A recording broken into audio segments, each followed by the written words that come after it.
Welcome to part 2, closing arguments in the trial. So this recording is from earlier, but I'm gonna play it anyway. Appreciate y'all. Don't forget to hit that like button on your way in. My redirect still ain't working. I don't know what's going on with that, but it's all good because we getting it. Appreciate y'all, family. Hey yo, peace family, grand risings, good afternoon, great evening, gracious nights. Welcome back to FOTG, the source. The state has rested, and it is day 7 of the Devyn Michaels, aka Nikki Fairchild, aka Tracy Tavares, aka Off With His Head, aka adult film celebrity, aka like father like son murder trial. The war has officially shifted. The prosecution has rested their case. Now the floor belongs to the defense for day 7. This is the opportunity for the defense to launch their final desperate counterattack, and it will likely be one target, Deviere Willette, the victim's son and Devyn's husband.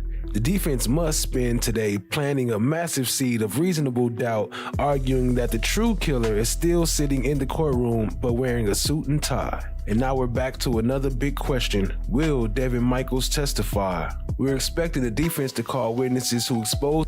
Well, the answer to that was no. The family affair for what it is, a web of deceit involving custody, money, and desire to get Johnathan Willette out of the way. The defense will try to prove that Deviere had the motive, the opportunity, and possibly the cold-blooded resolve to commit the beheading, which Devyn never confessed to. The defense's case is simple. The police stopped investigating when they got to Devyn, but the science doesn't fully prove that she was the one that said off with his head. Day 7 is the day they must force the jury to confront the idea that the son killed his own father. But we here to watch it, so hit that subscribe, stay locked in, tap in, share with a friend. Let's get it, family. And don't forget to hit that like button too. Let's get it!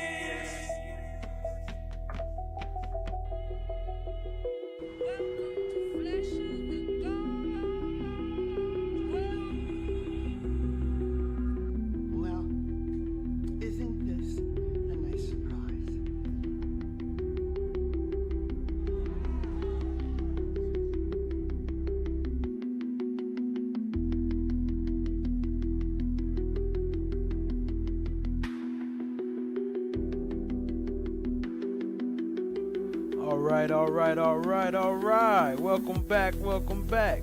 So while we wait for them to bring the closing arguments, we'll go ahead and continue where we left off with the opening arguments earlier and see how it matches up to the closing, see what's the difference. As soon as they come back, we'll have it ready, we'll hear them, and we'll switch over. Appreciate y'all. Hit that like on your way in, tap in, share with a friend. Let's get it. Good evening, welcome to me tonight.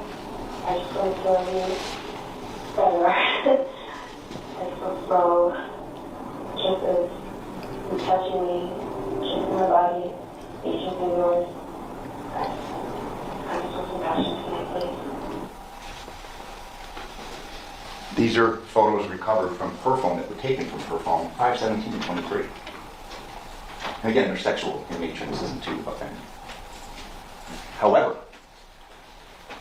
what detectives didn't learn is that this relationship wasn't something that was being frustrated by Johnathan moving in. This relationship had gone on for years before. See the picture of Deviere, 125, it was modified, access 1227. It goes back. What up, Daniel Berry Sports Highlights? Happy Friday, family. Appreciate you joining.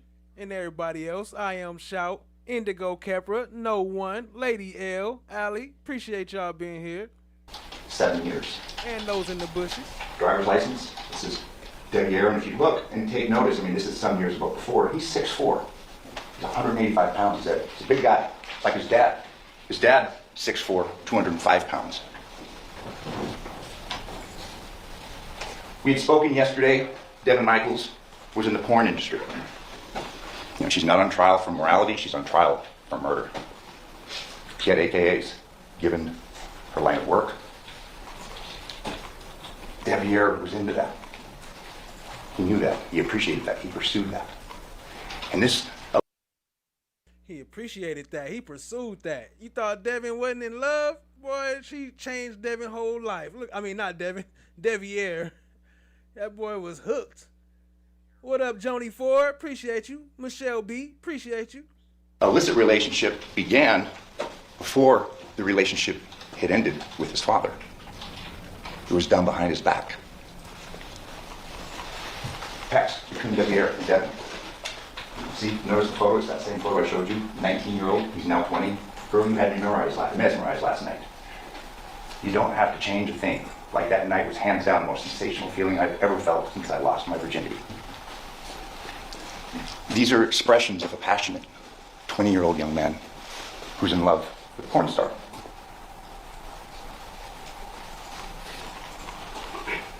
See the dates? Modified 93-16.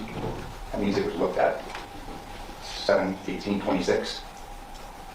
We've got Deviere's 20 here. And I'm going to show you photos to show the identification of what's going on. You've got a penis shot taken from her phone. And you see up in the corner, it's Deviere. So this case, the facts will show and common sense will dictate that this isn't a case about her wanting to be with Deviere. And she kills Johnathan. She's been with Johnathan.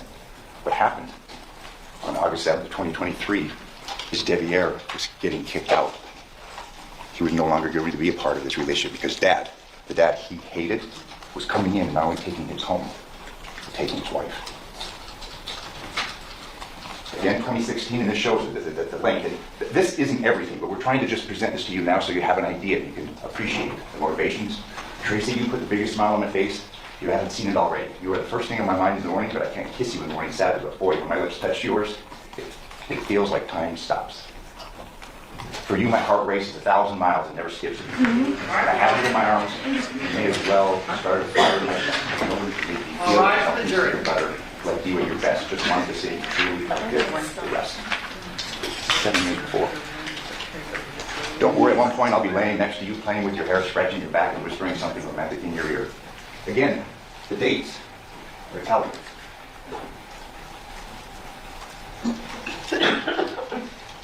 We saw pictures of Johnathan and Devyn and the kids. I go back on the But if you record look and at the see date here, 377239, think about it versus Devyn Michaels. Make the record reflect that Ms. Michaels is present with her attorneys, Deputy District We Attorney. back, family. We back live. On behalf of the state, we both parties speaking to the presence of our jury. Yes, sir. Yes, Your Honor. Okay, Mr. Justman, are you prepared for your closing argument? Yes, Your Honor. Thank you. Wherever you're ready. Thank you.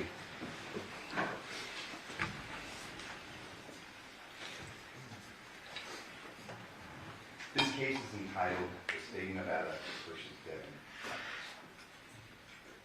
Proof beyond a reasonable doubt is the highest standard in the American justice system. It shows an adoption of a belief that we took from the old common law from England, that it's better to let 10 guilty men go free than to wrongfully convict an innocent person.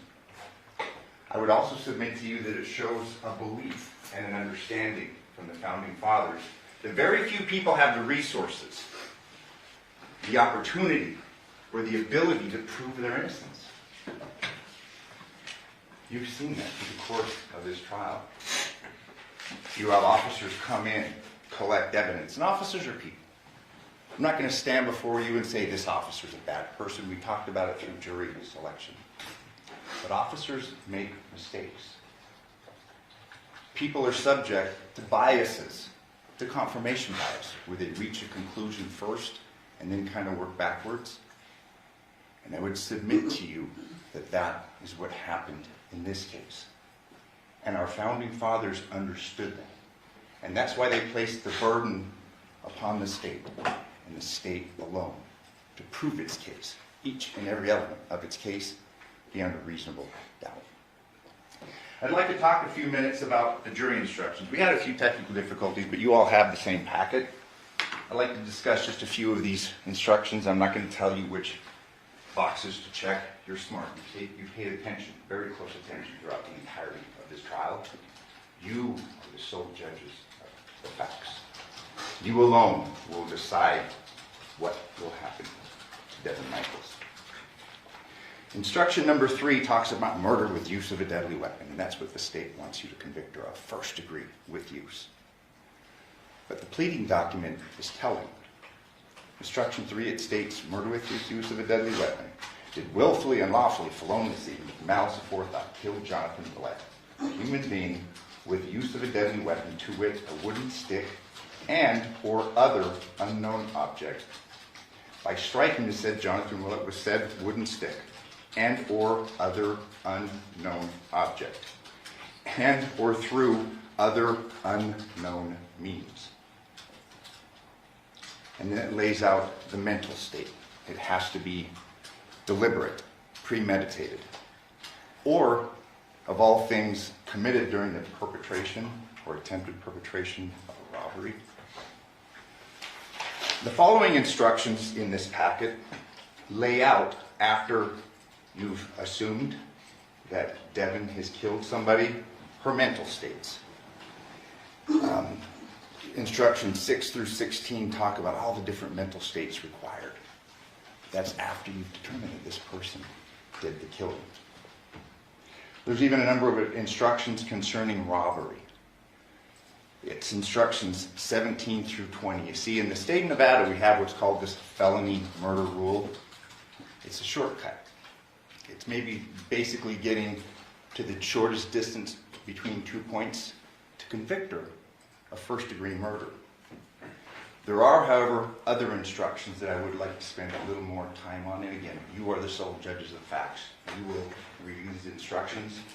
But unlike us, who had this case for some time, this case is new to you. You were introduced to this case when we all met and began talking at the beginning of last week.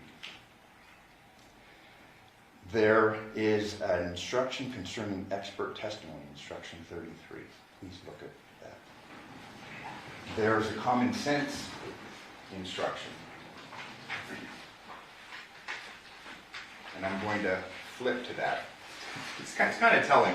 Both parties generally point to this idea of common sense. Again, shows the wisdom.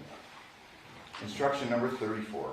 Although you are to consider only the evidence in the case in reaching a verdict, you must bring to the consideration of the evidence your everyday common sense and judgment as reasonable men and women. Thus, you are not limited solely to what you see and hear as the witnesses testify. You may draw reasonable inferences from the evidence which you feel are justified in light of common experience, keeping in mind that such inferences should not be based on speculation or guess. A verdict may never be influenced by sympathy, prejudice, or public opinion. Your decision should be the product of sincere judgment and sound discretion in accordance with these rules of law. As I go through my comments, and trust me, I'm going to leave things out. It's inherent in the process. Please use your common sense. You've taken good notes and you've paid attention. Please review the exhibits and don't take my word or that of the state of Nevada. Reach your own conclusions. Review the evidence. There is an instruction that I think is of paramount importance in this case, and it's instruction 32. It concerns the credibility or the believability of a witness should be determined by his manner upon the stand, his relationships to the parties, his fears, motives, interests, or feelings, his opportunity to observe the matter to which he testified, the reasonableness of his statements, and the strength or weaknesses of his recollections. If you believe that a witness has lied about any material fact in the case, you may disregard the entire testimony of that witness or any portion of his testimony which is not proved by other evidence. I read this instruction to you with Deviere in mind. We started this case talking about motivations. Motivations dictate actions. Deviere is not on trial. This case is not going to be, well, did we prove our case against Deviere better than they proved their case against Devyn. Devyn is the only person that's on trial. We have gone through the evidence in good faith, and I'm going to discuss that a little bit with you today in my summation, that there is evidence to believe that Deviere committed this crime. But you don't have to believe that to acquit my client. But I would submit to you that you should take that into consideration. The ultimate determination that you will make is the sole judgment of the facts, whether the state has proven this case beyond a reasonable doubt. Through the course of this case, and as you know, when we talked about it, we wouldn't have to ask a single question, present a single line of testimony. If the state fails to prove their case, she's entitled to a verdict of not guilty. Did they fail to prove the case? What up, Gloria Smith? I see you, family. Appreciate you joining. And Cat Knight Williams, welcome back. Appreciate you. Let's keep it going. But as this evidence has unfolded, I would urge you to see that perhaps the detectives in this case, the Henderson Police Department, were basically trying to choose the shortest distance between 2 points. I mean, hey, we knew, and we all know, and we're not making issue that she was with him on the night in question. It's easy to reach a judgment like they did. She's guilty. But you, as jurors, must consider all of the evidence. Because unlike when you read in the paper, so-and-so's caught, oh, and you think, yeah, he's guilty, she's guilty, you determine whether a person is guilty, not the police and not the state of Nevada. I would urge you to read the reasonable doubt instruction. A defendant is presumed innocent until the contrary is proved. This presumption places upon the state the burden of proving beyond a reasonable doubt every element of the crime charged, and that the defendant is the person who committed the offense. And again, this is why we have addressed what the evidence reasonably shows concerning Deviere. A reasonable doubt is one based on reason. It is not mere possible doubt, but is such a doubt as would govern or control a person in the more weighty affairs of life. And what more weighty affair of life do you have than to sit on this jury on this type of charge? If the minds of the jurors, after the entire comparison and consideration of all the evidence, are in such a condition that they say they feel an abiding conviction of the truth of the charge, there is not a reasonable doubt. Doubt to be reasonable must be actual, not mere possibility or speculation.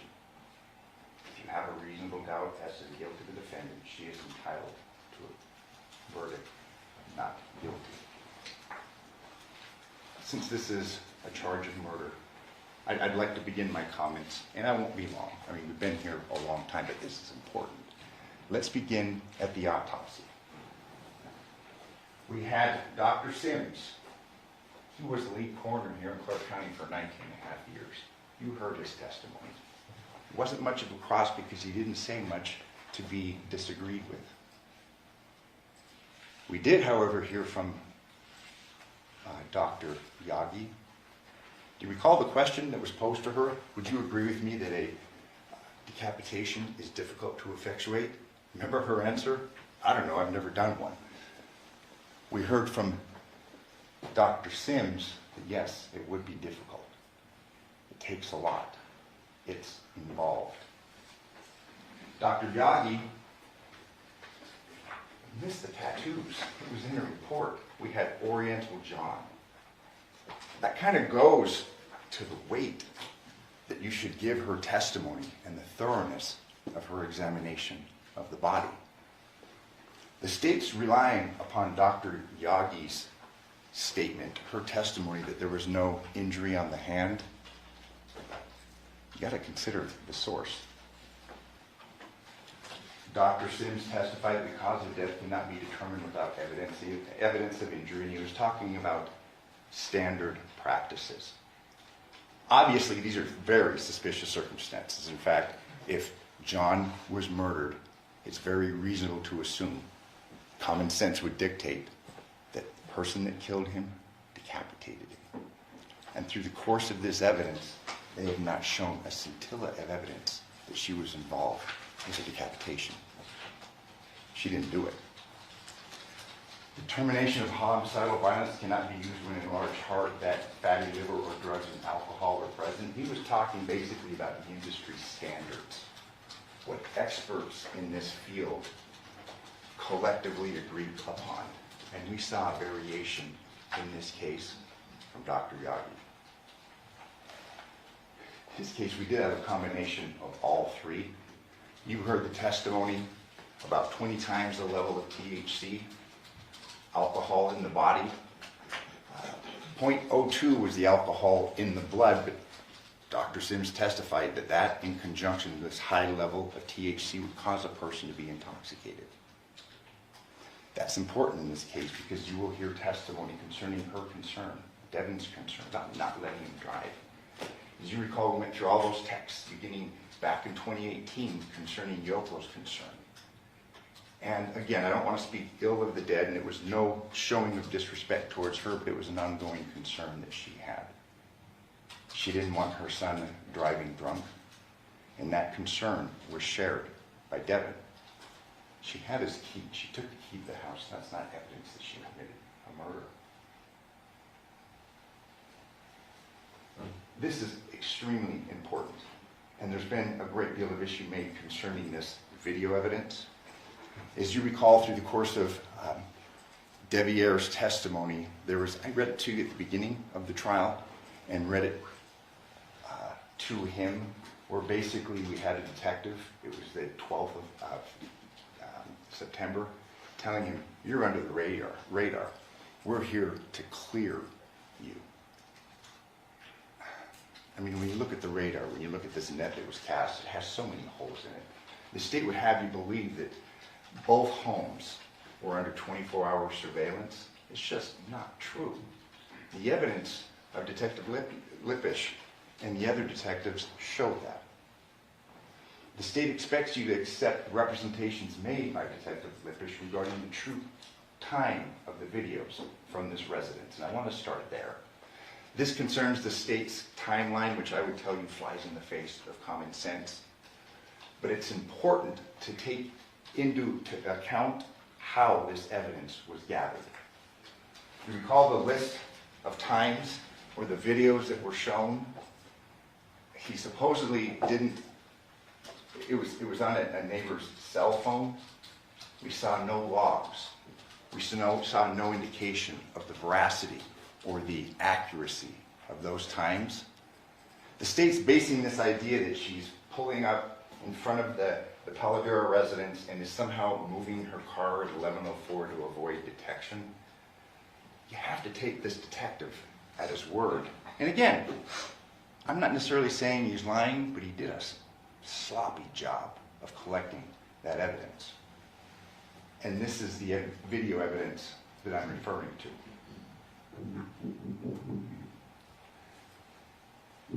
Remember, there was no embedded data here. We don't have time.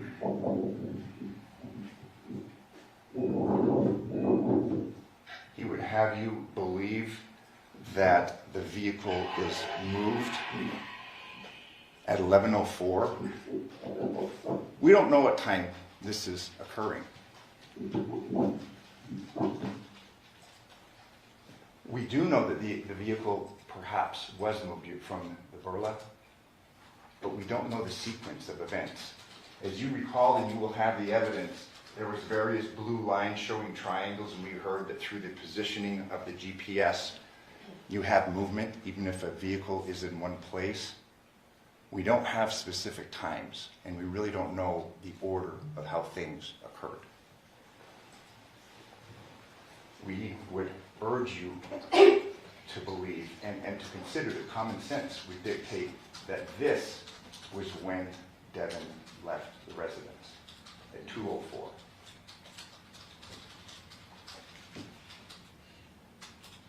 There's going to be a close-up here. You'll have a computer screen. Zoom in on it.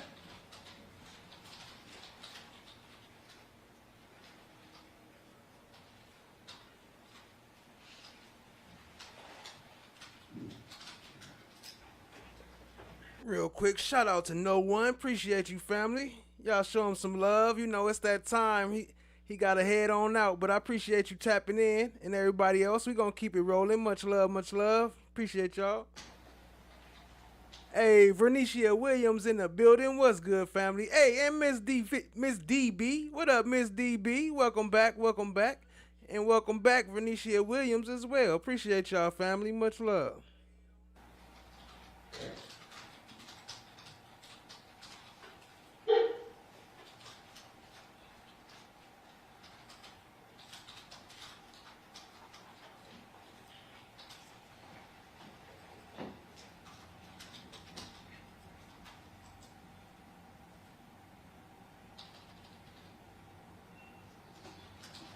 Here you see the interior of the vehicle.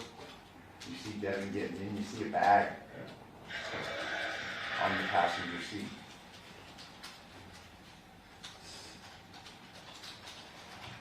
And she leaves. Please pay close attention. And again, not that I'm trying to tell you to do, but we've had this case for much longer time than you have. Look at the video evidence from 6505 Taylor Creek. Detective Lippish testified several times that he could only speak to items that he canvassed for, but he was happy to testify concerning other detectives who went unnamed that collected this evidence. It's clear from the testimony of a forensic examiner, O'Brien, whose credentials and whose testimony went unchallenged that we presented to you today. He testified that one of the 3 videos was compiled from a series of screenshots, which the Ring camera is set to capture by default in the absence of video activity. Where are the other screenshots? They only gave us 3. I'm not going to stand here and point the finger and say that this was done in bad faith. It was done out of sloppiness. Why weren't subpoenas issued? Why don't we get the complete record? This woman is on trial for murder.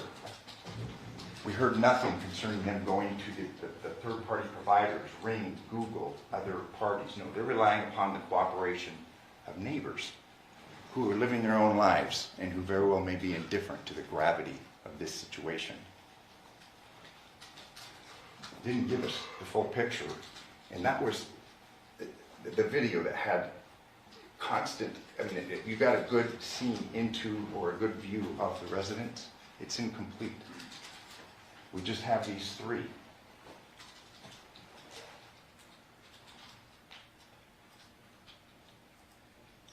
And again, this is at the new residence where it's been referred to. Porcupine here, we've got the truck.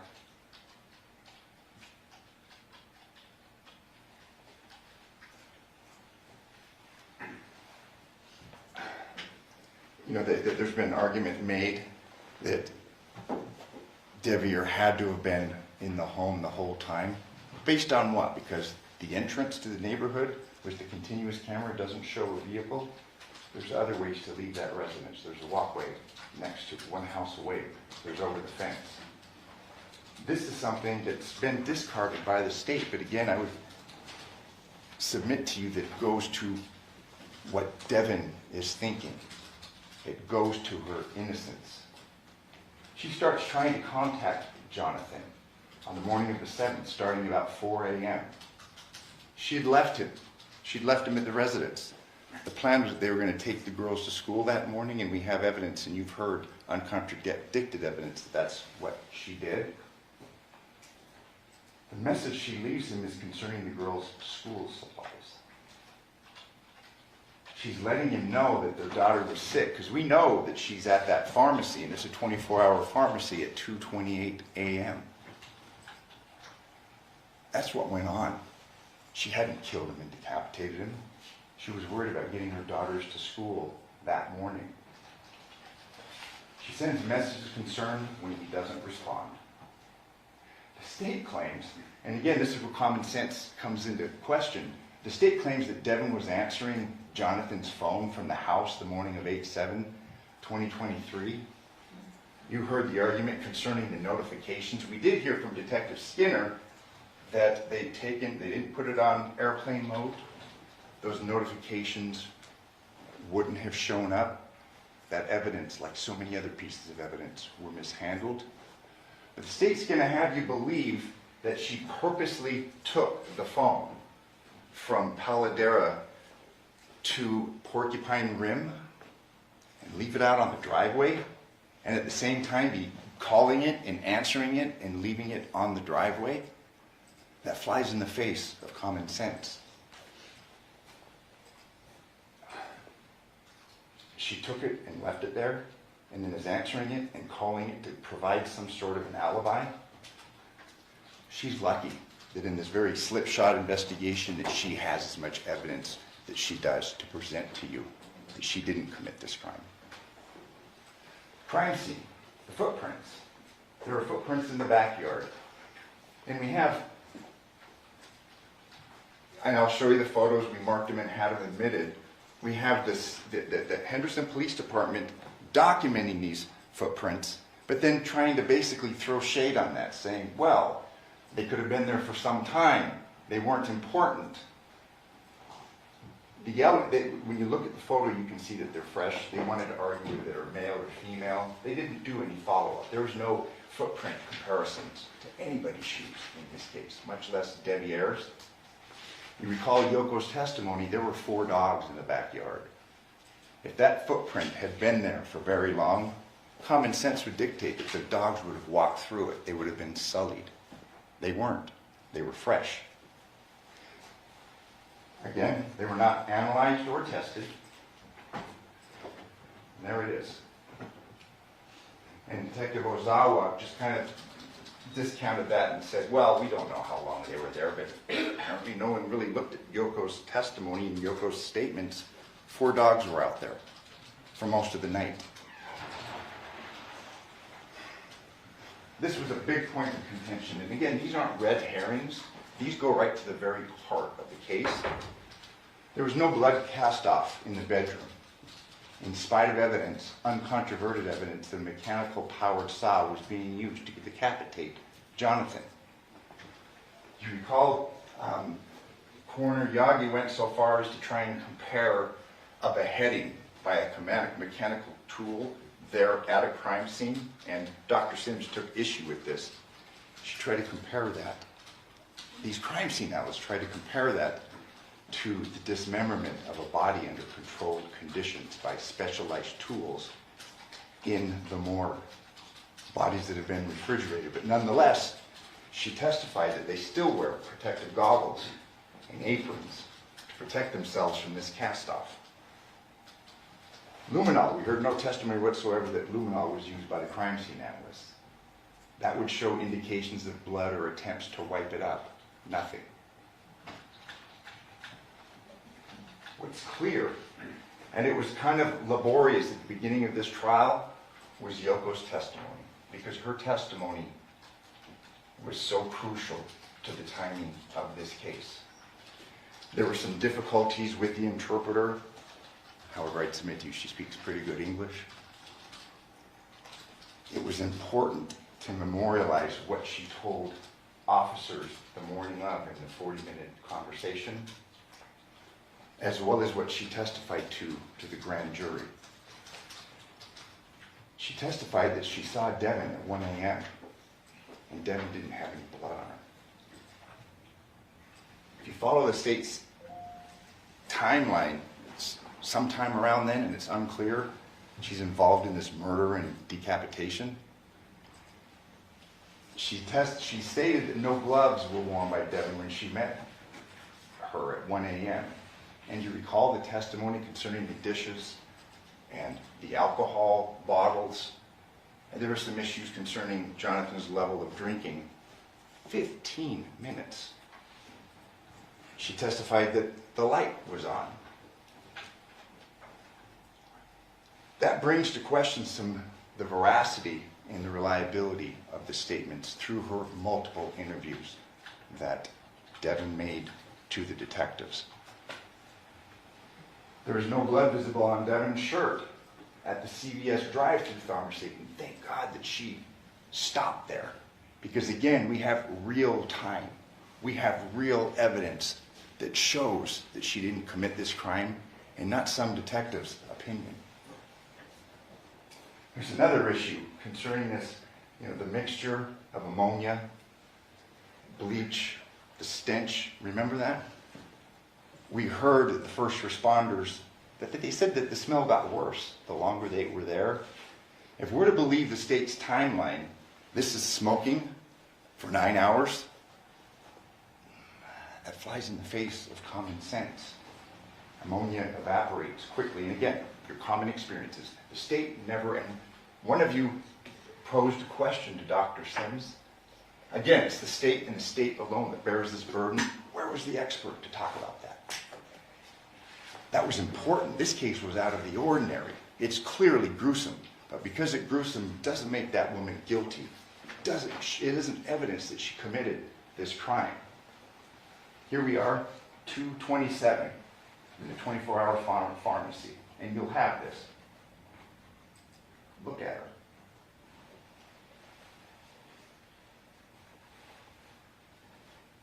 She's sipping her water.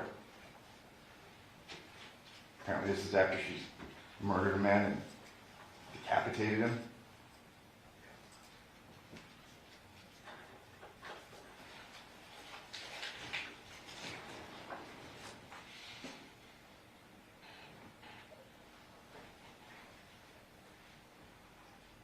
She's reaching out of the vehicle.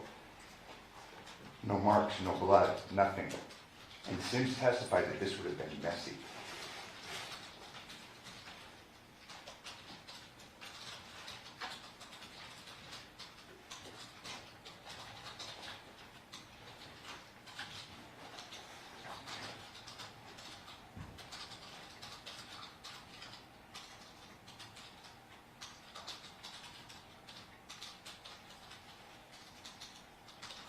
So she's just decapitated. She's murdered and decapitated Johnathan, and she's making sure that she picks up her daughter's medications on her way home. There was a very good question that was asked concerning, was there any stops? There wasn't. Her vehicle didn't go to any isolated areas, to any trash bins. There's been times when I've gone through moves and I've gone behind the bonds and dumped trash out in their dumpsters. There's no evidence of that because it didn't happen. The state will have you believe that there's this bucket of blood that's the reciprocal of all this blood that's squirting out when she's sawing his head off. What did she do with that? Yes, she did. The car didn't go anywhere. She went home. There's no rags. There's nothing in that vehicle. We do know that they recovered, and this is based in part of the video that we saw from the terrible herbs. Again, I don't want to point fingers, but her life is on the line. They didn't do their job. There was no direction of what to get and when to get it. We heard from Detective Lippisch that he got that video evidencing her clothes around the 11th of August. That warrant was served on the 7th. And we didn't hear much about what they picked up on the 15th. They made a big deal about the shoes, the swoosh, but we showed you evidence in the photographs, and it's in evidence of the black shoes with the white soles. She gets arrested on the 15th. Game over. It's done. According to LOKO, and this is important, and I read the statement to her because it was so dispositive. She said Johnathan's room was a mess. And there's this kind of a feigning of not understanding, and I said, man, these are your own words. And I read her own words to her. During her initial interview, she stated that there were 2 chairs flipped upside down. That's evidence of a struggle. But then we don't see that on the body cam. What happened? We don't have that in any diagrams of the crime scene. But when she spoke to police and thank goodness it was recorded, she talked about 2 chairs being flipped upside down. And obviously her memory would have been far better at that time than it would be now. But again, that there were some questions by the state. You were traumatized, things were terrible. I'm sure it was. But the veracity of the statements and the accuracy of the statements shine through. She was trying to help law enforcement and give them clues concerning who committed this murder. There's no reference made in Devyn's statements about chairs, about a struggle. Johnathan was killed after she left. What's kind of weird is that there were two belts tied together on the ground near the bed. There's been no explanation by the state, and we can't give you one, but something's going on in here. Crime scene GPS. Devyn's car is trackable. We know that she didn't stop. You know, she was there that night, and that's why she was charged. Her phone is trackable, clearly. No deviation is made to some remote location. She went to the pharmacy and went home. There's no anomalous stops, and this was brought up by you. She gets the medication and gets home because her girls have school early the next morning. The timing, and this is obviously where timing is very, very important. We do know when they leave the terrible herbs. You see 22:11. We know that when they got home, they spoke to LOKO.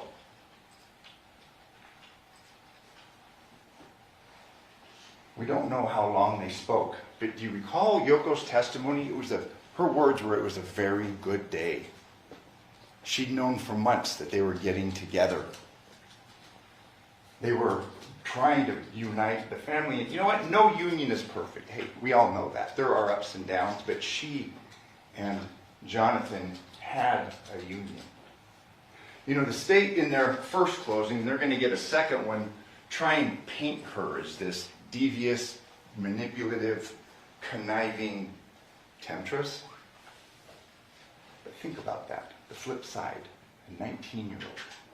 You know, when we talk about motive, what drives a person to murder, is it not passion of a young man? His first love? His first love that's coming to an end when dad's coming in and moving him, the dad that he said was never there for him. He was kind of an archetype, you know, the father that's killed by his son. She was like the mama and the baby mama. But shout out to y'all. I'm in the chat with y'all. I just dropped a new verdict form. Let us know your verdict in the chat. And other than that, I'm in the chat for y'all for a couple hours, and then I'll be back. Hopefully, we in time for the verdict. So appreciate it. Let's keep it running. Appreciate you. Let's keep it running.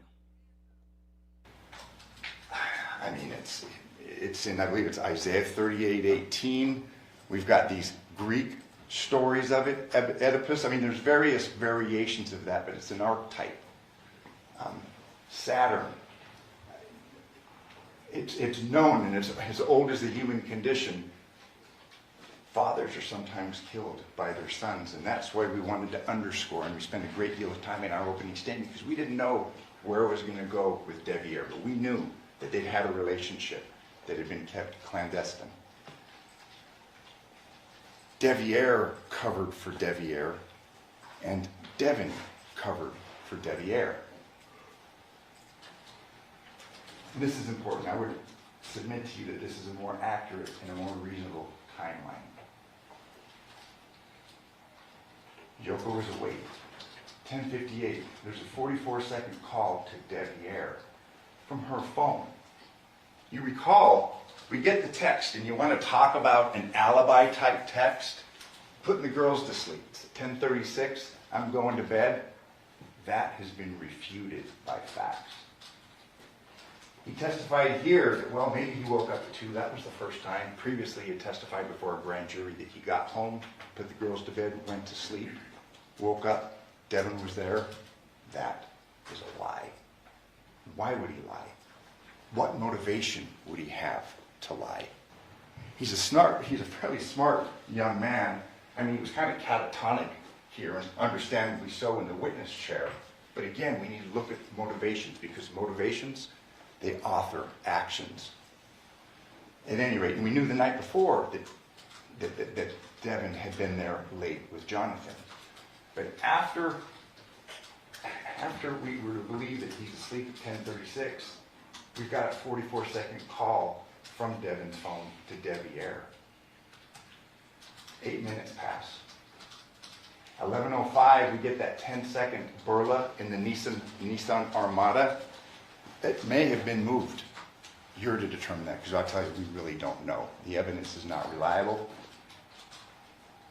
Whether it pulled up and stopped, or what we saw there was Devyn leaving, we don't know. States to provide that to you, the timeline. They haven't done that due to this slipping through the cracks in the slipshod investigative work. Now, an hour and 55 minutes pass. Yoko is awake. There's no suspicious noises or activities. And we have a 15-minute timeline. Because you recall, Yoko's into time. She corrected me. She looks at the clock.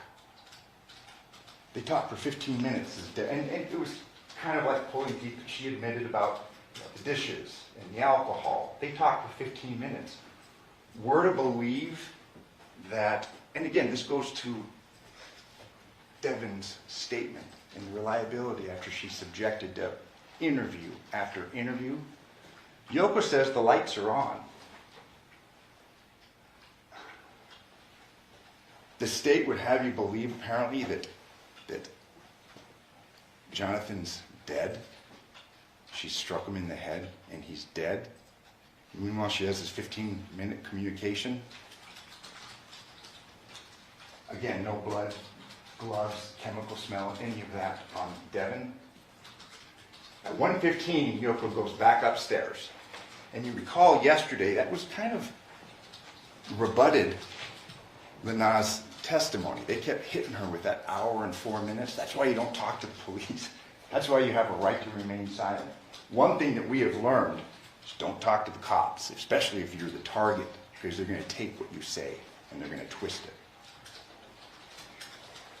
Yoko was equivocal in her testimony when she testified before us. This time, and she's just testified once before a grand jury, she's equivocal. She was awake the whole time. She looked at YouTube. She went to sleep. It's equivocal. But at 2 a.m., for the first time here, she says she hears the bang. And I think we had the prosecutor bang his hand. She'd never talked about that before. But still, may have happened. 2:04, Devyn's leaving. Maybe it was the door closing. We don't know. That's her testimony. But you have to evaluate her testimony. But again, this is really kind of shedding light on this timeline. She previously testified that she heard dogs at 3 a.m. She brought it up 3 times during her police interview. Apparently she felt it was noteworthy, and she testified to that September 14th before the grand jury. Yeah, the dogs are barking. It's 3 a.m. Someone's put the dogs outside. The facts, taken as a whole, and not this little piece here and this little piece there, show that this murder, and you know, it's silly to say a murder didn't occur. Obviously it did. It happened after Devyn left. The facts, taken as a whole, bear that out. Again, you've heard, and it's uncontroverted, Devyn leaves at 2:04. You know, what's of note is that presumably Yoko went to sleep after she went upstairs. Part of her testimony previously is that she was awake during this whole time. Where's the testimony of a mechanically powered saw? It happened. It's more reasonable to believe that that happened after 3 a.m. We don't know when it happened. She didn't do it. The dogs were outside barking. Somebody's in that house. Somebody has killed Johnathan, and somebody is cutting his head off. Again, what kind of passion does that take? Not an on-again, off-again relationship that Devyn had with him. It's a person that's enraged. You know, We all watch the TV, the police stories. They talk about stabbings are personal versus a shooting. What's it going to take to cut a head off? And what kind of anger and what kind of resentment is that? The inside of the Armada. With the testimony from Ozawa that appeared the vehicle had just been washed, that's been disproven.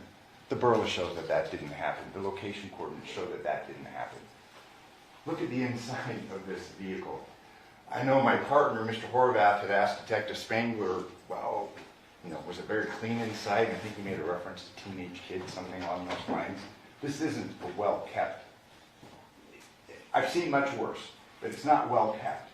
The important point is we're to believe that there's buckets of blood in here. There's bloody rags.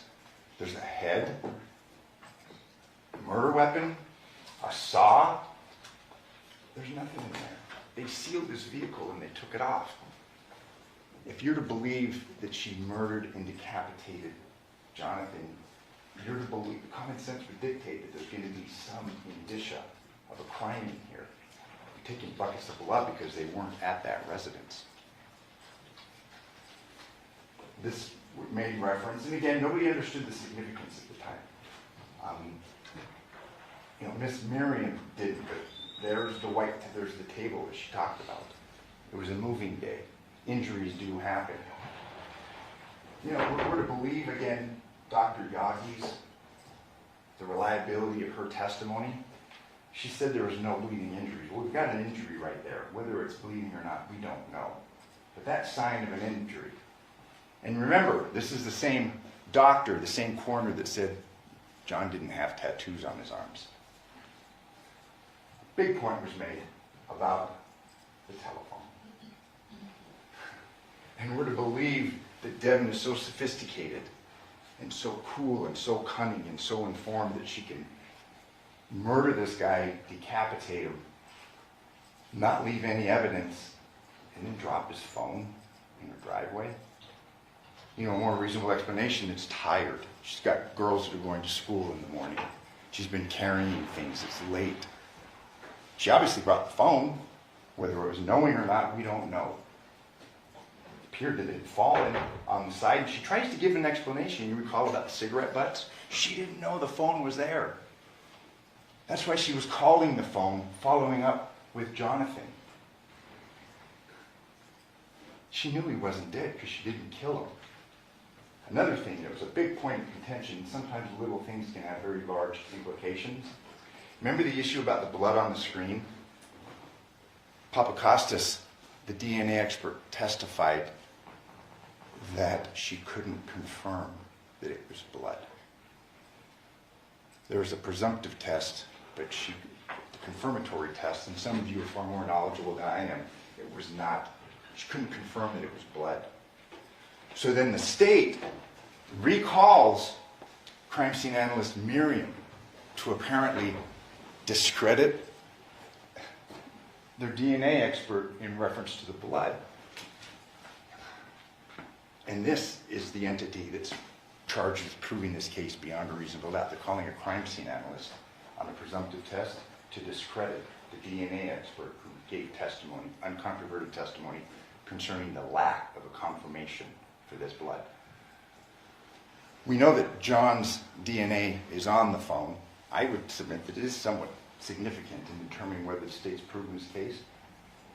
Devyn's isn't. It was handled. Maybe there weren't epithelial cells left from Devyn. Clearly, Devyn took the phone, knowing or not, and I would submit to you that given the circumstances and the chaos of a move, she didn't know she had the phone. It's not evidence that she killed him. Just like the key, it's not evidence that she killed him, or the wallet. She's going to go through all this work to leave this, this crime scene spotless or clean and not leave anything behind, no blood, nothing in her car. Yeah, she's going to drop the phone and then make calls to it. This is what the state is relying upon, this interview. And you recall the tenor of this interview? Please don't just look at one part or another. Listen to the whole thing. The power dynamic. You've got two large men You've got a woman who they had said, we Mirandized you earlier today. You have to ask yourself what went on. What happened before this interview? John? That should have been Johnathan when you last saw him? Yeah, but he had his boxers on. Okay, he had his boxers on. I don't know, he had his boxers on. His boxers were black boxer briefs. He had boxer briefs on. That's what I'm talking about, when she gets hit real. Keep looking at that. Take another look at this. This was into the interview, and it was a fairly lengthy interview. She'd had multiple interviews before. We heard in this interview that they had told her previously, that day, about the decapitation. So there's more going on. She knew. You know, it's at 16:01, and it's interesting that the state showed you the exhibit, the one that she supposedly wrote. When you look at the original exhibit, it says handwritten by Devyn Michaels. It wasn't. She drew a line, and that's significant. It was Detective Christopher that wrote that. And again, this is in the crises, in the crucible of a very confrontational interview. She didn't author that. And I'm assuming that Mr. Giordani is going to stand up when I sit down, because he gets the last word, and he's going to say that somehow, how could she have known that? She hadn't been shown the photos. This gentleman had seen the photos, and he filled in those details. As she's sitting there, having been arrested previous to this interview, and facing the horror of being accused of a crime, a murder, that she didn't commit. Here's the boxers. Why lie? Why lie? When she left, he was wearing those boxer shorts. She was consistent in that. Why choose that hill to die on? She was telling the truth.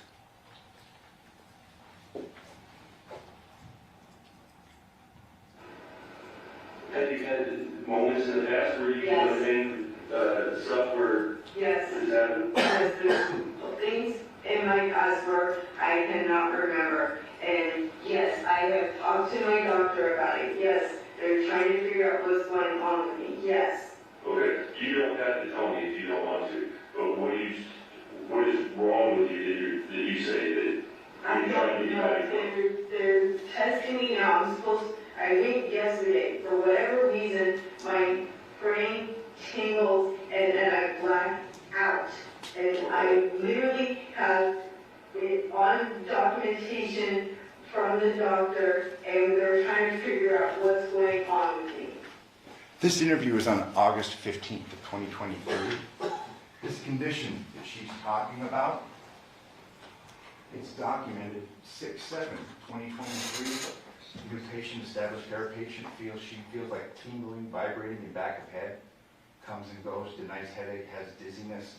This isn't some ploy. I mean, she's in this high pressure, confrontational interview, and she's trying to give as truthful information as possible. She's had some problems. This isn't some defense where, oh, she blacked out and didn't know what she did. She didn't commit this crime. She didn't commit this decapitation. She's had some issues that she's been trying to address. And again, she's being truthful to these detectives.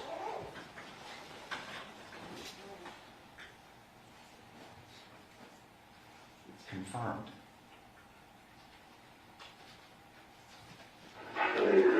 Absolutely. You're going to have to everything you can. You have the audacity to give them closure. Shame on you. That's terrible. Get out of here! Oh, so there's there's some anger now, huh? I told you from the beginning I didn't do it. How do you feel against him? No! It's not what I'm going to do.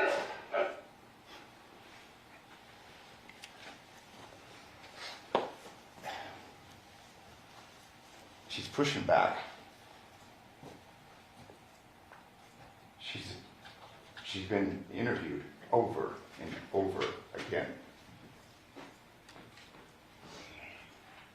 She's telling him, I've told you I haven't done this. What we're dealing with now is a woman that's denying that she committed this murder. You know, it'll be up for you to determine whether she hit him in the head when he was grabbing her leg. She was consistent that he was alive. He was breathing. There's no evidence that she hit him in the head. And again, given this, we know that when people are confronted, they'll try and give something to appease the other party, this power dynamic. She was trying to give. In this interview, you'll read, they threaten. What you do here is going to determine what happens with you and your daughters. She gives a little, but then snaps back and says, I didn't do this. And she's expecting, through all these interviews, for them to pick this up and do their job.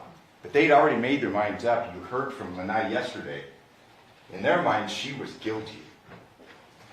That's it. And we're dealing with this investigation that you heard from Sean O'Brien, 3%. We're dealing with 3% of the information that was available on those devices. But still, in that 3%, we've been piecing together what really happened.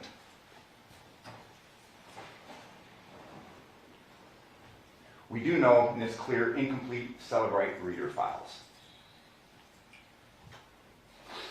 Critical database files are missing from the phones.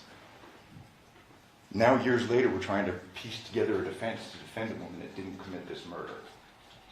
There's artifacts which would indicate a need for further investigation.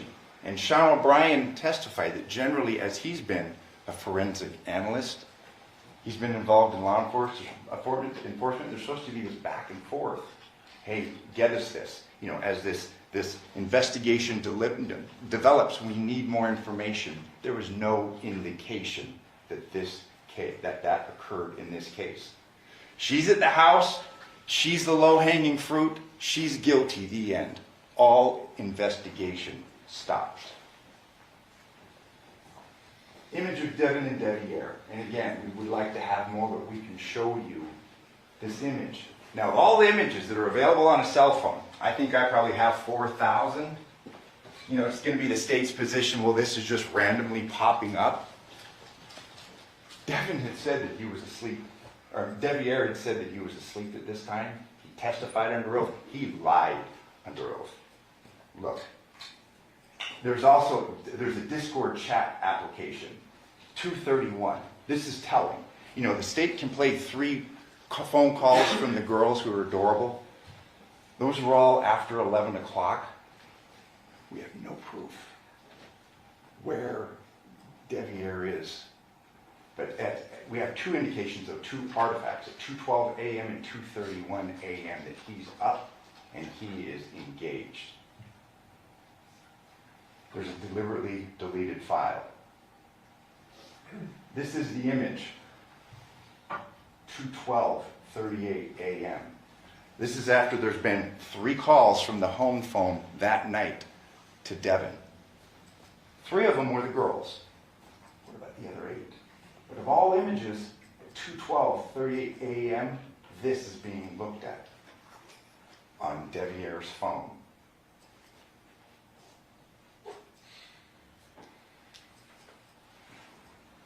Game box.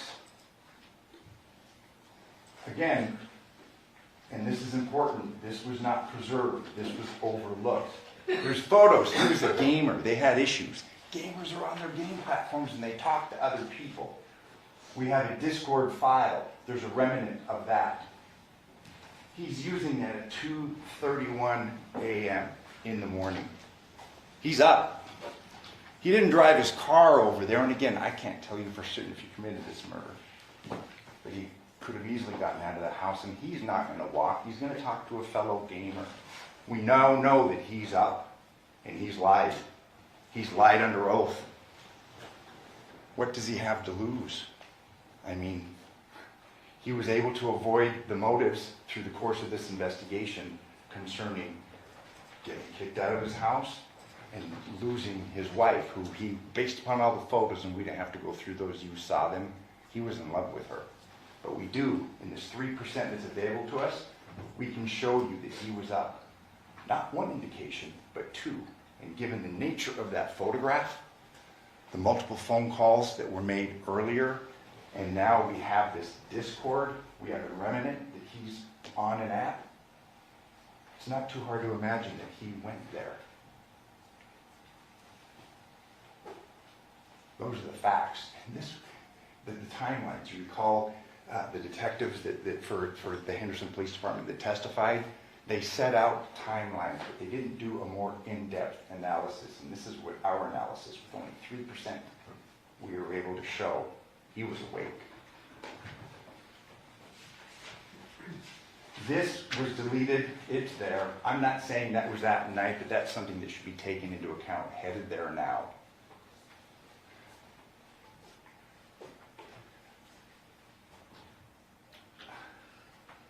He's there in this area, and you'll have the exhibit.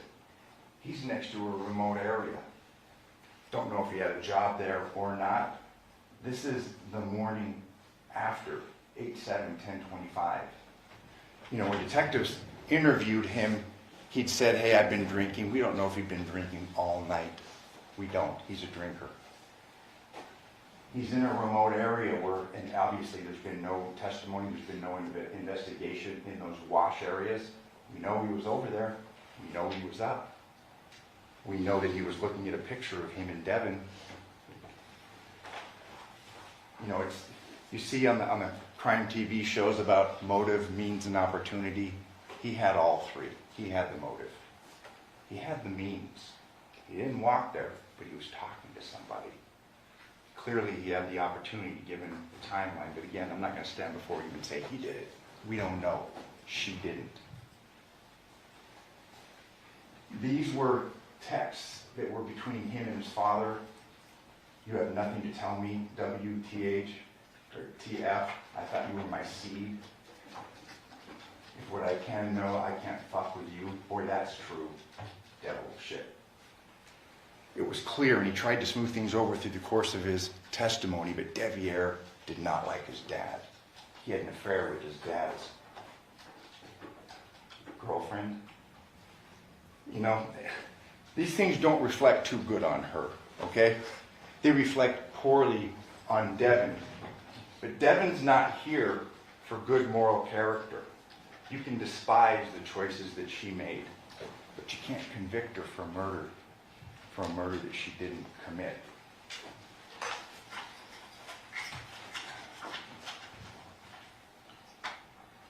This is their home. The home that he's being kicked out of. Again, there's the walkway down the side. There's a way to get out the back. There's no cameras that were pulled on Rebecca. We don't know. The police did a slipshod investigation. We can't show you him walking away. They didn't collect the evidence. But the motive would point to Deviere.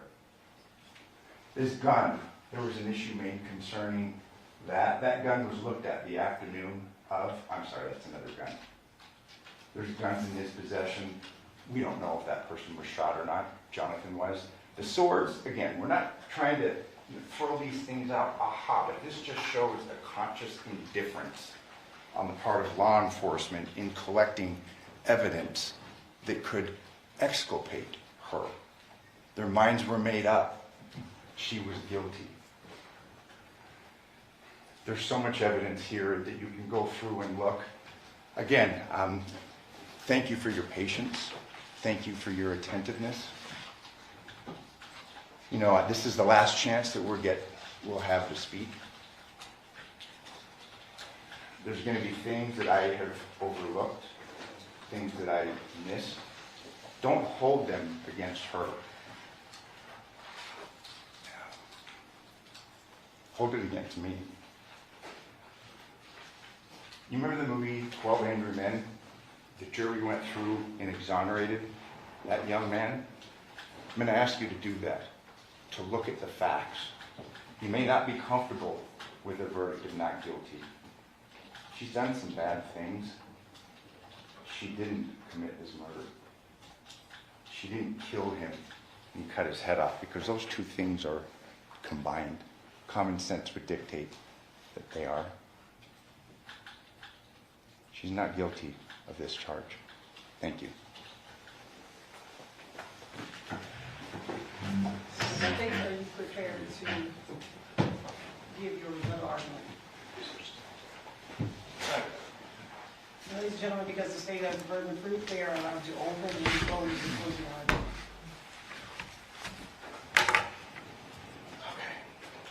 Let's talk about reality now. I want to commend my colleagues over here who represented Ms. Michaels first, because they've done an exceptional job, and Ms. Michaels is entitled to a fair trial like we talked about in jury selection.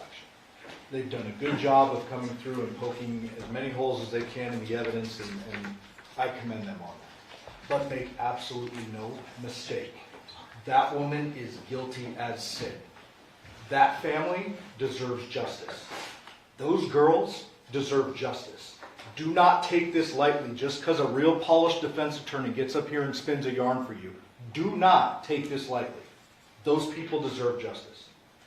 If I were to tell you that a defendant confessed to a crime, described how she did it, everything she said matches the crime scene, except for the part where she minimizes or potentially blacks out the aftermath, you would say, well, that's pretty damn obvious. And some of you were probably sitting there when we played that confession the other day, yesterday maybe it was, or the day before, and go, why didn't you guys play this 2 weeks ago? We could have kind of sped this process up. Maybe you're thinking that. Because we have to show you that the cops did their job and she is overwhelmingly guilty. We wouldn't be doing justice to that family right there if we just played that confession and walked. And we didn't. We put 2 weeks worth of evidence up here to show you Deviere sure didn't do it and she did. There is no reasonable doubt in this case whatsoever. And I want to address kind of an elephant in the room. You know, Mr. Draskevich just got up here at the very end and he told you those two things, common sense dictates those two things go together. And I kind of agree with that, right? The person who killed him, probably decapitated. But make no mistake, she's not on trial for decapitation. She's on trial for murder. She told you she did the murder. Now, she minimized it. She told the detectives that she hit him over the head and he was still breathing. Of course she did. But she admitted to the act that caused his death. Are we really, as reasonable men and women, going to believe this was a fatty liver or a marijuana overdose? Are you kidding me? That guy was murdered. And then his head was chopped off. And here's the elephant in the room. I don't care if you for some reason believe Deviere somehow snuck out of his home like a ninja, crossed town, and cleaned up the job. I don't care. She's not charged with decapitation. Look at the pleading document. She's charged with killing John. That is it. That is your job. Did she kill him or not? And the answer is absolutely yes.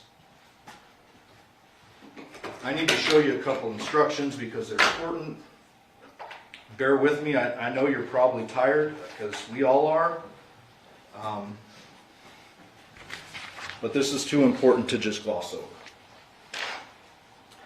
over. This is the beyond reasonable doubt instruction. Mr. Draskevich addressed it. I want to tie this into another instruction. Doubt to be reasonable must be actual, not mere possibility or speculation. Instruction 31, direct versus circumstantial evidence. The top part is really important. I'm going to address that in a minute, but this one down here that's underlined is also important. You must not speculate to be true any insinuations suggested by a question asked the witness. A question is not evidence and may be considered only as it supplies meaning to the answer. So everything Mr. Draskevich said through the course of this trial was a question, right? It was a question. That ain't evidence. So you tell me what single piece of evidence suggests Deviere did this? Not one. Not a one. And when you start accusing an innocent guy of murder, Deviere, you got to think about this for a second. That young man was taken advantage of. And like Miss Griffith said, it's not like he wasn't enjoying it and liking it and into it. No doubt. Mr. Draskevich in his opening statements suggested that Ms. Michaels has a history in the adult film industry. Did you ever hear me ask that? No. Did you ever hear me or her mention that? No. Because Mr. Draskovich is right. She's not on trial for having a past. Doesn't matter. The only reason that does matter is because it dictates that relationship with Deviere a little bit. It colors it. She is an experienced woman, much older than Deviere. He's a young knucklehead, and I would submit to you that when you heard from him, no disrespect, but that guy's not a criminal mastermind. He's not somebody who snuck out the back of the house, evaded all cameras, left his phone behind because he was thinking ahead to what he was going to do, somehow made it all the way across town, even though he didn't have his phone to contact anyone. There's no Uber notifications or pickups or anything suggested. There's no calls, no text, nothing after 11 o'clock. So who did he contact and when? There's no evidence that Deviere was involved in this. None. There's actually evidence to clearly refute it. You heard those voicemails, and we can agree those little girls they're precious, they're adorable. Those voicemails eliminate this alternative suspect, which I will refer to as a scapegoat, because that's what's happening to him. He's being scapegoated, and it's not right. Those little girls said on those voicemails what Deviere was doing. He was knocked out, probably passed out, if we're being honest. And you didn't hear any other voicemails afterwards. You saw more calls from the landline. If Deviere had got up and snuck out, because we know the one little girl is awake and panicking and like scared, and where's mommy? She should have been home a long time ago. Where's mommy? Wouldn't there be another voicemail where they're calling going, Deviere left us? Like, really, Mom, where are you? Of course there would. Of course there would be. And there isn't. That's because Deviere was home. And you know that because he texted and he said, I'm going to sleep. He's no criminal mastermind. His phone is at home. There's no evidence his vehicle's left. There is zero evidence that Deviere is involved in any way. Zero. And so Mr. Draskovich brought up a good point with the instruction that Miss Michaels is the only one on trial. That's instruction number 36. I want you to think about this for a second before you let a guilty person walk. Okay? Think about this. Imagine if I were to stand in front of a bunch of jurors and try to prove Deviere's guilt. Imagine that. That's not what we're doing here. That's not what this is about. But imagine that for a second. Can you think of a single piece of evidence I could, with a straight face, present to a jury and say Deviere did this? A single piece? Other than speculation and really good questions by a really polished defense attorney? There is not a piece of evidence. I would be laughed out of the courtroom if I tried to prosecute Deviere for this homicide. Because he didn't do it. He had no reason to do it. Go look at the text messages between him and his dad. We included a bunch of them. Did he worship the guy? No. Did he hate him? Who cares? He didn't kill him. There's no evidence to suggest it. He says throughout the text messages to his dad, hey, what's up? You'll see it. There's like years of it. There's 2 years of it. And then those texts that Mr. Draskovich just showed you with the devil shit, I would submit that's a reasonable thing when you learn that your son is having sex with your ex or is married to her. That's reasonable. But then, they left out a text that's right after that where dad is reaching out to Deviere like months later saying, hey. This wasn't some big, rift, homicidal relationship between dad and son. Now, when you're thinking about motive like that, you've got to think about this defendant. She told you in that interview with Detective Lina and Christopher why she did it. She said it clear as day. I didn't think he was really going to move in. The walls were closing in on her, and she made a real horrible decision. A real bad decision. She said that she very specifically got up. He was down on the bed getting a massage. Got up because she was a little pissed off, I think were her words. Maybe don't quote me on that. Something like that. Walked across the room, grabbed this heavy blunt object, bashed him over the head, and he went limp. That's a confession to homicide. Okay. On top of that, she told a DFS worker, when you're thinking about motive, in the context of losing her children and homicide, specifically, which she brought up, she said she had to do it. She had to do it because that's how she felt. And I'm going to answer or try to answer a couple of unanswered questions for you. We all get this evidence before trial. You know, we're all obviously somewhat prepared. I'm not like tooting our horns, but we're prepared. We know the evidence when we come into this case. There were clearly going to be unanswered questions in this case, right? There's a missing head. There's a missing murder weapon. There's missing implements. No doubt. But think big picture, forest from the trees. Think about reality, right? Criminals ditch murder weapons all the time. Criminals try to cover up what they've done all the time. Just because she ditched the head and therefore the doctors can't confidently say what injury did it, does that mean she gets a reward? Like, does she get to benefit from the actions she took to cover up? Of course not. Does that mean we can't convict her of murder? Of course not. And that is why I asked Dr. Sims those questions earlier.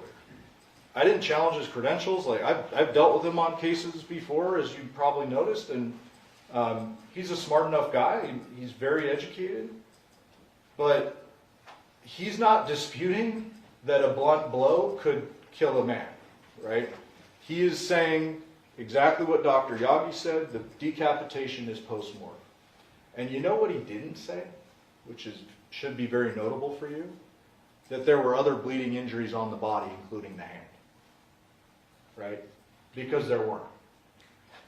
He didn't say that because there weren't any bleeding injuries to the body except for up here. And that's how we know she did it. That droplet of blood, you can go back and forth about the DNA analyst not confirming it's blood. Well, DNA analysts actually look at DNA profiles. And DNA is in every single cell of your body, including your blood. And so no, a DNA analyst is not going to come in here and say, John's blood was on the phone. She's going to say, John's DNA was on the phone because she's a DNA analyst. That's what that is. John's droplet of blood being on that phone convicts the defendant even without her confession. Set those, two confessions actually, because she told the DFS worker she had to do it. But set those aside for a minute. There are no bleeding injuries on his body, except for up here. The phone left at 2:04 with a droplet of blood on it. That means the murder happened before 2:04. It had to. Nothing else would make sense. Nothing else would make sense. She, the defendant, traveled with that phone. Okay. So then you got this other big glaring unanswered question. How could someone be capable of doing that? That question, I can't answer for you. Okay? This is reality. It happened. I would submit to you that there is a chance that what she said about that hour and 4 minutes is true. Maybe our psychology major could talk about this. But I would submit to you that she may have been genuinely telling those detectives the truth that she didn't remember chopping John's head off. Because this is beyond anyone's wildest dreams. Violent beyond all imagination. And there is a good chance she blocked it out. That doesn't mean that she walks out the door because she says she can't remember. It convicts her. There is no way she didn't do this. The evidence is absolutely overwhelming. And I need to address a few points because I just can't leave them unsaid, so please bear with me. Mr. Draskovich called into question Deviere's testimony, and I want to bring this back for a minute. I think Deviere is pretty well excluded. But he walked into this courtroom, and I want you to remember that I asked him the question, did we bring you back? We didn't have to arrest you or anything. He came back willingly. He flew here, right? He brought his girlfriend, a little more age appropriate now. I guess he's learned his lesson, but walked in the courtroom willingly with that big old camera and all you strange faces to him. And he sat on this witness stand. He swore an oath to tell the truth. He got up here. He testified. He looked at his wife. He looked at all of you. He looked at me. He looked at the marshal with the gun and the badge. And he testified to the best of his ability. Now, I am not and will not endorse his character. I don't know the guy. I've met him a couple times because he's a witness. But you got to see him tell you the most intimate details of his life.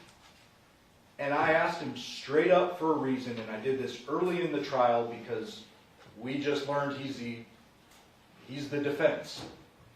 Put him up early, and I asked him, did you kill your dad? And he said no. Now, I know he's a stranger to you, and you can't just accept his word, but you've got to consider the circumstances and what it took for him to do that, to put himself in front of the world, and testify about all this. Willingly. He came back. We flew him back from California, and he came in here and he answered questions from a very skilled defense attorney for however long he was on the stand. Think back to that. Did that kid strike you as someone who snuck out of his home, plotted this big old thing, and killed his dad and then somehow covered it up? Or did he strike you as someone who got himself in a bad spot, his words, tried to fill some shoes he had no business filling, and made a series of mistakes in relationships? His testimony from the stand has to be considered in context. And it's all corroborated. Now, I would submit to you that if he came up here and he said every word consistent, precise with everything he said over the last 2 years, then you might rightfully be a little suspicious. Like, oh, what is he studying for this? He had some inconsistencies. We don't shy away from that. He's not perfect. I asked him a question. I think the word I used was tumultuous, and he's like, what does that mean, sir? I don't know what that means. He's not a criminal mastermind. No disrespect to Deviere, but he's not a criminal mastermind. He's a scapegoat. Don't let that happen. Need to address our pleading document. Mr. Draskovich brought this up, so I just have to address it. So you heard in the beyond a reasonable doubt instruction, it says the state must prove every element of the offense beyond a reasonable doubt. This is a legal pleading in Nevada. We are permitted to use unknown means and manner of death and unknown deadly weapon. This goes back to what I was saying earlier and what Ms. Griffith said about the deadly weapon instruction, where it says the state is not required to recover the deadly weapon used and presented in trial. There's a reason for that, because like I said earlier, this happens all the time. We don't reward criminals who are smart enough to get rid of the weapon. In addition, we don't reward criminals who are smart enough to get rid of the head after they've crushed it. Okay. That's why we are legally permitted to do this. Unknown object, unknown cause. Only question is it murder? Is it not? Did she do it? That's it. And it's absolutely first-degree murder. Mr. Draskovich brought up the robbery instruction, or the robbery pleading felony murder stuff. So I need to address that as well.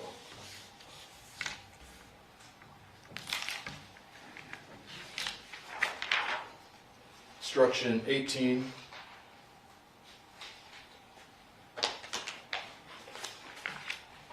So, when you first heard the charge read by the clerk, I'm sure you're like, what do you mean by robbery? This doesn't really,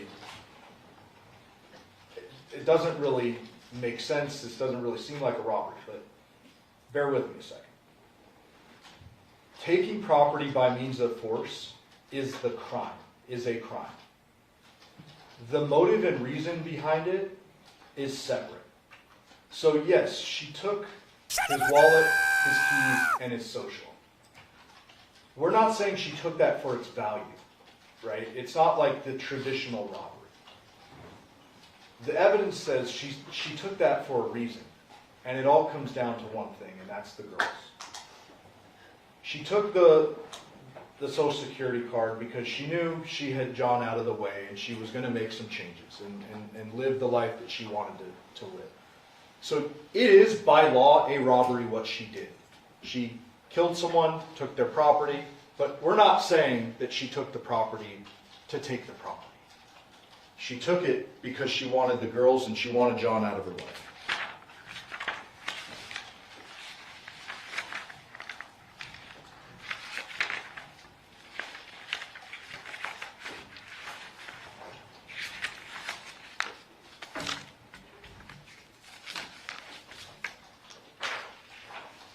Instruction 29 is the motive instruction, or we call it the motive instruction.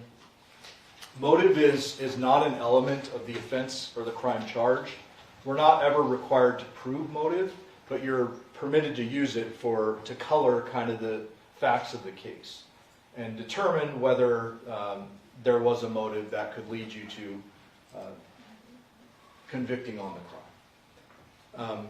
I've addressed motive a little bit. I just want to kind of wrap up that idea with this. John and Yoko and his side, they had a very different understanding of the moving situation than the defendant. Okay.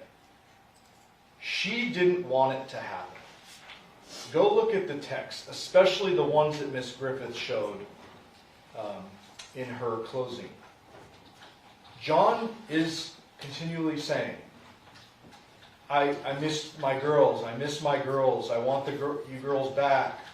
We need to put this family back together for the sake of the girls. And go look at the defendant's responses. Those ones that Miss Griffith showed. One was, I'm glad you appreciate what we had or how it was back then. And then that last text she put up where John is saying we need to do this, we need to have them under the same roof. She doesn't respond.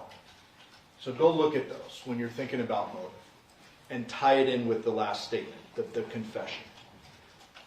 There is no doubt that both sides have been aware of this potential for a move.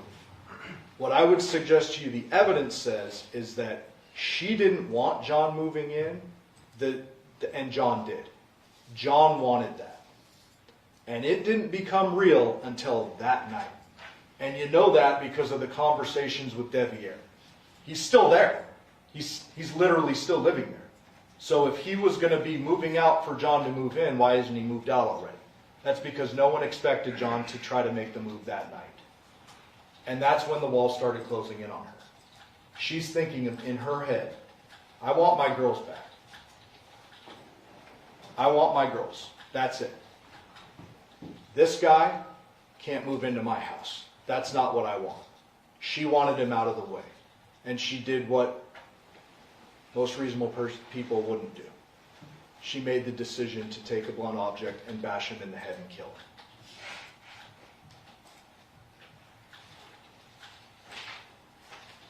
I want to address a few things with the defense expert.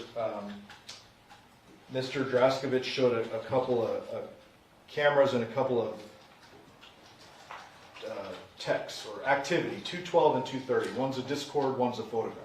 Remember what their own expert said. That wasn't active activity. That could have been background activity. It could have been active. He can't say that.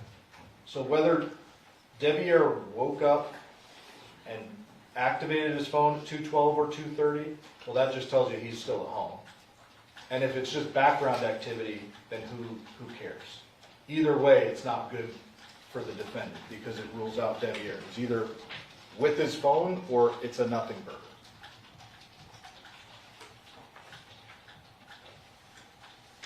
Mr. Draskovic talked about the boxer shorts being off, and I already mentioned this. The defendant may very well have blocked out what she did after she killed him. And whether she took the boxers off or not doesn't really matter. It's probably very likely that he was naked when they were having this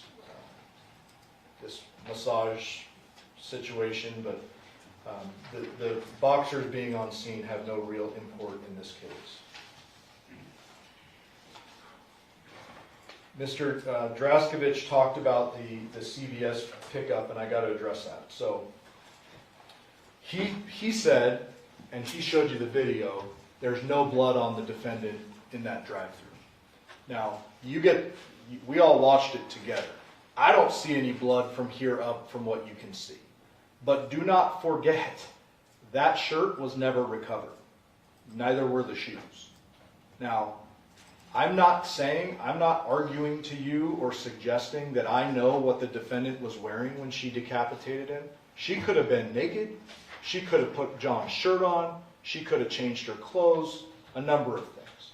But what I am telling you is that white shirt, from here up, maybe no blood on it, but it's never recovered. So we don't know if there's actual blood on it.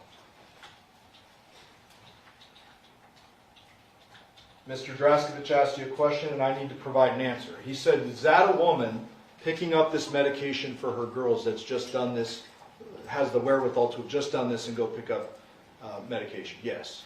Yeah. That's reality. You heard the voicemails. The little girl was saying, you were going to get my medication. I'm not saying that the defendant is a bad mother. I will not say that. That ain't right. She took her children's father away. That's a bad thing she did.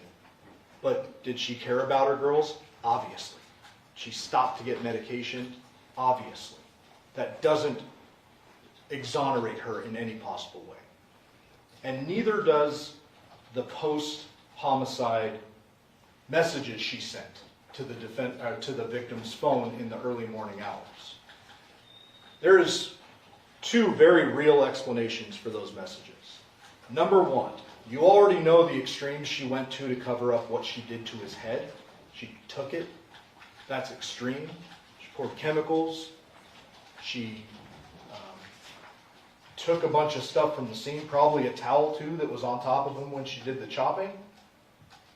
It's not outside the realm of possibility that she sent a text and made it look like she thought he was alive. That's certainly not unreasonable.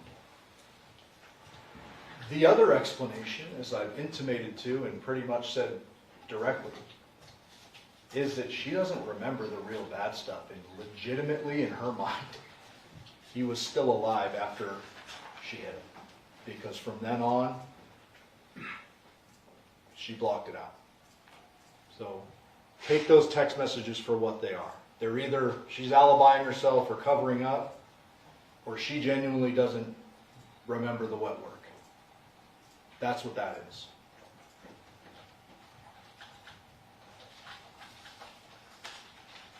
I have to mention the timing of the big confession, not the one to the DFS person, but the big confession. If this is all, there's no evidence to say this, but according to Mr. Draskovic, this is the defendant covering up for Deviere. If that is true, why does she confess after she's arrested? Right? She's already been arrested. Deviere's gotten away with it. Why does she confess after? Unless it's what happened. Mr. Draskovic showed a couple of videos. The small movement off screen. Remember the 2696 video? He showed the small movement off screen, and I believe he said, I'm sure it was just misspeaking, but I want to make sure it's clear, that that was the 204 movement. That was not. That, according to the detective, that was the 11 p.m. movement when it goes off screen. And we know that for a fact because the burla shows that exact movement at 11, or it's 11 or 11:04, I can't remember. The 204 footage on that video is when you can't see the car, it's already out of frame, but you can see the lights turn on and it leaves. And then that is also consistent with the burla, so just needed to clarify that.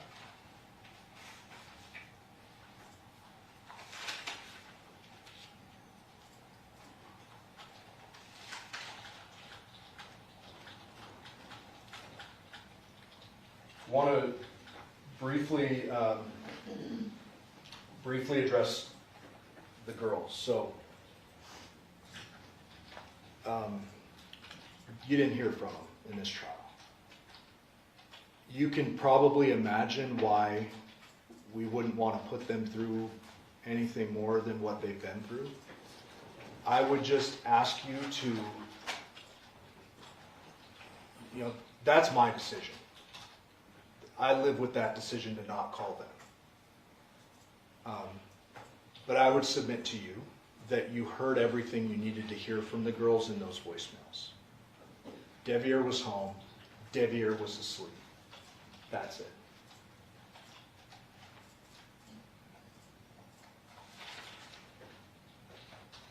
Need to briefly address this DNA stuff. So Mr. Draskovic made a point about the swords, the shower earlier in the trial, not an argument, but no blood being in the Nissan Armada and the footprints. And I just want to take this to its logical conclusion. So say we swab the swords and any one of the three's DNA is on it.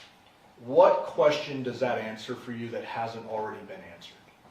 If Deviere's DNA is on it, it's, well, he's handled the swords before. If the defendant's DNA is on the sword, it's, well, she lives in the home, of course her DNA is on the sword. If John's DNA is on the sword, it's, well, yeah, those are his swords and they were just moved from his house in the move, right? That doesn't answer an actual question in the case. DNA being in the shower. The defendant's been to the home many times. Have we found her DNA in the shower? What is that going to change for you? Absolutely nothing. No blood in the Nissan Armada. There is so much evidence of her covering up her acts at the crime scene. It should not be shocking to you that she could have wiped up some blood if there was any in the Nissan Armada. We know from the patterning at the scene, and you look at it for yourself, the blood on the ground, there is something she used to collect that head. There is a very straight, clear line on the border of that blood that suggests that something caught that head. And whatever that was, she took it with her. And when the defense says there's no stops along the way, we agree. But what they can't say, no one can say, is what she did when she got home. And you may remember that many times different witnesses talked about it being trash day. It is not very hard to walk over 2 homes or 3 homes and dump a bag or basket or whatever it is in a trash can. And, I got to address the investigation. Now, the detectives are all learning this stuff as the investigation goes along. They didn't have the burla and all that stuff when they go to Porcupine Rim on August 7th. Should they, because of they did know there was a head missing. Should they have checked every trash can in the neighborhood? Yeah, probably. But they didn't. Okay. That doesn't mean that she didn't dump the head in the trash can. And that doesn't mean that this investigation gets the case thrown out or the defendant acquitted. These detectives actually did a pretty darn good job of follow-up investigation. When they suggested that she was the convenient shortest distance between 2 lines, I disagree with that. Because remember, they found all that stuff in her home on August 7th. All that stuff, highly suspicious, blood on the phone. Did they arrest her then? No. Could they have? Yep. They didn't. They went and did mountains of follow-up investigation. All of that confirmed the suspicions. And then she confesses after she's arrested.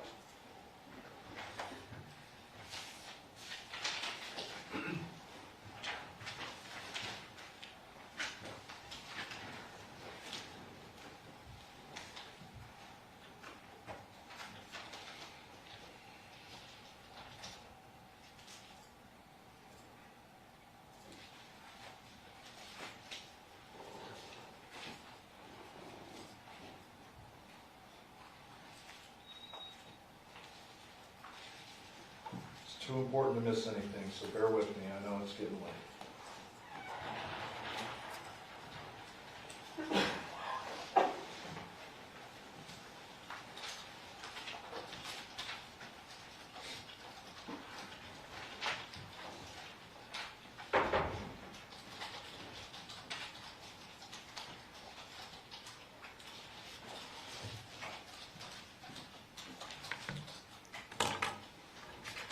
Almost.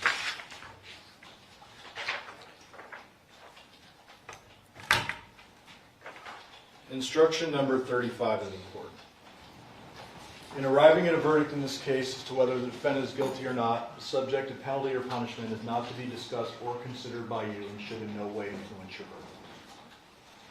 I want you to take that to heart. There's a phrase that's commonly thrown around in this courthouse. It goes, admit what you can't deny, deny what you can't admit. I'll say it again. Admit what you can't deny, deny what you can't admit. I want you to think big picture, forest from the trees, just one more time. When there is a confession and DNA and mountains of phone evidence and video surveillance, what could the defense possibly do? She's covering up. The only thing that these very skilled defense attorneys could say in this case. We, luckily, have a mountain of evidence to disprove that. Admit what you can't deny, deny what you can't admit. They were painted into a corner. I commend them on their job, but what they did is they blamed an innocent person for a homicide he didn't commit. And I don't want you to blame the defendant, Ms. Michaels. I don't want you to judge her based on whatever her past. No one's asking you to do that.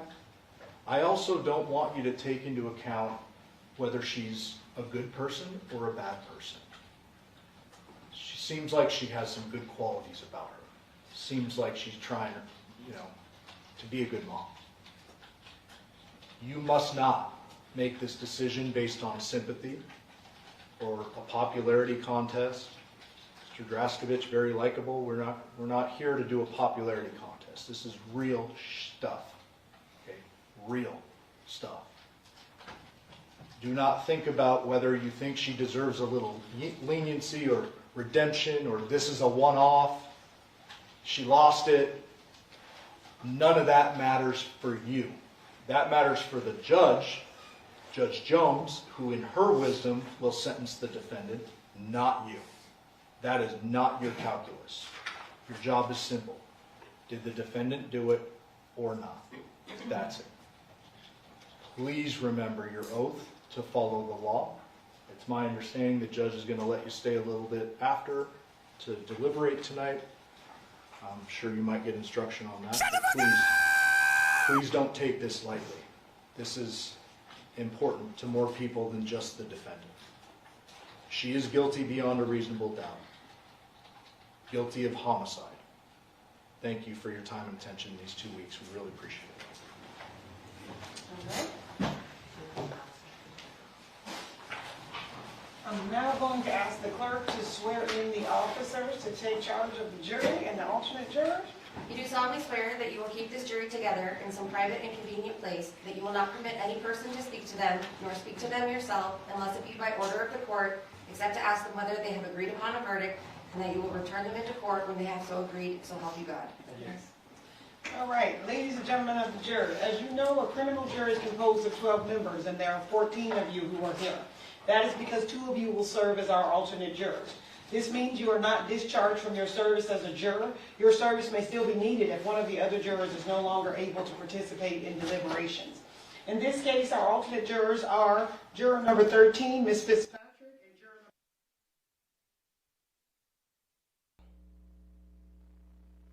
number... Hey, bro, come on now, dog. Come on, man. Hey. We still waiting for the verdict. At least I made it back before that.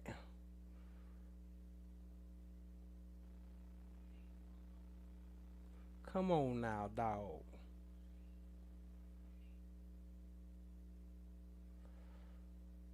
Oh, where was we with the opening and closing earlier? Did we finish the opening and closing arguments? I don't think so.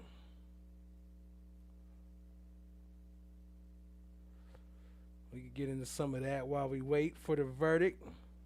I'm pretty sure they're gonna have it done today. Otherwise, they be coming out real quick, real soon to try to start wrapping up today if they plan on keep going till Monday. All right. Miss D56 in the building. What's good, family? I see you. Appreciate you joining. I can't see what these things are saying. Is this what we was watching? Oh, yep. Right where we was at, too. Perfect. Deviere. Johnathan's not in the picture.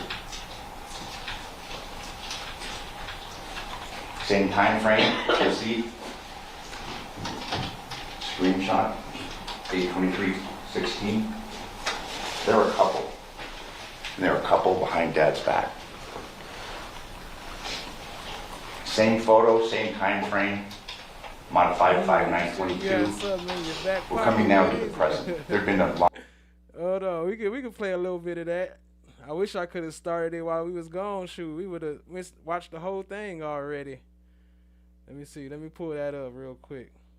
Ongoing torrid affair, which resulted in a marriage between a son and his father's former girlfriend. This is Deviere receiving a text from Devyn. See, 11/3/21. Hope it's good. I was looking, it was good, but I'm looking forward to eating something else later. Her response, Arby's, his, if that's what you call that coochie. Make sure I understand it. The amended filing corrects. So what we have in my back pocket is the ex-deputy sentencing for the manslaughter of his girlfriend. Remember the case we covered where old boy shot his girlfriend and they found him guilty? The cop, he was an off-duty cop, and they was playing with the guns or something naked in the house, and he ended up shooting her, and they found him guilty. So yeah, we got the sentencing for that. We could get into some of that while we wait. It's a singular change that initially somebody referred to him as a monster, they now refer to him as a person. Correct, yes, Your Honor. Okay. File regarding his performance evaluation. Yes, sir. State, any objection? Can I just review it real quick, Your Honor? I did not see that. Okay. They were sent yesterday. In the email? I don't know. My assistant forwarded them to me. They should have gone in the email. Hold on 1 second. They're docketed, docket entry 149, notice of filing copies of employment performance evaluations. Here, I got. Okay, I see it. No objection here. Okay. Will be considered in evidence. I will consider them. All right. So I need to take up, Mr. Caddy filed a motion to exclude evidence of prior bad acts by the defense. So November 12th, which was night before last, just before 8 o'clock, the state filed letters written by Ms. Wright's family members. Then November 13th, state filed an amended version of these letters. I received them by email, and Mr. Caddy was copied on both emails. And apparently, so that to make sure I understand it, the amended filing corrects a singular change that initially somebody referred to him as a monster, they now refer to him as a person. Correct, yes, Your Honor. Okay. All right.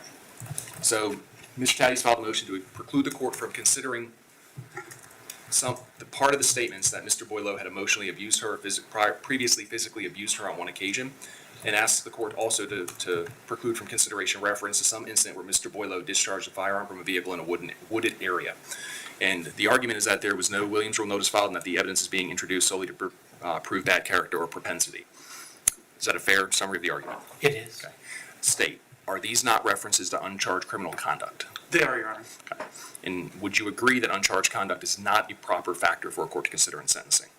Your Honor, I would agree generally it is. However, the state's position is I think there's a little bit of a opening of the door because defense has filed a motion for downward departure under the guise of unsophisticated, isolated. I don't believe that the references to the abuse would be relevant or related. However, I think the prior issue with the firearm that the family member observed could be considered by the court. There's a case I'd refer you to. It's Wyrick versus State, 370 Southern 3rd, 1000, Florida 2nd District Court of Appeal from 2023. That case deals with reliance by a court to some degree in consideration of uncharged criminal conduct as rebuttal to downward departure grounds. That's not the express holding, but it would appear to me to be an impermissible sentencing consideration. Yes, Your Honor. Regardless, I understand your argument, but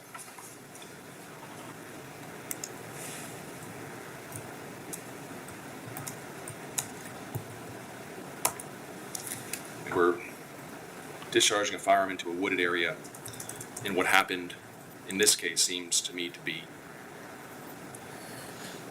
to use that overworked metaphor, apples and oranges. Yes, Your Honor. Seem quite different.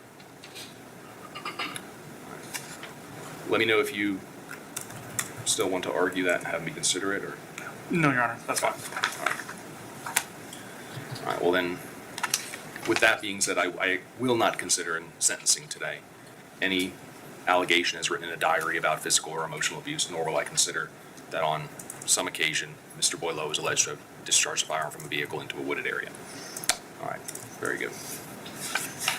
All right, so I also received, in addition to the things Mr. Taddy submitted, I also received written statements by I think 4 or 5 people from the state that I would consider these to be victim impact statements. Yes, sir. These are not sworn to, okay? And there's a case from the First District Court of Appeals, Patterson v. State, 994 Southern 2nd 428, decided in 2008 that held that victim impact statements must be under oath to be considered by the court. Admittedly, there is a contrary opinion from the Second District Court of Appeal, Dickey v. State, 216 Southern 2nd 35, decided in 2017 that reached a different conclusion. The Fourth District Court of Appeal in 2019, Taylor v. State, 264 Southern 3rd 1135, recognized the split, did not weigh in on the issue, and they simply sidestepped it and found that it wasn't fundamental error, even if it was error.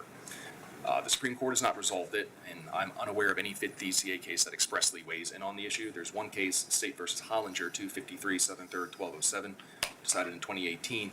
In that case, there was an unsworn victim impact statement submitted to the court, but its author testified at sentencing and was subject to cross-examination. So, I mean, this is not really a confrontation issue at this point, but that decision did note the Second DCA's decision in Dickey in a footnote, and parenthetically noted Dickey's holding that the trial court could properly consider unsworn victim impact statement fashioning a sentence. So with that being said, consideration of unsworn victim impact statements, whether they may be permissibly considered by a sentencing court, is not well settled at this point. And obviously all of that predates Marcy's law being enacted, and that's been noted by the First DCA in Clackley v. State, CLAKLEY 416 Southern 3rd 444 from 2025, where they also declined to address the issue of whether Marcy's law affected the holding in Pattinson. So with that being said, are the folks who wrote those letters intending to speak today? No, Your Honor. My understanding was speaking to them is based off of different reasons. They weren't comfortable speaking in front of the court. They would rather have their thoughts collected and written down for the court to consider ahead of time. So that was the intention or the desire from them. All right. Well, it's certainly not fundamental error for me to consider those. I think that's clear. So with that being said, Mr. Taddy, do you have any objection to my considering the unsworn victim impact statements that were submitted by the state with an understanding that the parts that reference the uncharged criminal conduct, those portions will simply be excised for my consideration?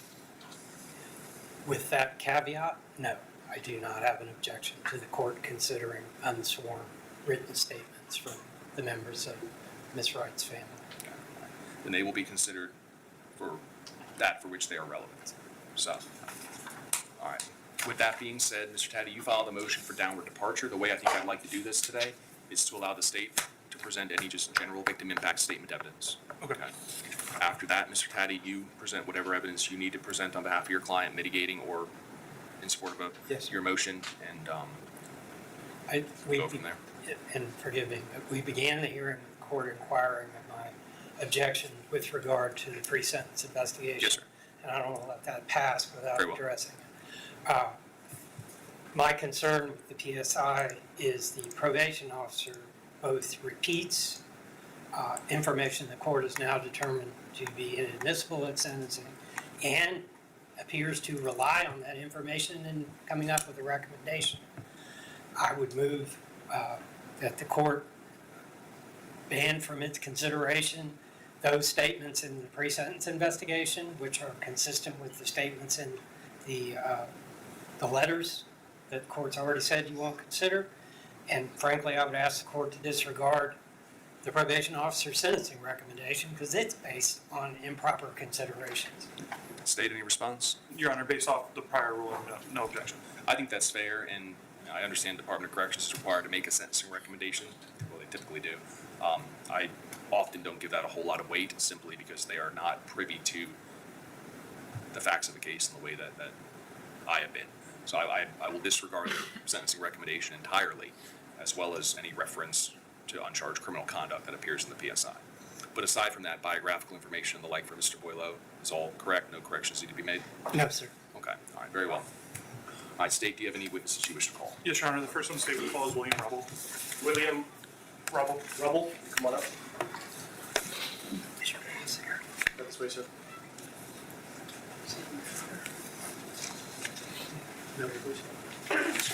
One more. Have you raise your right hand?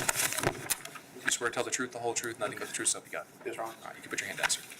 Tell me your name and how you spell it. William Rubble, R-U-B-L-E. Okay. State, did you want to ask him questions or just let him speak? Your Honor, I was just going to let him speak. My understanding is he has a prepared statement that he wanted to read to the court. Okay. Go ahead, sir. The floor is yours. Your Honor, I have known the Wright family my entire life. Karen Wright was one of my mother's first friends after moving to Florida in the mid-1980s. I remember when Karen and John adopted Julia, Paulina, and Greg from Russia, and I often babysat their children as we grew up together. Over the past 3.5 decades, I've attended holidays, birthdays, graduations, and countless other gatherings at their home.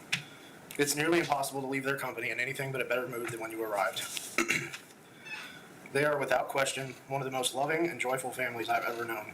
I consider Karen and John to be like an aunt and uncle, and their children closer than many of my actual cousins. Paulina was full of energy, kindness, and promise. She was a joy to be around, a devoted daughter, loving sister, and a wonderful aunt. Her presence lit up every life she touched.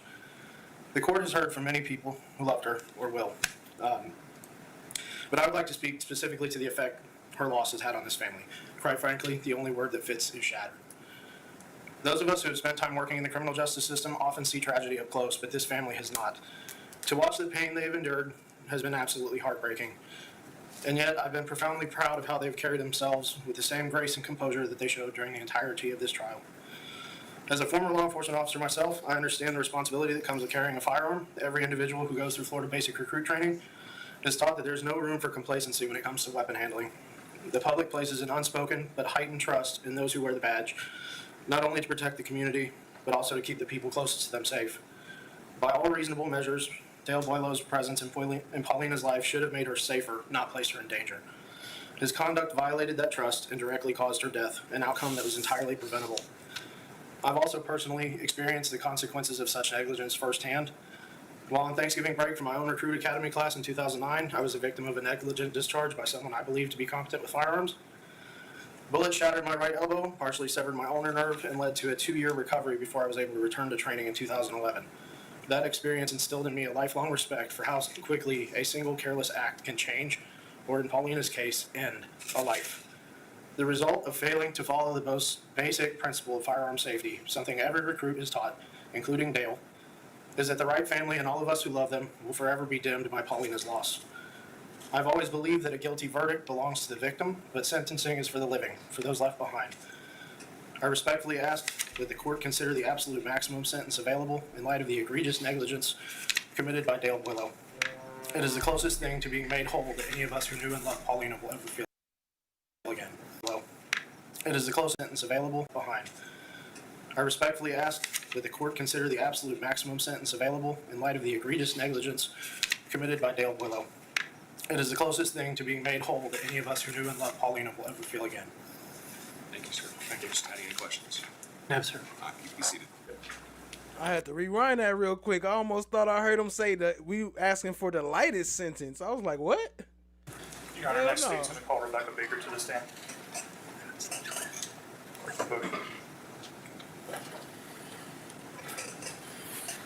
Have you raised your right hand, man? You swear affirm the testimony you gave will be the truth, the whole truth, nothing but the truth, so help you God. Yes, Your Honor. You can put your hand down. And tell me your name and how you spell it. Rebecca, Rebecca, Baker, Baker. Okay. Your Honor, same thing. She has a statement prepared. You can go ahead and read it. Okay. Hello, my name is Rebecca Baker. My maiden name is Rebecca Wright, and Paulina Wright is my little sister. They say lightning doesn't strike the same place twice, but on September 20th, 2024, it struck me twice in a row. My phone rang early in the morning. My dad was calling. My dad never calls early in the morning, so I answered right away. He is sobbing uncontrollably, and immediately my heart is in my throat. He manages to choke out in between his cries, "She's dead. Paulina is dead." I feel the first clap of lightning strike my body, and I scream, "No, no, no." In my dad's panic, he hangs up. I call him right back and I yell, "What happened, Dad? What happened?" He answers, "All we know is that she died of a gunshot wound," and clap, the lightning strikes me again. An immediate knowing. I knew that you, Leslie Boileau, killed my sister. My sister Paulina was kind, smart, funny, and witty. Even when she was being mean to me, we were sisters after all, she still made me laugh. Paulina's humor was the unexpected type. You never knew how or when she would make the funniest comment that made you laugh until your ribs hurt. Paulina also gave the best head scratches, the warmest hugs, the coziest couch snuggles. She loved her family so dearly. I miss her like crazy. Paulina became an aunt in January 2024. Her niece was born to her twin sister, Julia, and then 12 hours later, on the very same day, her nephew, my son, was born. Paulina's joke is, "My nephew is just such a gentleman." He said, "Ladies first." Paulina loved children, and she loved her niece and nephew most of all. I am devastated that they will only know her from photos that we show them and the stories that we tell them. They will never see her face light up the room with that mischievous little dimply grin. They will never taste her famous green bean casserole. They will never hear her infectious laugh.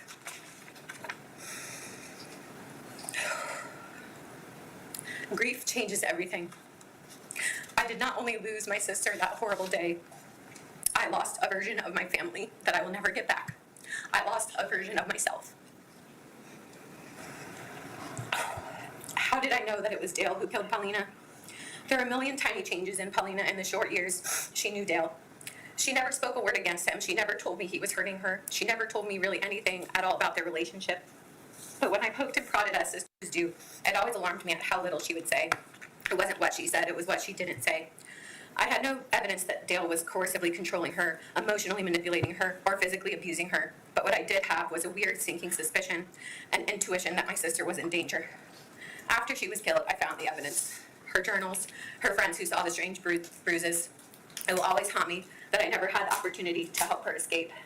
Ms. Baker, I do want to interrupt. It's inappropriate for me as a judge to consider allegations of criminal conduct that the person's not been charged with and convicted of at sentencing. I understand that you're reading from a prepared statement, but because I can't consider them, it would also be inappropriate for me to hear them. If you're able to, as reading your statement, anybody else in the family who has a statement to read, not read those portions, so that I'm not put in a position where somebody could say that I have considered something inadmissible. That would be much appreciated. Okay. Continue.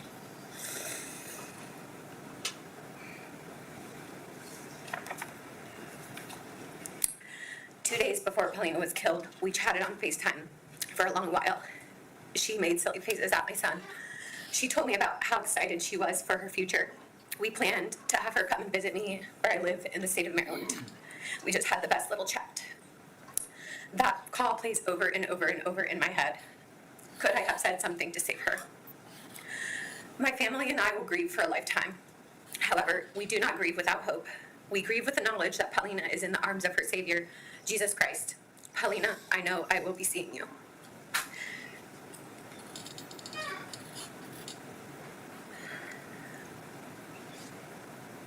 It is a very powerless feeling to plead in front of this broken court system for a tiny shred of justice. Nothing will bring Paulina back. Nothing. I only hope that a maximum sentence will stop Leslie from destroying another family. Please, Judge McCourt, I implore you. This man deserves a maximum sentence for killing Paulina. Justice demands it. Thank you, ma'am. Mr. Taddy, any questions? No questions. Your Honor, next state's going to call Gregory Wright to the stand. You said Gregory Wright?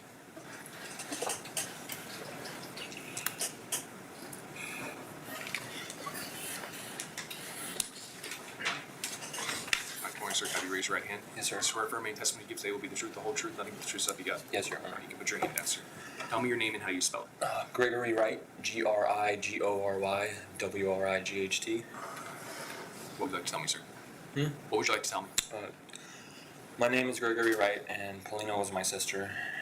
Me, Paulina, and Julia were all born in Russia, and we got adopted in 2004.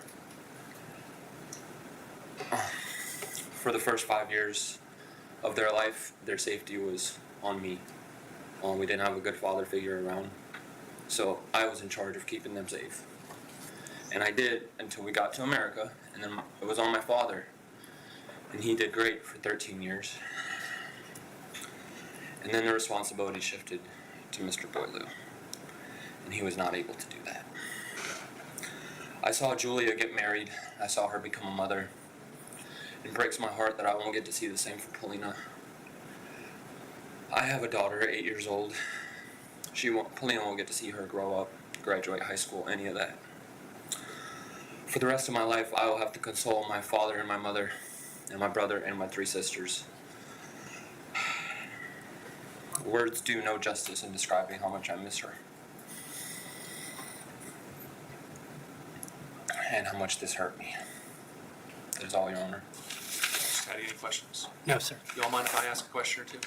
I do not. You're her older brother? Yes, sir. How old are you? I am 29 years old. What's her birthday? Her birthday is December 31st, 1998. When did she come to the United States? When did you all come to the United States? November 16, 2004. Okay. All right, very good. Thank you, sir. Yes, sir. Your Honor, next state we call Julia Dawson to the stand.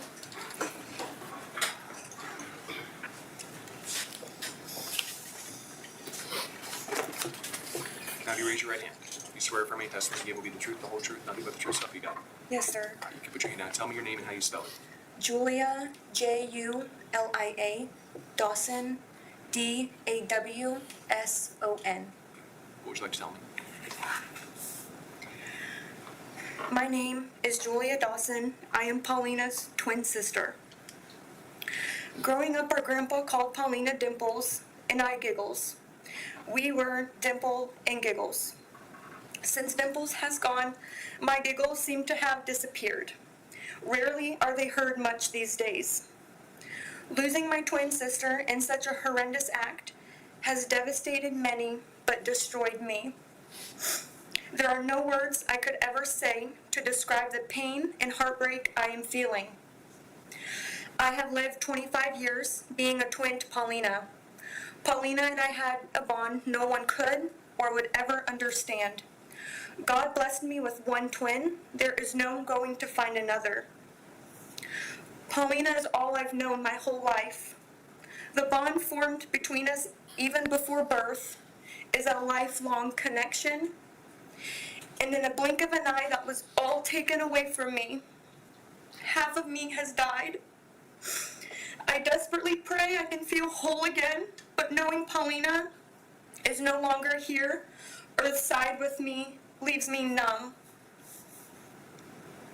Paulina was my biggest cheerleader. She stood next to me on my wedding day, held my hand during the birth of my daughter, pushed me to do hard things, encouraged me to step out of my comfort zone, showed up for me, listened to me, cried with me, laughed with me.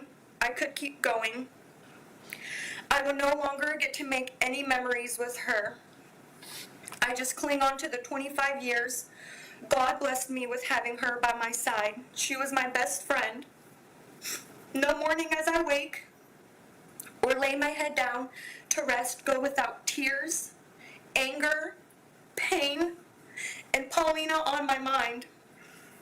I'm dreading the day I have to tell my daughter and future kids the horror story of what happened to their Aunt Polly. All I have left is photos and memories to share. My daughter will never get to experience the love her Aunt Polly would have continued to give her. She was the best aunt. Anytime she saw her niece and nephew, her smile would light up the whole room. Paulina only got 8 months with her babies before she was taken. The good days are stolen from me because I remember Paulina isn't here to celebrate and do life with me.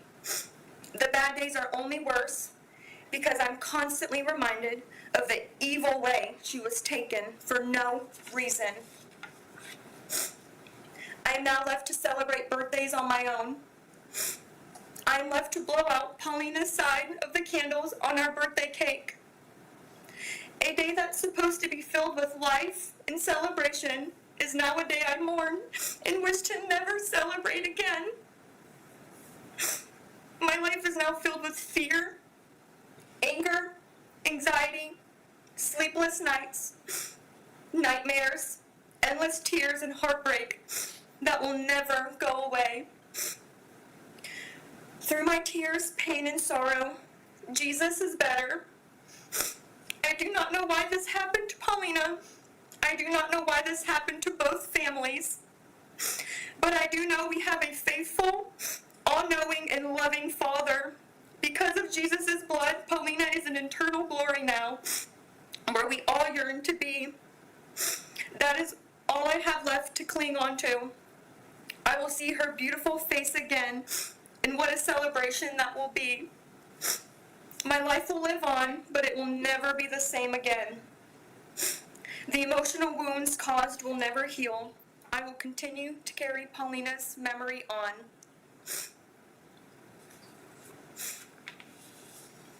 Thank you, ma'am. Any questions? No, sir. You can be seated, ma'am. State has no more witnesses, Your Honor. Mr. Caddy, do you have any witnesses you wish to call? Yes, sir. Juan Ferran. Dave Willette.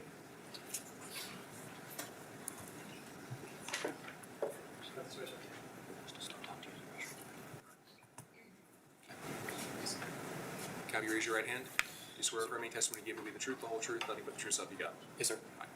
Tell me your name and how you spell it. David Boyle, DAVID BOILEAU. Thank you, sir. Mr. Caddy. He has a letter that was submitted with the other letters. You're welcome to read that, or if you want to add to it, you can do that now.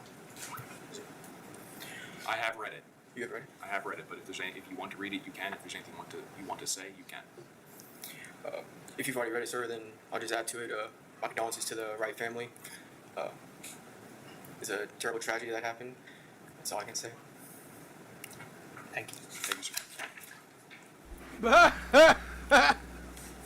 Next. Hell no. Bruh. I thought you were supposed to be helping me out. You just came to say it was a terrible tragedy. We already know that. You could have kept your ass back there. And I would like to take some brief testimony from Mr. Boyle. All right. Let me have you raise your right hand, sir. You swear to tell the truth, the whole truth, nothing but the truth, so help you God? I do. You put your hand down. Would you state your full name, please? Leslie Dale Boyle Jr. All right. Mr. Boyle, at the time of your arrest, you were employed as a Marion County deputy, is that correct? Correct. How long had you worked for the sheriff's office? 8 years. Have you ever been convicted of a crime? No. Have you ever been arrested for a crime? No. Is there anything else, I mean, you testified at the trial, is there anything else that you would like to say today? Yeah. I've gone over and over in my head about how blind I could have been to allow this situation to unfold.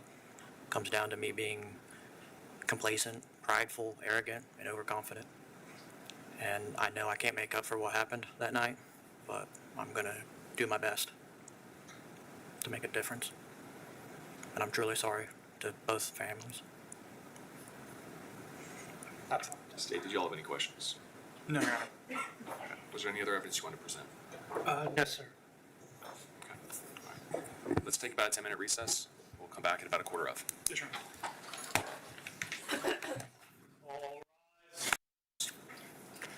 question before me today then is, should I depart?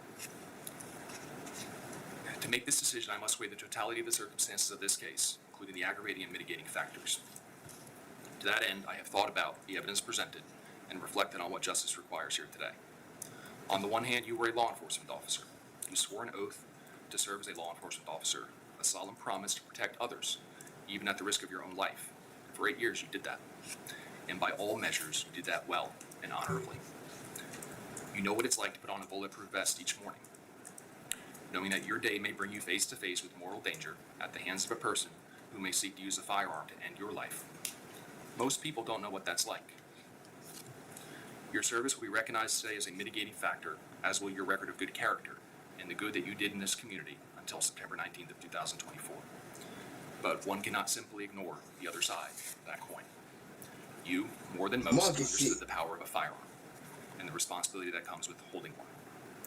Putting on your vest every day was also a reminder that firearms are deadly weapons capable of ending life. You were trained. I've looked through your training records. They were admitted into evidence during the trial. You were highly trained in how to handle firearms safely, to protect innocent life, and to avoid taking it. Your training records speak for themselves. Treat every weapon as if it were loaded. You knew all of that, and you knew to never point your weapon at anything you did not intend to shoot. But, despite all of that, on September 19th, 2024, you pointed a rifle at Ms. Wright, pulled the trigger, shot her between the eyes, and killed her. Afterward, you had what appeared to be the audacity to cast blame upon her because she asked you to teach her how to use firearms. She was innocent. It never should have happened. I could say that it could have been prevented, but that would imply it was simply an accident. Jury will now go off and deliberate on... Guilty! That nigga is guilty! Sir, settle down.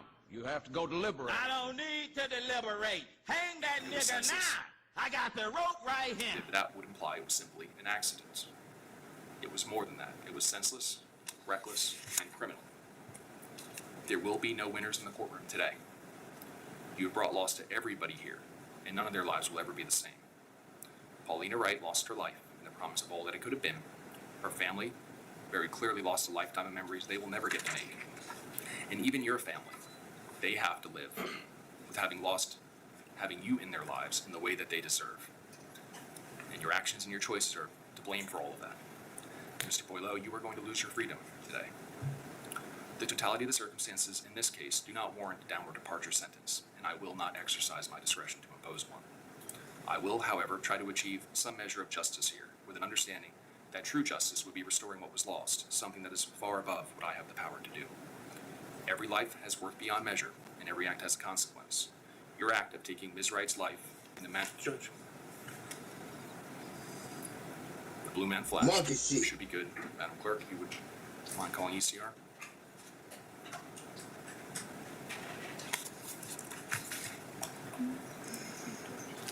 Monkey shit. Monkey shit.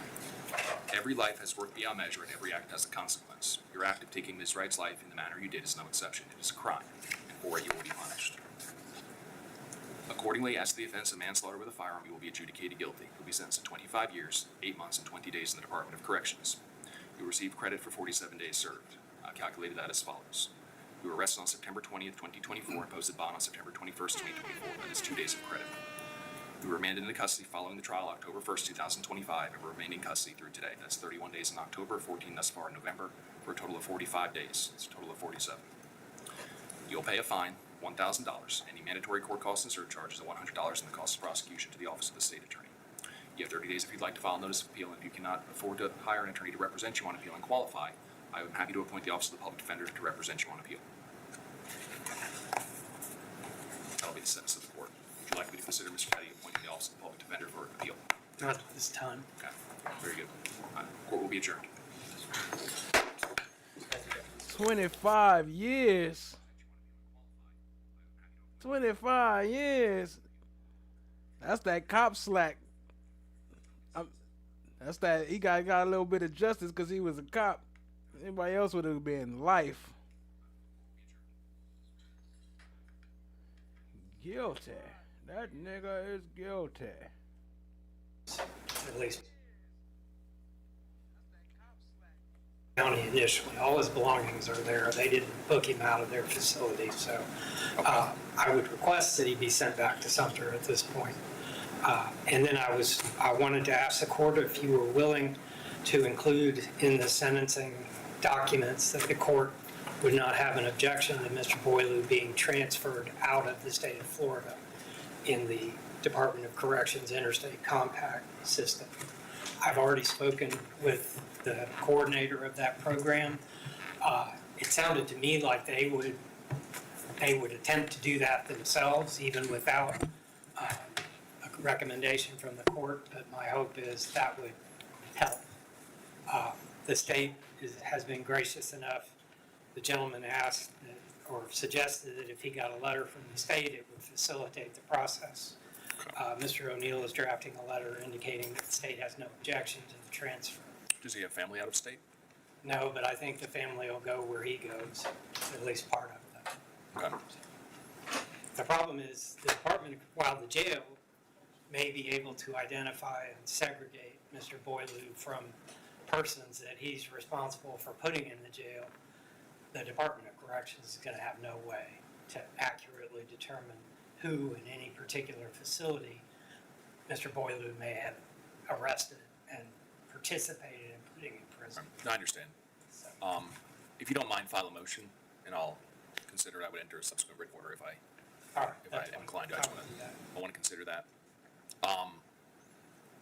Okay. My understanding is that what delays delivery of a prisoner to the Department of Corrections is the commitment packet. So, my intent is to not burden the sheriff of Sumter County, who has Mr. Boileau housed for any longer than we need to. And I know we have a process in place here for commitment packets getting delivered to the Marion County Jail, but if it has to be delivered to Sumter County, just the added logistics to it, I would like to get him on his way as quickly as possible. I don't want there to be some inordinate delay at this point. Madam Clerk, how long do you think it'll take to get the commitment packet prepared? Okay. All right, and that'll go to the Marion County Jail? You can send to Sumter? Okay. All right, so with that said, Mr. Boileau will be transported back to Sumter County first. And then from I there, would not expect the Sumter County Sheriff to have an objection to being involved in his transfer to. No, I don't expect it to, but if we can simplify that and cut out an additional stop, it would make sense to me. But if he's got his things there and property that he would be bringing to the department with him, I don't know what it would be. Legal paperwork, I assume, for starters, but that's reasonable. All of my property that I was arrested with originally is there. And all Okay, they transferred all. Yeah, all of my property's down there. Like my clothes that I was taken into custody here Yes, during the trial is all down there with like my lights and everything I have. Okay, that's reasonable. I mean, you ought to have those things with you when you go to the department. So, all right, very well. But I will draft a motion.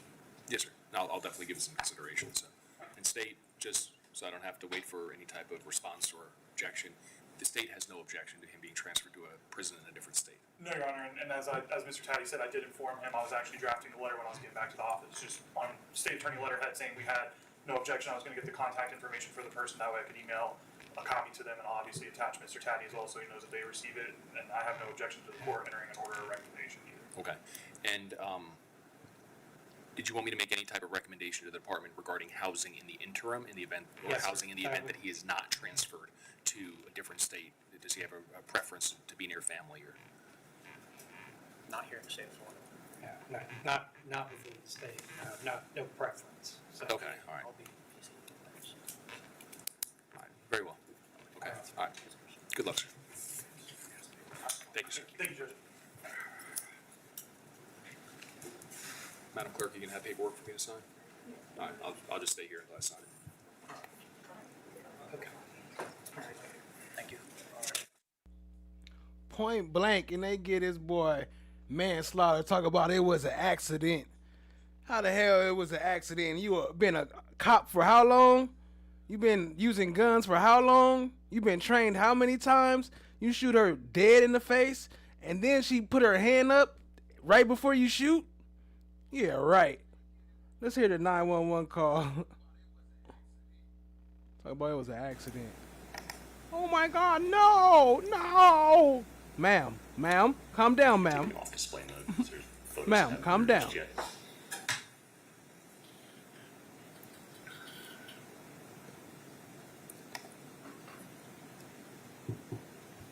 thank you, Your Honor. 25 and some change. That's still a life sentence, especially for a cop. That's still a life sentence, but that gives him a chance to get out. Like, you know, he could get out early, get released early. He could do some, you know, they be having all types of special programs for these people.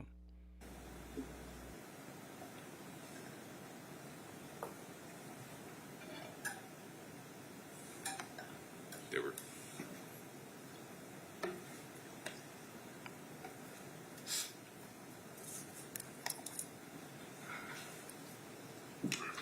Should be okay.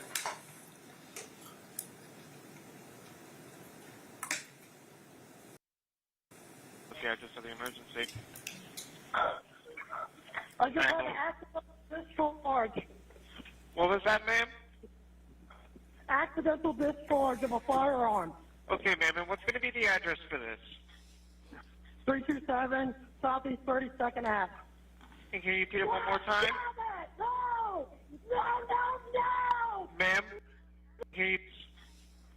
327 Southeast 32nd Ave. And can you repeat it one more time? No! No, no, no! Ma'am? Hell no.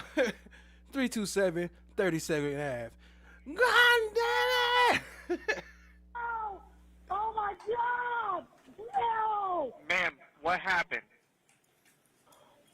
Me and my girlfriend were cleaning my gun, and we were trading it back and forth, and I didn't know it was loaded, and I fucking shot her. No! I need an ambulance right now, please. All right, ma'am, we're getting help on the way, okay? Please. Oh my God, no! No! Ma'am, I need you to take a deep breath. We're getting help on the way. I'm gonna... No, please! God damn it, I lost! No! No! No! No! No! Oh my God! Ma'am, I need you to take a deep breath. We're getting help on the way, okay? 327 Southeast 32nd Ave, please. No, oh my God! I don't... No, God! Damn it! I'm We're already getting help on the way, ma'am. No, my God! I'm sorry, babe. I love you. No! No, no, no! I need help right now. We're already getting help on the way, ma'am. I love you. God damn it, no! Just bear with me 1 second, okay? We're getting help on the way. No! All right. And, ma'am, how is she doing now? Is she breathing? Is she awake? No, she needs medic. She's shot in the head. God damn it! Ma'am, is she obviously deceased? I don't want to say that. No, babe, no! I don't think she is. I can still feel a pulse. Hurry up! Hurry up! I'll have that. All right, ma'am. And where in the head was she shot? The front, the side, where? Forehead. The front, the forehead. No! No! No! No! No! Oh my God! No! We're already getting help on the way, okay? Oh. The door's unlocked. God damn it, no! I knew I should have been doing this. No! Oh my God, hurry up, hurry up, hurry up, I need help. We're already getting help on the way, ma'am. And how old is she? She's 25. No. So I guess that's not too bad, because manslaughter maximum is 15 years, ain't it? In Ocala, Florida, I think it's maximum supposed to be up to 15 years for manslaughter. All right. Ma'am, I need you to put the gun away and let me know when it's secure. They're away. They're unloaded. They're away. And as of right now, is she awake? No, she's unconscious. Is she I breathing? need help right now. Please, I need help. Ma'am, is she breathing? No. I don't think so. I need help. We're already getting help on the way, ma'am. I need help right now. No! No! What you in jail for? For killing somebody for making fun of my high voice? No, no, no! God damn it! No! No!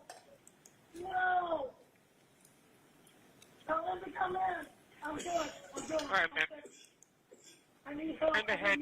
right now. Sorry. Liberty, come here. Ma'am, are you a deputy? Liberty. I need help. There's one in her lap and one there. We're good. I need medics right now. No! No! I knew we should have been fucking...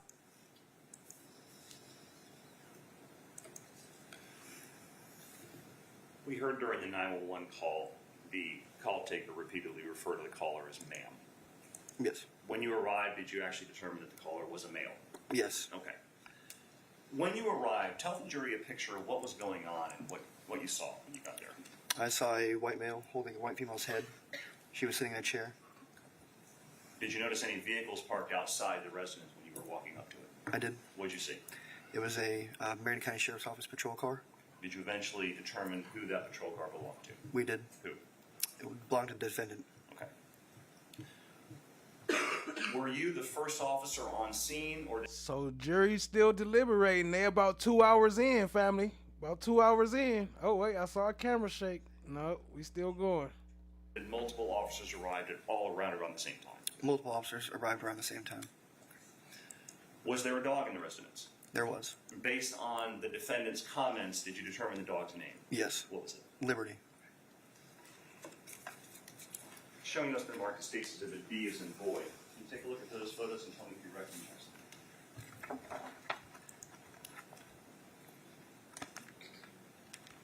I recognize them.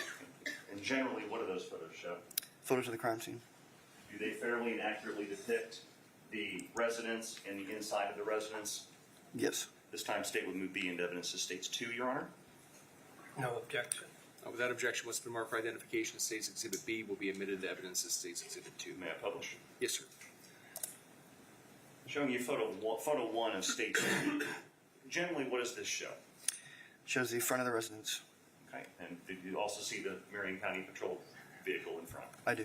We see some yellow tape lined up. I'm assuming that tape was not there when you arrived. It was not. What is that tape? That is crime scene tape.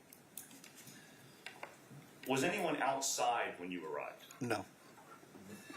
You briefly described it earlier, but what did you and other officers do right when you went inside the house? We went inside, moved the table out of the way, secured the scene. Yes, Your Honor.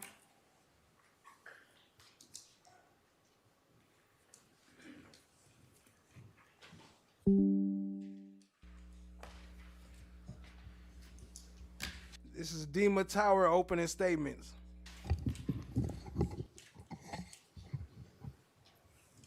May it please the court? Members of the jury. Rage. That was the defendant's answer. In this case, the evidence will show that on the morning of September 1st of 2023, the morning after the defendant stabbed his parents to death, after he led the Northport Police Department on a high-speed chase down and up I-75, after he ran through woods and swam through canals for almost 8 hours to avoid capture. The morning after, It's going to show that anything that I may have said, they exacerbated it. he sat in an interview room with detectives, and they asked him a question. What happened last night? What happened? Help us understand. And you'll hear that he answered with one word: rage. A rage that he described had been boiling until it reached the point the previous night where he decided to do it. Hannah Grace, shout out to Cat Knott Williams, saying Hannah Grace of Cobb County, or Hannah Grace Cobb, had her charges dropped, but she said the same thing, cleaning and shot her boyfriend on accident, and she got her charges dropped. As you've been she wasn't a cop though, was she? Instructed, Dima Tower, the defendant in this case, has been charged with 3 criminal offenses for his conduct on the night of August 31st of 2023. 2 counts of first-degree premeditated murder for the murder of Robbie and Jennifer Tower, and 1 count of fleeing to elude law enforcement. In this trial, the state will prove to you that the defendant is guilty as charged by presenting evidence. In this trial, you'll hear evidence, and you'll see it in witness testimony, in physical exhibits, in video, in photographs, in the results of forensic testing. And in this case, you will also hear the defendant's own words. For the witness testimony, you'll hear from civilians. You'll hear from Jonna Walton. She was a neighbor on Malacott Road of the Towers. She knew them personally, they were friends. You'll hear how, on the night of August 31st, she was asleep in her bed. You'll hear how close to midnight she was woken up by sounds at the door, ringing, banging. You'll hear how she heard a woman's voice call out for help. And that voice was so desperate that she did not recognize it. You'll hear how she ran down the stairs. And a few moments later, she called law enforcement, 911, and you'll hear how she opened the door. No one was there, but she saw the blood. She saw stains of blood, and you'll see photographs of that blood, starting at her door, the doorbell, going across the driveway, down, all the way to the Tower home. You'll also hear from civilian Miss Melissa Snow.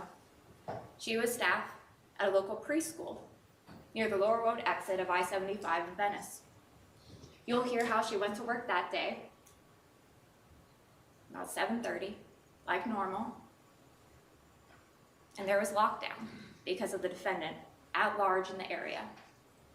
You'll hear how she saw someone matching that description, and she notified law enforcement. And he was heading in the direction that about 30 minutes later, he was finally apprehended. You'll hear from Kay Rosas. She was a store clerk at the Shell gas station, where the defendant was ultimately arrested. You'll see the video of him going through that store, and you'll see him walking like it was any other day, like nothing had happened. You'll also hear from law enforcement witnesses in this trial. You'll hear from Officer Tyler Ragakis of the Northport Police Department. You'll hear how he was the first officer on scene at 1240 Malacott Road, and he saw the defendant getting ready and getting in his car, and he called out to him. And you'll hear from his testimony, but you'll also see it in his dash cam footage. You'll see the defendant ignore him, get in his car, and speed away around another officer coming down the road. You'll see for about 30 minutes the defendant's driving. First, as he's speeding through the residential streets of Northport, running stop signs. At one point he goes, you'll see, down the opposite side of the road to try to get away from officers. You'll see when he merges on I-75, you'll see him drive around cars and speed. towards Charlotte County until he turns around and goes back towards Venice. And you'll see where he finally abandons the car and takes off running into the woods, where he's able to avoid officers for that entire night up until the next morning. You'll hear testimony from Detective Cade Ryer. He was an officer at the time with the Venice Police Department. He was the one who went out to location where a sighting of a potential subject was called out near the Lower Road exit. And you'll hear how he happened to be checking the Shell gas station at the same time the defendant was walking in the back of the building, and they were able to make the arrest. You'll also hear from Corporal St. Jean. He was the lead detective assigned to this case in this investigation. You'll hear the steps of his investigation, identifying a suspect. And you'll hear how, after the defendant was arrested, he and another detective, Detective Chippendale, with the Northport Police Department, went to the police station in Venice to meet with the defendant, where they conducted an interview. That interview was video recorded, so you will hear in this trial the defendant's own words about what happened. You will hear that prior to that night, despite his parents being loving, the defendant was angry. Angry at life, that it was not turning out the way he expected. And that anger was building and boiling. You'll hear how that night was not the first time he thought about killing his parents. You'll hear how that day started out like any other normal day for him, that he went for a full shift at his job, came home, then went to his car and had a drink and began to think. You'll hear how that's when the thoughts came again, that he wasn't happy in killing his parents. You'll hear how he went back into the house, into his bedroom, and he continued to have that thought. And that's when he decided to do it. That's what he was going to do, and you'll hear this in the interview, that he was going to get it over with. You'll hear him describe as he walks to the kitchen, takes a knife out of the knife block, a steak knife, and he walks to the master bedroom. You'll hear how that day, that night, there was no argument. There was no confrontation. His parents were asleep in their bed. He walked into the bedroom, he went to his father's side of the bed, and he started to stab into the darkness. You'll hear him describe how he stabbed too many times that he couldn't even count.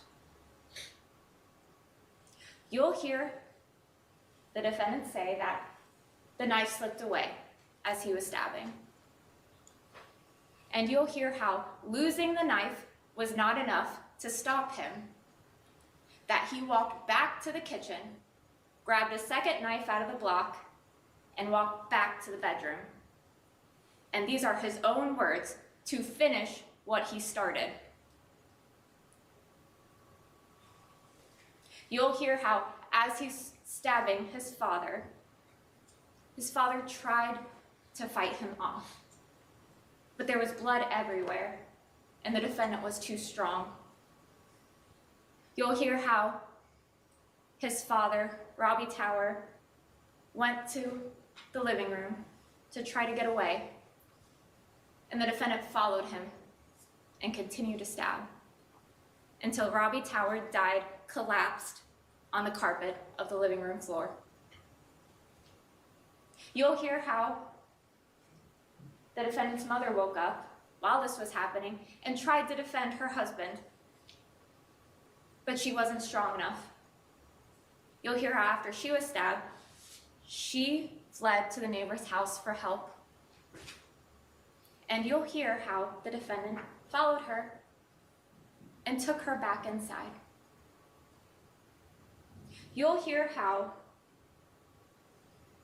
the defendant did not immediately finish killing her. You'll hear how he had things to say first. You'll hear how she sat on the couch while he stood over her, telling her those things. You'll hear how while she was on the couch, she cried and pled for her life. But the defendant didn't care. And when he was done, that's when he decided to finish killing her. You'll hear how he stabbed her again, over and over again, in her face and her neck. You'll hear how she didn't die on the couch. She was able to crawl away on the carpet looking for her husband. And you'll hear that's where she died, lying next to him. You'll hear how, when he was done, the defendant knew someone would have called the police and he had to move fast. So you'll hear how he made a series of calculated decisions after they were dead. You'll hear how he took the knife that he had and he cleaned it and he put it in the knife block. He cleaned himself off, he grabbed some belongings, and he went to his car to leave. You'll hear how he saw law enforcement get there. He heard the officer call out, and he didn't give a shit. Those are his words. You'll hear, again, how that night was not the first time he thought about hurting his parents, but that was the night that he decided to finally do it. And you'll hear motive. When detectives ask him, how could your rage get to that point? Help us understand what happened. He answered that he was fed up with this country and the bullshit that this country had to offer him. And his parents, they were a part of that. And he didn't like them as people anymore. And so he knew he would kill them. In this trial, you'll also hear from law enforcement witnesses that specialize in forensics and evidence collection. You'll hear from crime scene technician Elizabeth Walker. You'll see the photographs that she took and see the videos that she documented of 1240 Malcott Road and the surrounding houses that night. You'll see the signs of a violent struggle. You'll see the bedroom where the killing started and the bloody sheets, still wet when they were photographed. You'll see bloodstains going up to the ceiling, surrounding everything around the bed. You'll see the living room. You'll see the stains on the couch where Robbie and Jennifer Tower were. And you'll see their final resting place on the living room carpet. And you see the bloodstains going from the front door to the neighbor's house, the Jennifer Tower, trying to get help. You'll also see the knives that were collected that the defendant used to kill his parents. You'll also hear from crime scene technician Courtney Stender. She assisted with processing and documenting the vehicle that the defendant fled in and abandoned that night. And you'll see pictures of that vehicle. Next, you'll hear from Charlene Webster with the Florida Department of Law Enforcement. You'll hear how she received the knives and blood samples from the Northport Police Department in evidence, and she performed testing on those samples. You'll hear about her procedures for doing that, and you'll hear how, at the conclusion of her testing, that Robbie and Jennifer Tower's blood, as well as the defendant's, were identified on the knives that he admitted to using. Lastly, you'll hear from Dr. Russell Vega. He's the chief medical examiner for the 12th Circuit. He examined the victims in the home where they died. He also performed formal autopsies in the medical examiner's office. Through his testimony and the pictures that you'll have to see, you will see the extent and the quantity of the stab wounds to Robbie and Jennifer Tower.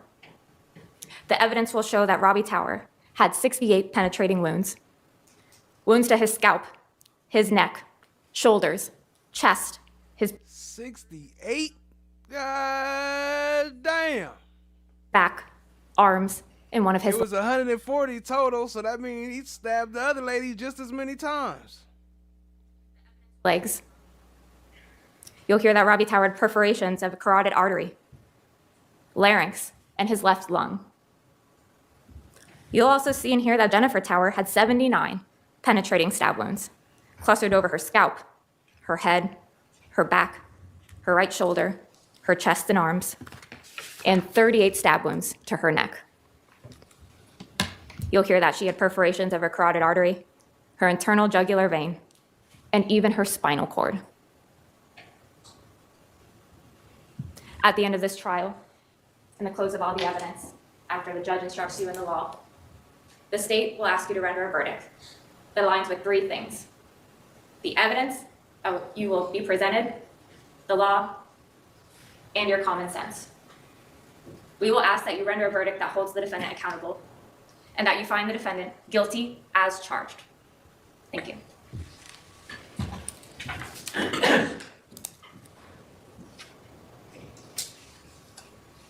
Make your defense when you're ready. Thank you.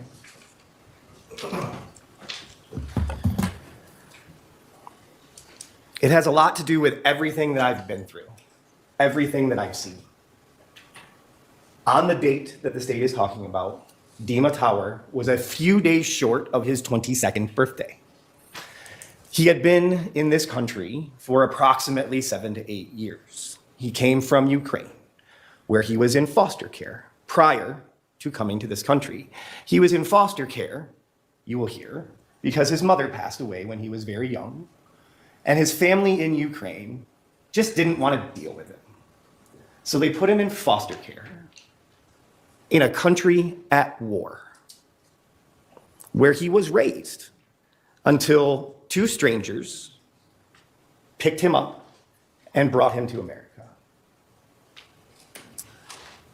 I'm basically a nobody coming from nowhere. That's what Mr. Tower said. This trial is going to be a little bit different. If you're expecting that I'm going to stand here and say that Mr. Tower is not guilty of anything, you would be incorrect. We talked during jury selection about different levels of murder and different levels of homicide.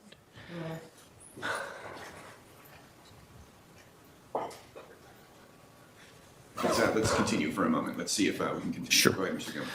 Gilman. So the decision that you collectively, as a group and individually, will have to come to is whether or not Mr. Tower. They scheduled that. He must have told him like, hey, start crying when I'm testifying. It'll look great for the jury. Has the ability to fully form the. It's difficult for, I think. Sure. Let's take a short break. Members of the jury, can you please leave your notepads turned down here in the courtroom, writing implements on top. Don't discuss anything related to your jury service. You're going to get tired of these things, okay?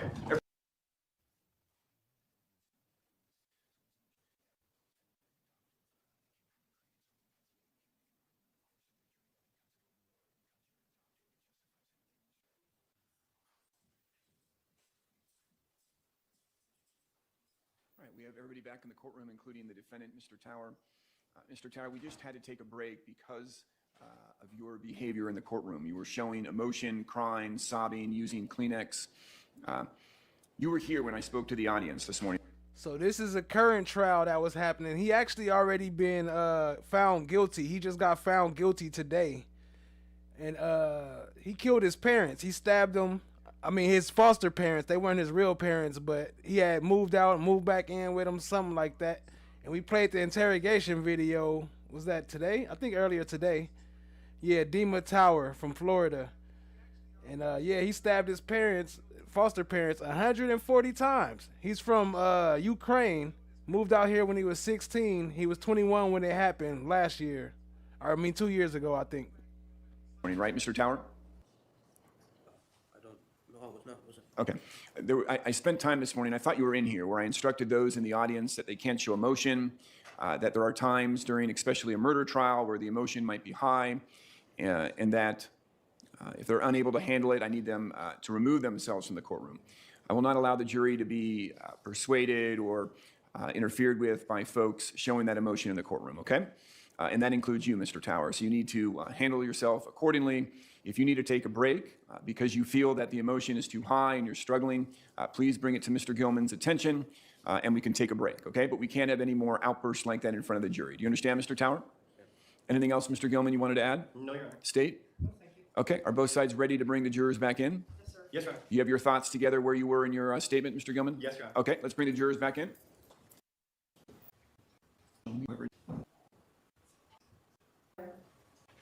Yes, Your Honor. Pick right back up where they left off on their opening statement. Let's give them a minute, Mr. Gilman. Yes, Your Honor. You may continue. We talked during jury selection a little bit about different levels of murder, right? First degree, second degree, manslaughter. You'll get instructions on all of these. No, that's him that just walked out the courtroom that was crying and stuff and came and sat back down. That was him right there. And the case is closed. Killed his parents. I anticipate you will hear evidence that will be relevant to you about premeditation. And essentially, that's the question you're here to decide. I do not anticipate having to make a decision as to whether Mr. Tower did acts that endangered people's lives and ultimately ended them. His adoptive parents, not foster parents, my bad. He did. The question you're going to have to decide is what level of crime that is. At the end of the case, after you hear all of the evidence, what we would be asking is that you find Mr. Tower guilty of manslaughter for the deaths of both the victims in this case. You will hear instructions, you will hear evidence, you individually and collectively make that decision. So at the end of the case, again, I will ask you to do the same thing I'm asking you now. Keep an open mind, listen to the evidence, and find Mr. Tower guilty of a manslaughter. Thank you. That concludes the opening statements. So there's the roadmap for the trial. Next, we move into the evidence portion of the trial. State, please call your first witness. Yes, the state will call Ms. Donna Walton.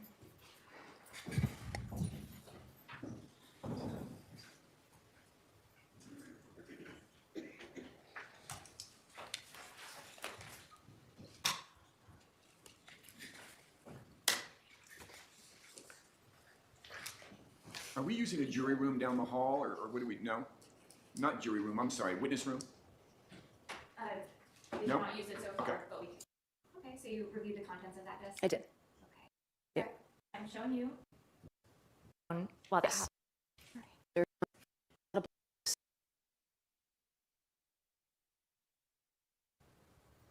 He was not. What were you guys? I went up. That's when I went up to go wake my husband up. Do you solemnly swear or affirm that the testimony you're about to give will be the truth, the whole truth, and nothing but the truth? I do.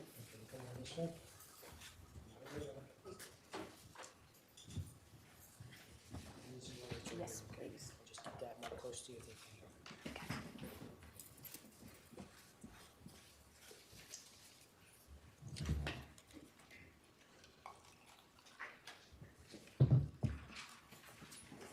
Good morning, Ms. Walton. Good morning. Can you introduce yourself to the jury and spell your last name for the record? I can. My name is Jonna Walton, and it's Walton. And where do you live, Ms. Walton? I live at 1200 Malakote Road in Northport, Florida, 34288. Thank you. And I know it's not something you do every day, so you might be a little bit nervous. But if you don't mind trying to speak up a little bit louder. I sure will. Thank you. So how long have you lived on Malakote Road? Almost 3 years. Okay. And through your time living there, did you come to know the residents of 1240 Malakote Road, Robbie and Jennifer Tower? I did. Did you consider them personal friends? I did. Describe their role in the neighborhood. We called them the mayor of Malakote Road. He and Jen, Robbie and Jen both got us together every month. He was always walking his dogs down the street, saying hi. We were always seeing them. They'd come over our house at least twice a week, and we'd just hang out and talk. So we were good friends. And through that, did you also come to know their adoptive son, Dima Tower? Just briefly. All right. And is the Tower's home right next door to yours, or was it further down the street? There's one house in between us. It's one house over. Okay. And did anyone live in that house between your home and the tower's home? Not on that date. Someone does now, but not then. Okay, so in 2023 it was vacant. Correct, it's a rental. Now, I want to take you back to the night of August 31st of 2023. Were you home that night? I was. And who else was home with you? My husband, my son, and my daughter.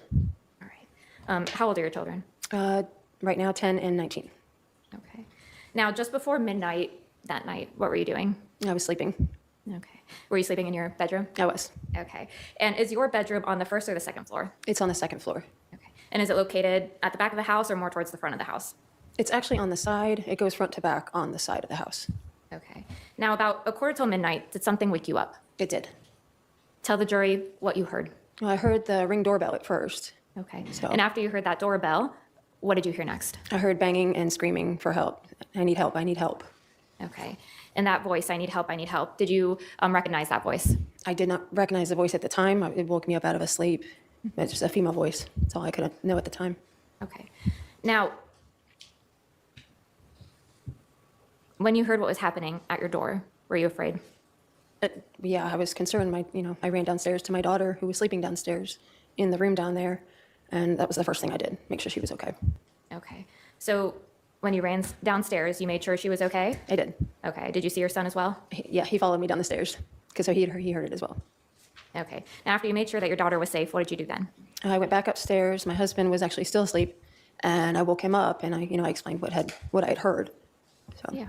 And I want to take just one step back. Okay. Before you went back upstairs, did you do anything to try to see what was happening outside? Yeah, I did. I actually peeked through, right next to our front door, there's a glass window, and there's mini blinds on it.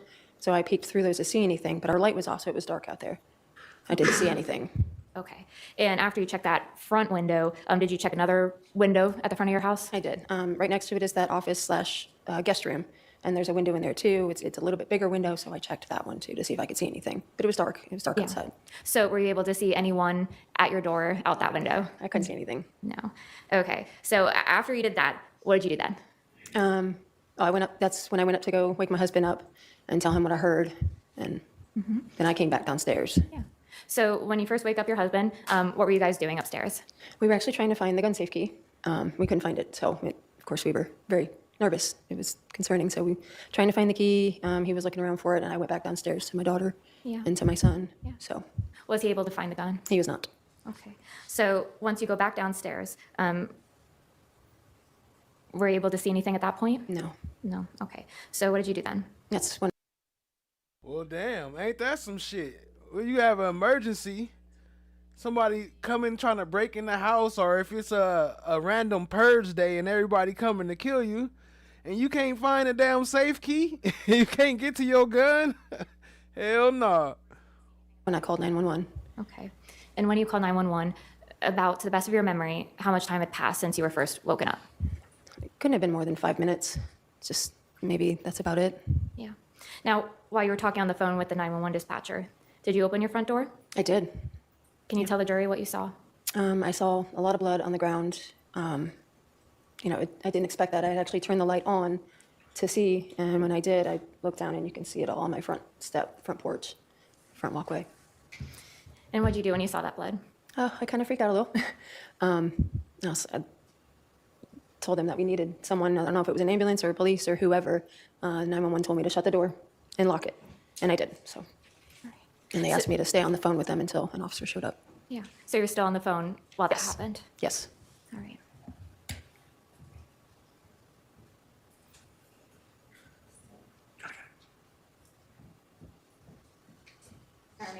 You may. So I'm showing you the Pre-Mark Estates Exhibit 2 for identification. Can you take a look at that disc? Yes, I see it.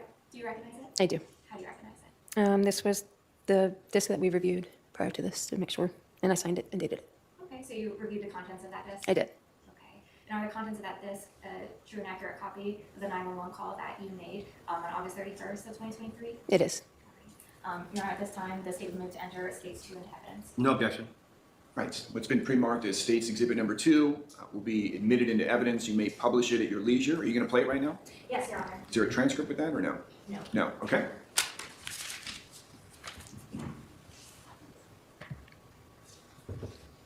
Before you publish it, let me let the jurors know. all items that are admitted into evidence, for example, this 911 tape, it's not your last opportunity to view, listen to, or consider that evidence. At the end of the trial, when you're in that deliberation room, we'll have what we call a jury card. IT will come down and explain it to you, and you'll be able to, for example, put this disc into your jury card and listen to it again in the jury room, okay?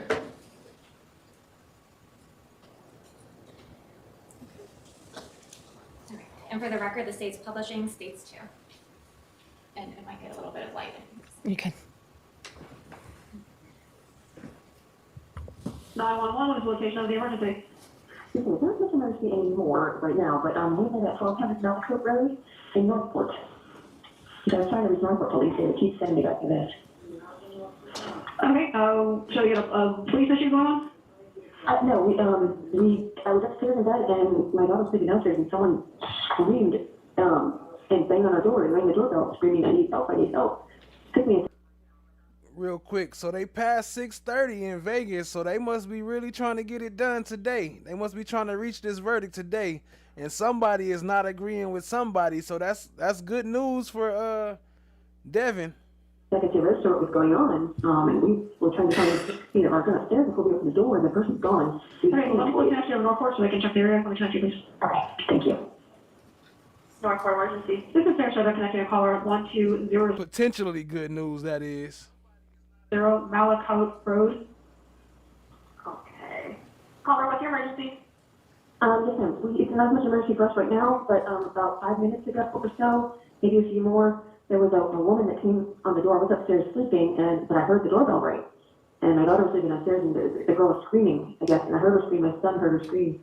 And she's saying, I need help, I need help. And, when I got downstairs, the person's gone. But Okay, we got the exclusive from Cat Williams, from Kathy, who says the verdict is ready. So yeah, sometimes after they finish the verdict, they still got some more stuff to process through, some processing, maybe give them some time to make sure they don't change their mind, question them, make sure they ready.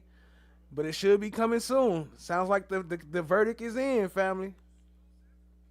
there's not a lot of houses around here with you, but whoever it is, someone. So it was one woman. It was one woman. She knocked on your door. It was a woman's voice I heard. I don't know. And my ring camera doesn't work out there. Just a hot mess. Flush of the Gods, good to see you. Good to see you. But yeah, she banged on the door and rang the doorbell and screamed, I need help, I need help.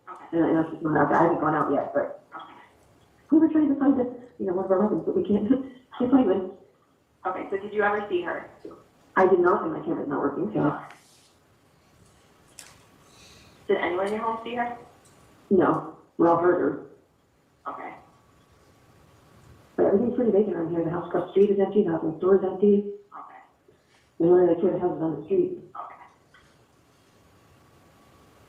And did you only hear one voice, or did you hear more than one? Only one. Oh, there's a whole bunch of blood outside. We need an ambulance now. Someone's bleeding. There's Someone's a whole bunch of blood out there. Yes, there's blood on my front door. On my front step. Oh, shit. Oh, shit. No, we still got it up and running. We just waiting for him to come back. Okay. I need blood on the front door. Okay, I need you to lock the door and stay in the It's locked. It's locked. It's locked. It's locked. Okay.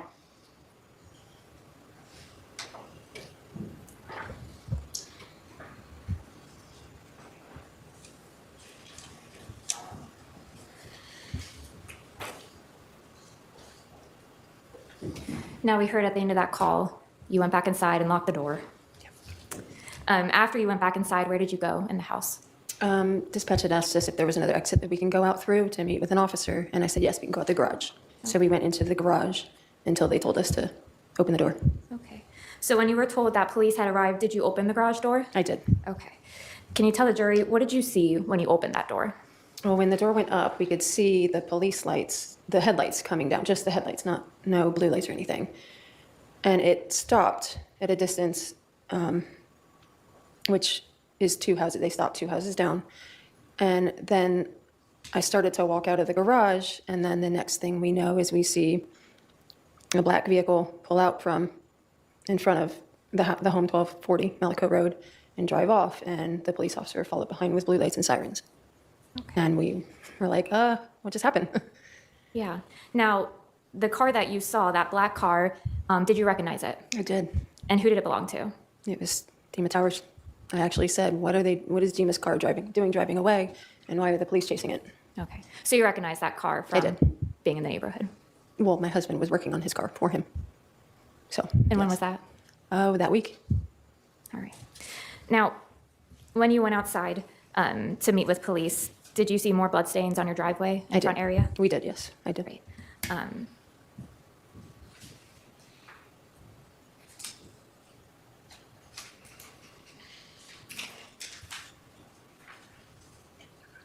And the state's approaching the witness with what's been pre-marked at state's exhibits 1A through J, which have been previously shown to defense. Okay, you may approach him. Now, Ms. Walton, if you can take your time, go through each one of these images and then look up when you're finished. Okay. Yeah.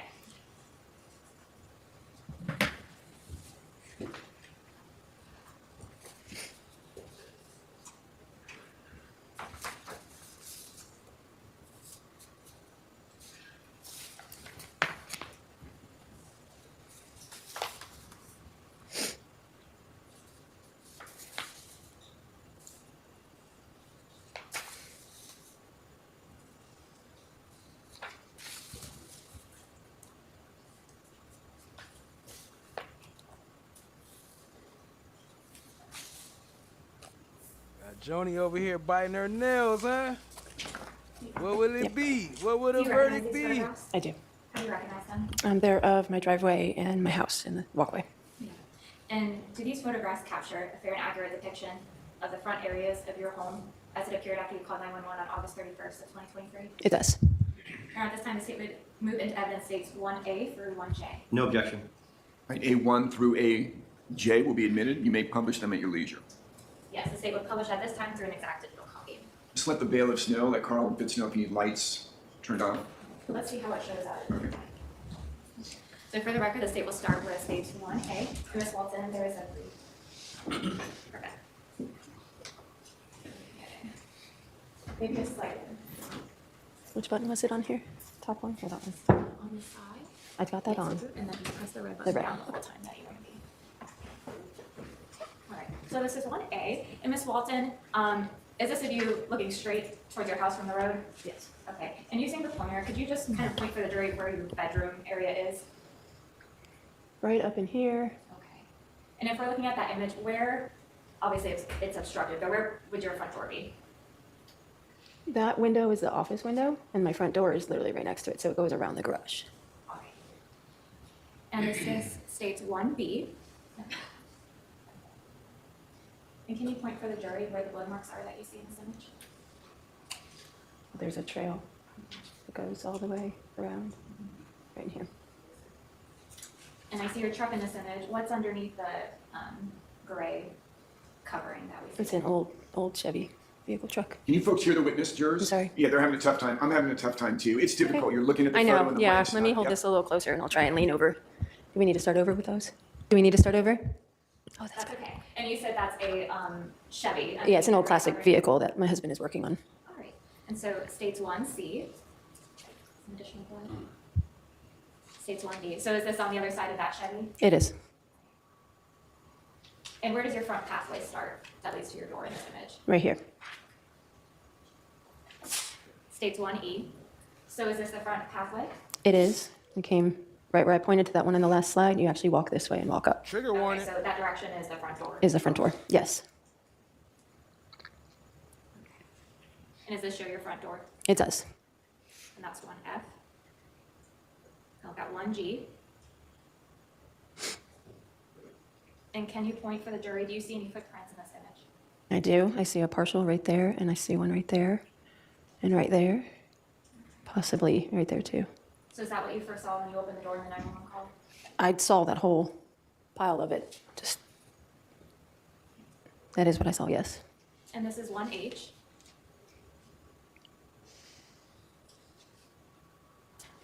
And 1I. What are we looking at here? The wall where my ring doorbell is? So is that to the side of your front door? It is. And you said that the camera itself wasn't functioning at that time. Not very well. It picked up barely anything, so And then this is 1J. Can you tell the jury, do you see any blood on that doorbell? I do. I see it right here and right there Yes. So if we can have Cat Not Williams said that Kathy said the judge is in, so it should be coming shortly, fam. lights, please, deputy. You getting this all angels. We on the edge of our seats now. Everybody legs bobbing back and forth.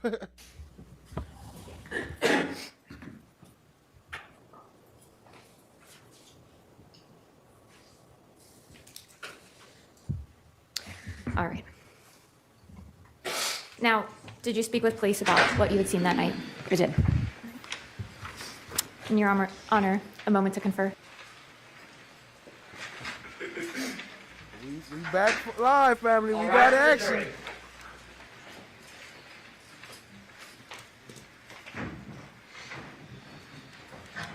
I know. All right, the stream a little delayed. Give the delay time. We over here. Don't worry. We here. We here.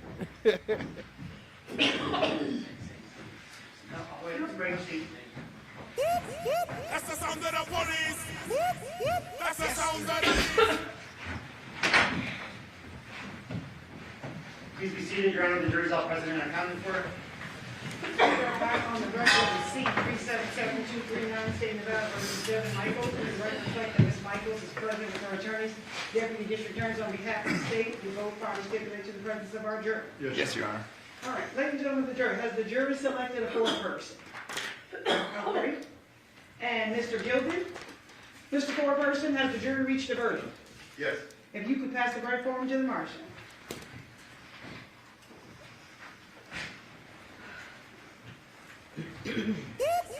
That's the sound of the police. That's the sound of the... Clerk will now read the verdict into the record. District Court, Clark County, Nevada. State of Nevada plaintiff versus Devyn Jade Michaels, a.k.a. Deviere Willette, a.k.a. Nikki Fairchild, a.k.a. Tracy Baker, a.k.a. Tracy Nicole Tavares, defendant. Case number C-23-377-239-1, Department 10. Verdict. We, the jury, in the above entitled case, find the defendant, Devyn Jade Michaels, as follows. Count 1, murder with use of a deadly weapon. Guilty of first-degree murder with use of a deadly weapon. Dated this 14th day of November, 2025, signed Aaron Gilded. Ladies and gentlemen of the jury, is this your verdict as read? So say you one, so say you all? Yes. Does either side desire to have the jury polled? First degree. All right. Ladies and gentlemen of the jury, I want to thank you very much for the time and attention that you paid to this matter. The right to a trial by jury is a right that's guaranteed in the Constitution, but it's a right that we cannot provide without our citizens like you being willing to sit and serve your civic duty as jurors. I do appreciate the time that you gave this matter, so on behalf of the court and the parties, I want to... Guilty of murder in the first degree. Damn. Thank you for the time and attention. I know that this was a lot that we asked you to do, so if you guys could follow the marshal to the back, and I will come back and formally excuse you from jury duty. All right, to the jury. Damn.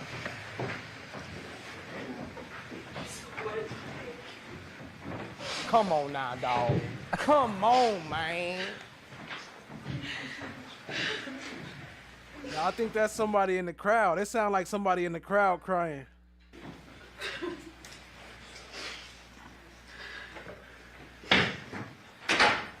Okay, this matter is going to be referred to the Division of Probation, set down for sentencing on January 8th at 9 a.m. All right? Thank you. Thank you. January 8th sentencing. Jury in the least if they desire to speak to you guys, I'll come back and let you. It's late, I'm going to wrap them down. Thank you. Of our jury. Attorney 7239, State of Nevada versus Devyn Michaels. Hold on, run that back. Run that back.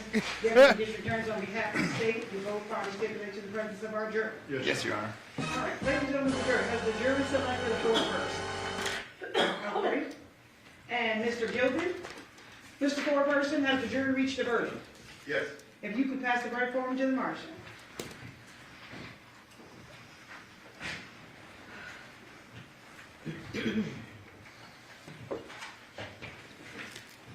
All right, the clerk will now read the verdict into the record.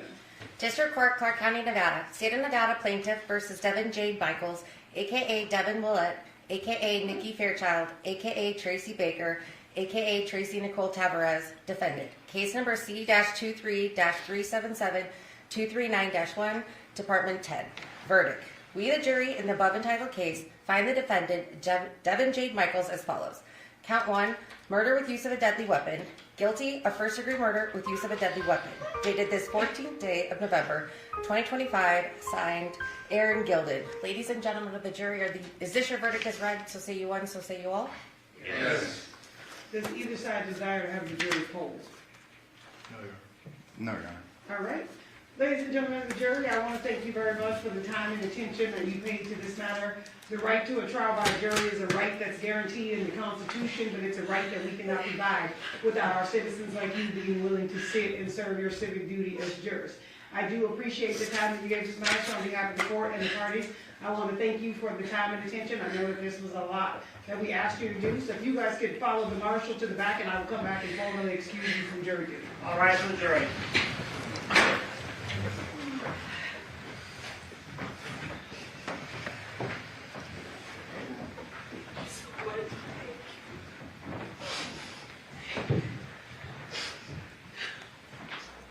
Murder, first degree, family. Let's see who got it right. 30% of y'all got it right.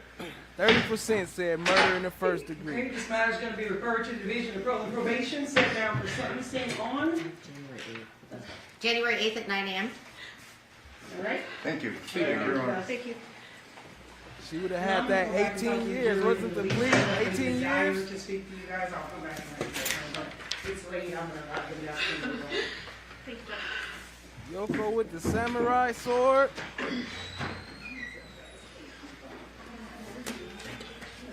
Yakuza Yoko.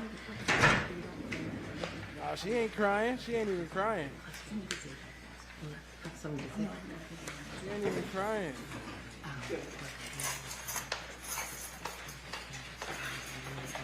Yeah, son. Yeah, because I'm working at Yeah. I still don't see first degree. That's a fact. What did Kat say? Let me see. Kat said she thought it was first degree, right? Yeah, she said, oh, guilty of more than manslaughter. She said, oh yeah, she said first degree, yep. Damn, why y'all say first degree? I mean, I don't know, I kind of knew it myself too. I was just trying to give her some light, trying to hope her, you know what I'm saying? Get her up out of there. Maybe she'll make another movie or something. But now she about to be a jailhouse porn star. Damn, son. The absence of evidence is not the evidence of absence. What?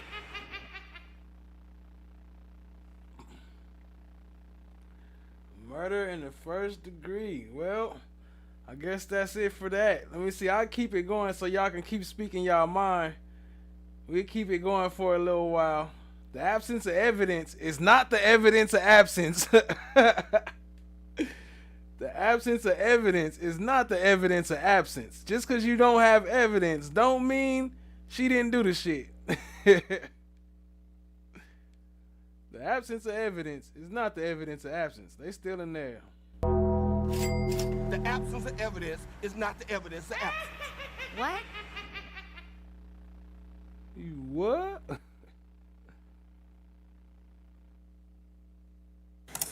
Showing you footage.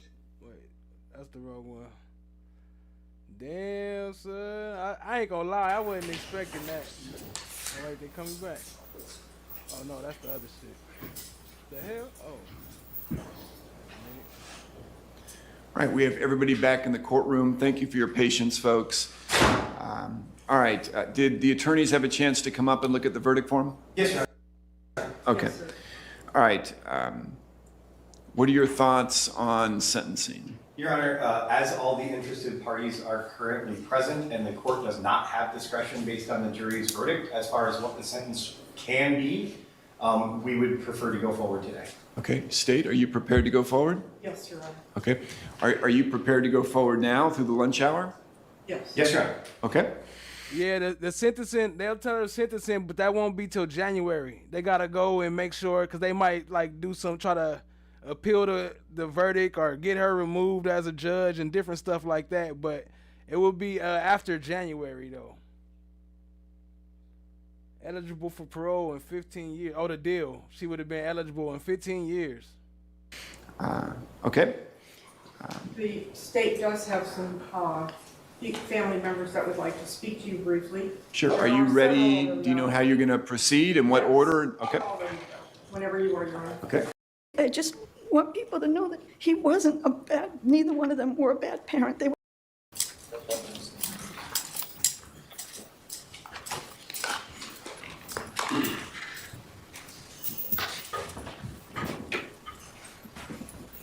Deal, she could have been home in 15 years. I'll do what I can, Your Honor. Can you please just state your name for the court reporter, please? Dima James Tower. And given what the court has talked to you about, what is it that you want Judge Crew to know prior to imposing a sentence? What I have to say is our feelings block out our intellect, so I must ignore the irrational testimonies I heard about the life that I had with adopted parents of mine, and prior to that, I must only speak the truth. However, I've been told that I have limited time, and there's much to say that I expect these adults to understand me talking to them as adults to adults. I had 2 years and 2 months of dwelling on this, and the conclusion I have come to is not only that everything evolves around God, that we must understand that we live in an unmanly world. And what this means is... Mr. Tower, I'm not concerned about what world you believe in. Do you wish to offer an apology and remorse to the victims? Yes, I am. I'm getting to that, yes. All right, cut right to it. I don't want to hear what world you think you live in. Well, I'm going to cut right to it. Thank you. The remorse that I have for my adopted parents is, it might be unshown. That doesn't mean it's not felt. Because when I committed these acts of crime, I lost my mind, and somebody might think that I knew what I was doing. I did not know what I was doing. It was. Tower, do you wish to offer an apology? I am on offer an apology. I'm explaining an apology. I'm explaining an apology. I'm in the middle of an apology. Apology is that the truth is that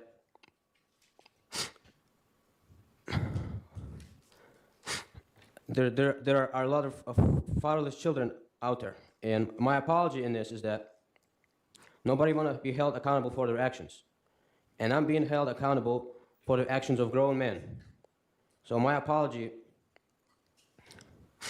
is that I have to be responsible for what Oscar did to his children and what Phil did to his children. And how can I apologize for the mistreatment that Oscar, as a stepfather... All right, I'm going to have the defendant removed from the stand. He's choosing not to give an apology.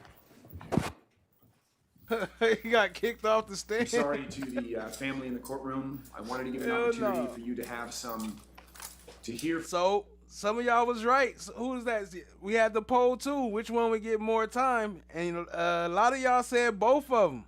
A lot of y'all said they'll both get life. I guess y'all was right about that one. From the defendant to perhaps hear an apology and remorse, I think that is not forthcoming, as we all saw. Mr. Gilman, anything else from the defense? Nothing. Okay, let's hear from the state what you're seeking and why. Thank you, Your Honor. As to count one, the state is seeking the statutorily mandated sentence of life in prison without the possibility of parole. As to count two, the state is seeking a consecutive mandatorily, well, that's not mandatory, a consecutive life without parole sentence for the death of Jennifer Tower, as well as the death of Robbie Tower. And as to count three, 5 years in the Department of Corrections, concurrent with count two. Thank you. Mr. Gilman, anything you wanted to add? No, Your Honor, I don't disagree with the statement. The sentence is statutorily mandated. I would just ask that the court to impose the sentences on counts 1 and 2 concurrent rather than consecutive. All right, thank you, counselors. You can be seated. All right, to the family, I know law enforcement is here who worked hard on this case. I want to thank you for your courtesy throughout the trial. I know it can be very hard to sit in a long trial where you have loved ones that were viciously and brutally murdered as your loved ones were in this case. You respected the process, you respected the role of the judge, the jury, the witnesses, and you allowed for the trial to go through properly, efficiently, lawfully, which is our roles in the judicial system. You know, we serve a function and we need to make sure that happens. And so I appreciate your role in that. As the judge, I don't know the folks that are murdered or injured in cases. You realize I come into the story much later at a trial often or at a sentencing hearing. I can tell you that the role of a judge is very difficult sentencing most days. I anguish over sentencing decisions I have to make. I do it on a daily basis, 5 days a week, handling all types of different cases and have to make. They didn't delay his sentencing, no, huh? They doing the sentencing the same day. He just got convicted today. I mean, they just got the verdict today. Make decisions His as to whether lawyer is someone there. goes to jail or not, or goes to prison or not. If so, how long? He was there in the video we played earlier. I didn't see him just now, though. And I think you can imagine in many cases, most cases, that can be difficult. You see the human compassion in people, and you see Yeah, no, he mistakes there, to be he there. made. Today, obviously, is not one of those days for me. Sentencing today is very easy, and I think it was Miss Lisa Huff, or actually, no, it might have been Laura Ely, I'm not sure, maybe both, who had a great insight in their statements, that there's a role that the court has, and that is to punish, and also to provide for the safety of the community.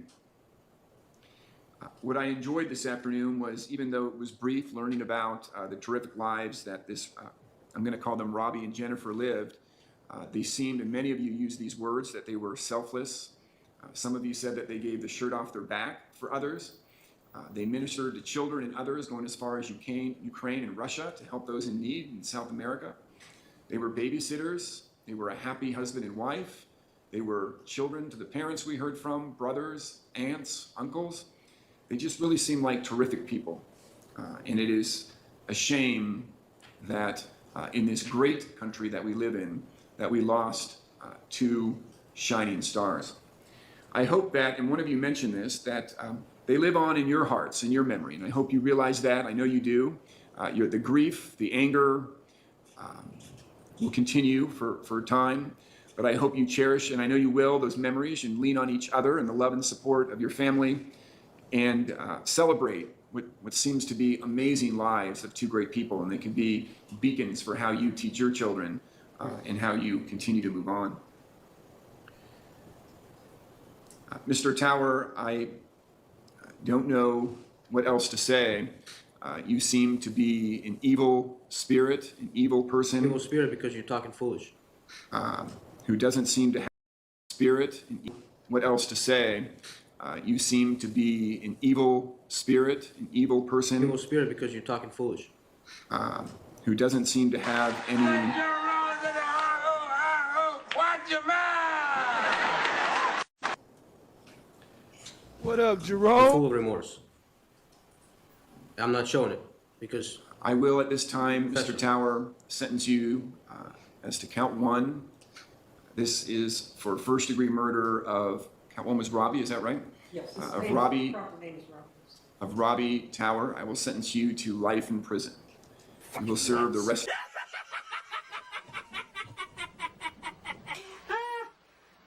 of your life in prison without the possibility of parole. Count two, and often I do run them concurrent. I know that the defense requested that. We have a unique and clearly a special life in Jennifer Tower as well. And I spoke about that earlier. I'm going to adjudicate you guilty of count two, first-degree premeditated murder on Jennifer Tower. I will run this sentence consecutive to count one. I will sentence you, Mr. Tower, to life in prison without the possibility of parole. Count three, the fleeing or attempting to elude law enforcement with lights and sirens. I'll adjudicate you guilty. See, this is what degree felony stated third. Sentence you to the maximum of 5 years in prison to run concurrent with count two. I will order that you have no contact whatsoever with state adjudicate you guilty. See, this is what degree felony stated third. sentence you to the maximum of 5 years in prison to run concurrent with count 2. I will order that you have no contact whatsoever with Robbie and Jennifer's family, aunts, uncles, cousins, nephews, parents, siblings. I will order restitution and reserve as to the amount. I'll order as a civil judgment against you court costs, a prosecutor fee, and public defender fee of $100 to each. Are there any other statutory terms that I'm leaving out? State. No, Your Honor, but I do have a score sheet for count 3, which is the only count that requires a score sheet. Mr. Gilman, anything I left out? No, Your Honor. All right, Mr. Tower, you have 30 days to appeal the judgment and sentence of this court. If you cannot afford an attorney for that appeal, one will be appointed to represent you. What about the truth? Good luck to everyone. Court will be adjourned. What about the truth? Good luck to everyone. Court will be adjourned.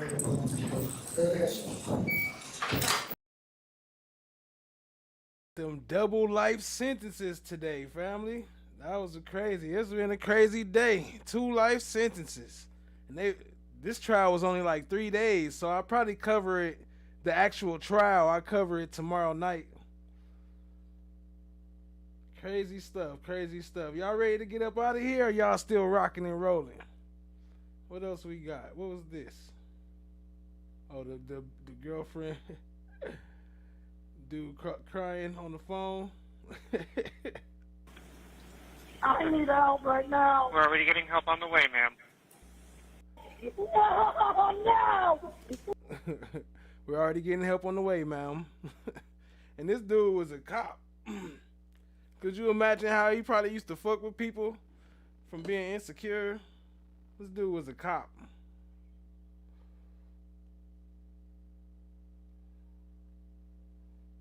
Let's see. What else oh, hold on. There is something else I wanted to see. Hold on. Let me see if I can find it. Let me switch this real quick. There is something else that happened today that we can tap into, actually, while we here. And it's not too long. Just a second.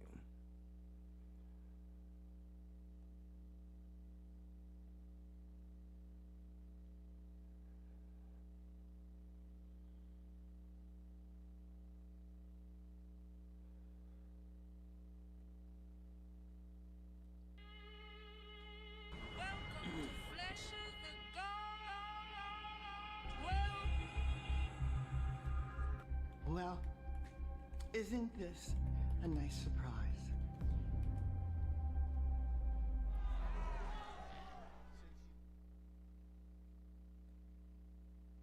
Again, I leave it to what I've already said about count 1, and then with count 6.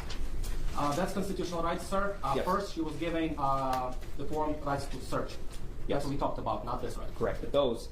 That's eventually technically did give constitutional rights to a thing as well. But I'm talking about to collect the block.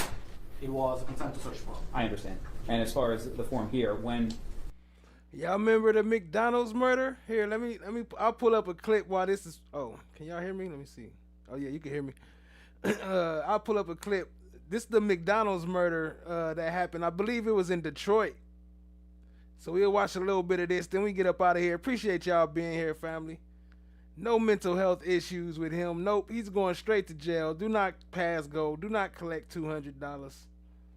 When did this take place? Right after I collected blood, the dry blood, what appeared to be dry blood, Detective May read Ms. Muhammad her constitutional rights directly from the form.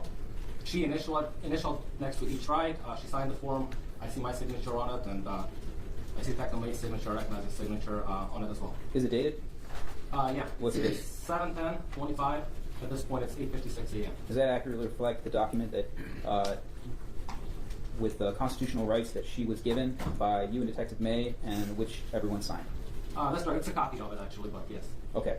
And during this period of time, while she was being given her constitutional rights, are there things that you look to when you're giving rights to determine if someone is intoxicated?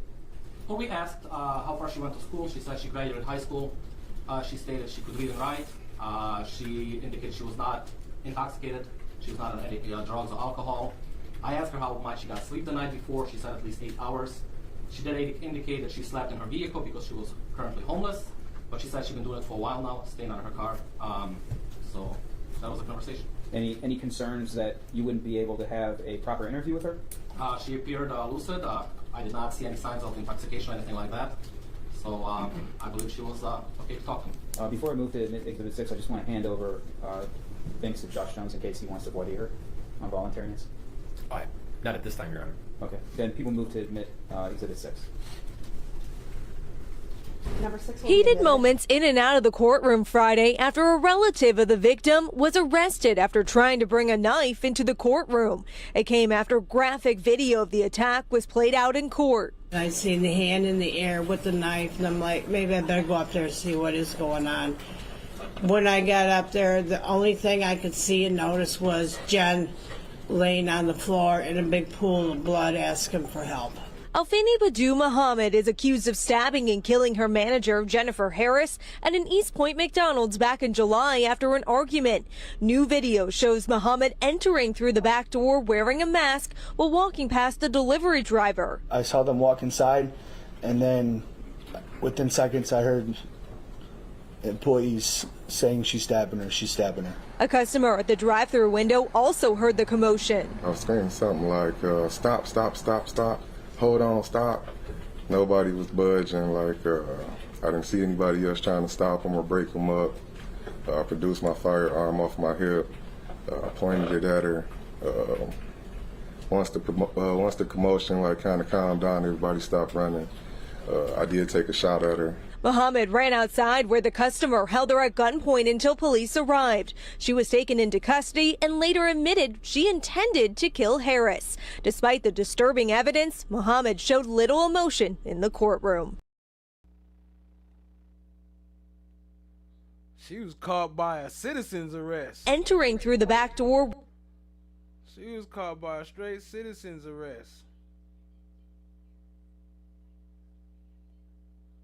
Let me see if I can get one more.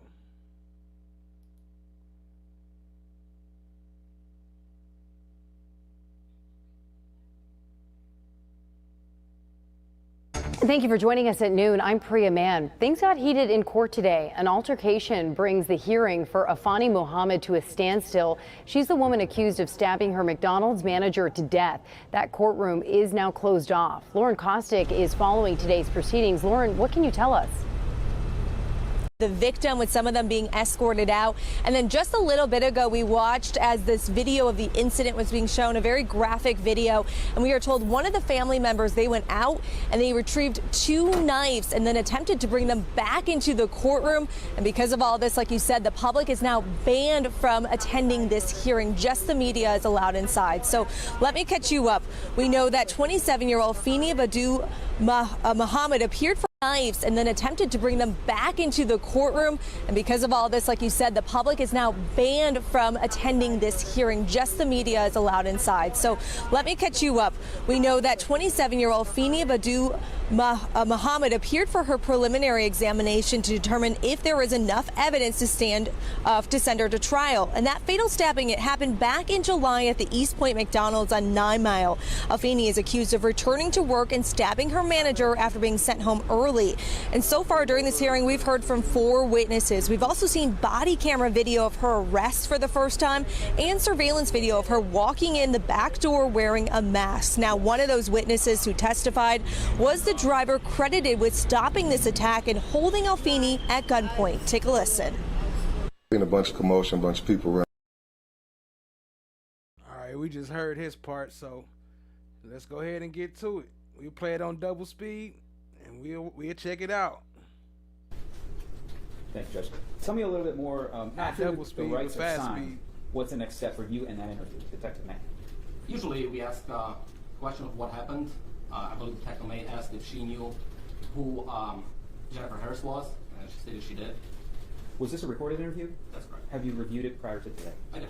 And does it accurately reflect the interview that you had with the defendant on July 10th of this year? The video that I reviewed that was attached to evidence.com, yes, that's the interview. I assume that's what you're going to play, but for me to certify it, I would have to see it. Okay. One moment. We're about to put up on the screen proposed Exhibit 7, Judge. Now, sir, do you recognize the still of this? Yeah, it's an interview room. That's me in a blue shirt. Detective May is in a gray t-shirt with a baseball hat on, and Miss Muhammad, she's wearing our jail uniform, and at the time I told you she had a different hair, it was red in color. People move to admit Exhibit 7, Judge. Defense? No objection. Be admitted by stipulation. Thank you. May publish to the court. Yes, thank you. We're going to start at 3 minutes and 42 seconds.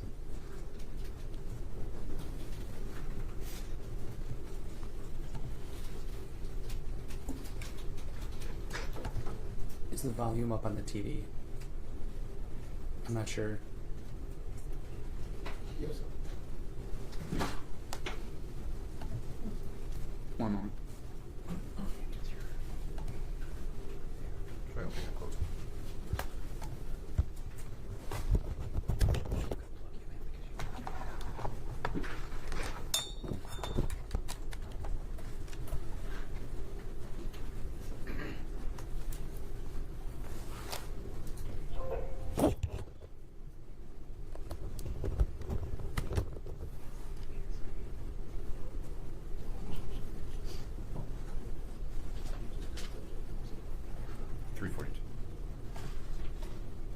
Nope.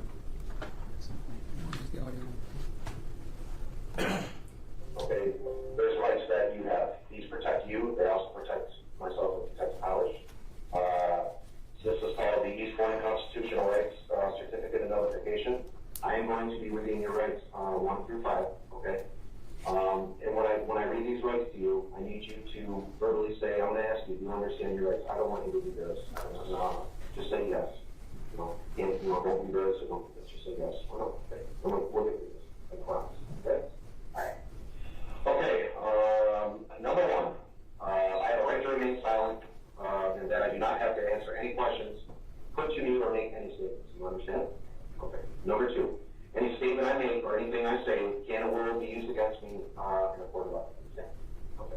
Number 3, I have a right to have an attorney, lawyer present before I answer any questions or make any statements. Understand? Okay. Number 4, if I cannot afford an attorney, lawyer, one will be. Look, the detective on the left over there, he doing detective work right now too. He double working. He multitasking. He's scrolling through Instagram right now, looking at all the gang files he could find to find whatever he could find on the ground. Be appointed for me by the court prior to any questions. Number 5, I can decide at any time to exercise my rights and not answer any questions or make any statements. Okay, so what I need you to do, I'm going to have you sign this, and then 1, 2, 3, 4, 5, just put your initials.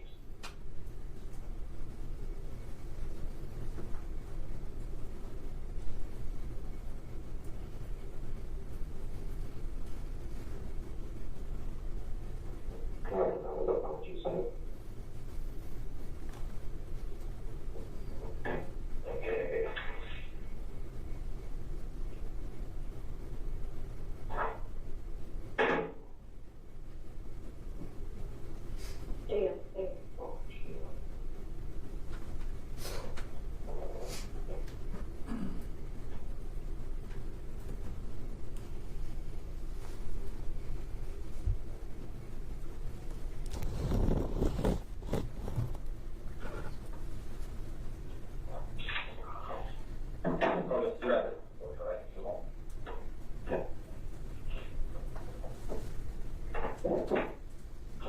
What's your highest level of education?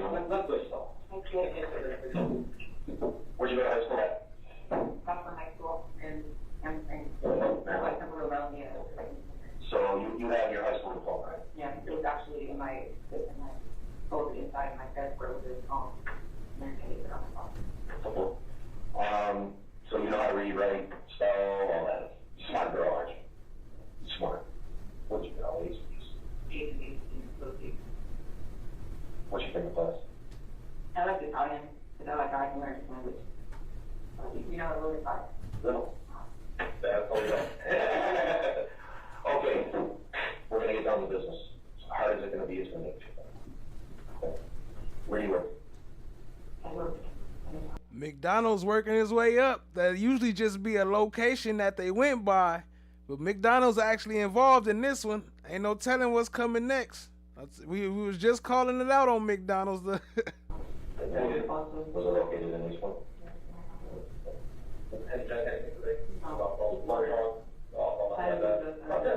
Prescription medication. Yeah.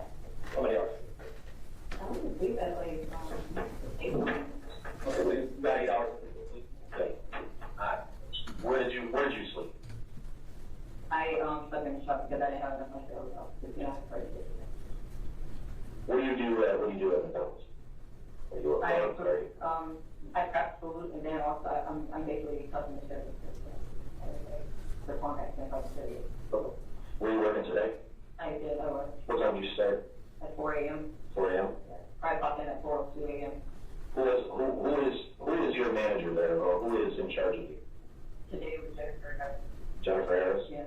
Okay, do you have any sort of issues with Jennifer Harris?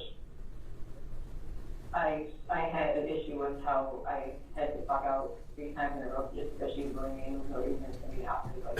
And she clocked me out without me knowing. I was working for 3. Was this today or was this prior? That was today. Okay, so has any time prior to this day today, did she make you clock out or not? Yes. How many times? It happened just missed the very time this week. Third time this week? Yeah. And can you tell me why do you think she's doing that? I think she was doing that because I had spoke up to her and I felt like, trying to figure out, I think it was sometime last week, it was, I'm not sure, but it was, I had told her, that racist shit gonna stop, that's why I had told her, because I got tired of how she kept on, like, acting like prejudice for it, like, the other two, like, and they were there also, she was going to there. So, let me ask you this, can you tell me what kind of racist comments that she's making towards you or anybody? Give me an example. Yeah, like, so sometimes when they look at their phones or something, and like, it was one time the guy they behind his shoulder on my phone was like a Caucasian girl, she had like a fight or something. And she was like, that's KUID, and that's shit that, you know, and then every time. So it's KUID, so B meaning bitch, right? Yeah, yeah. Okay. Has she ever used any derogatory remarks towards you?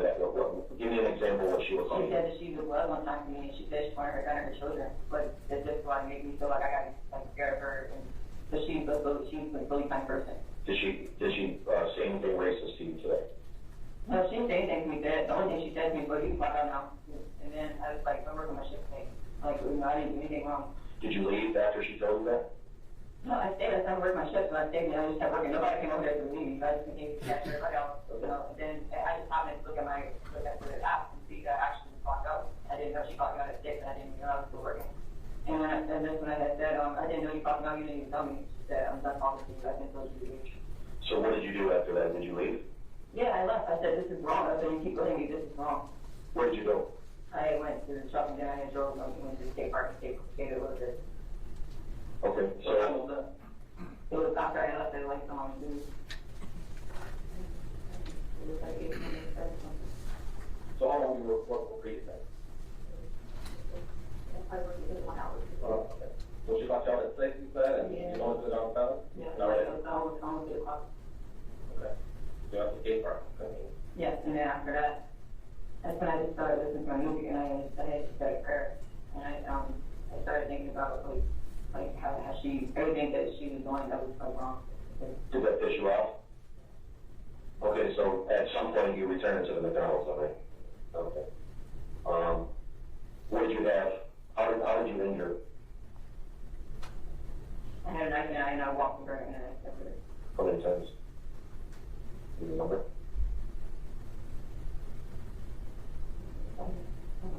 Where'd you stab her at? Her neck area.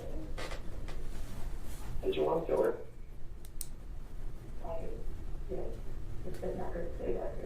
I can't hear the That's what I response. felt. Play that back, please. How many knives did you have?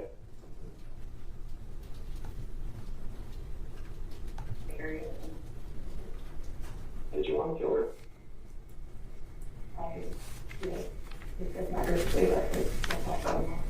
That's how you felt. How many knives did you have on you? Can you describe the knife that you stabbed her with? Well, explain what a French knife. It's a sharp knife, like Is it long? Okay. Did you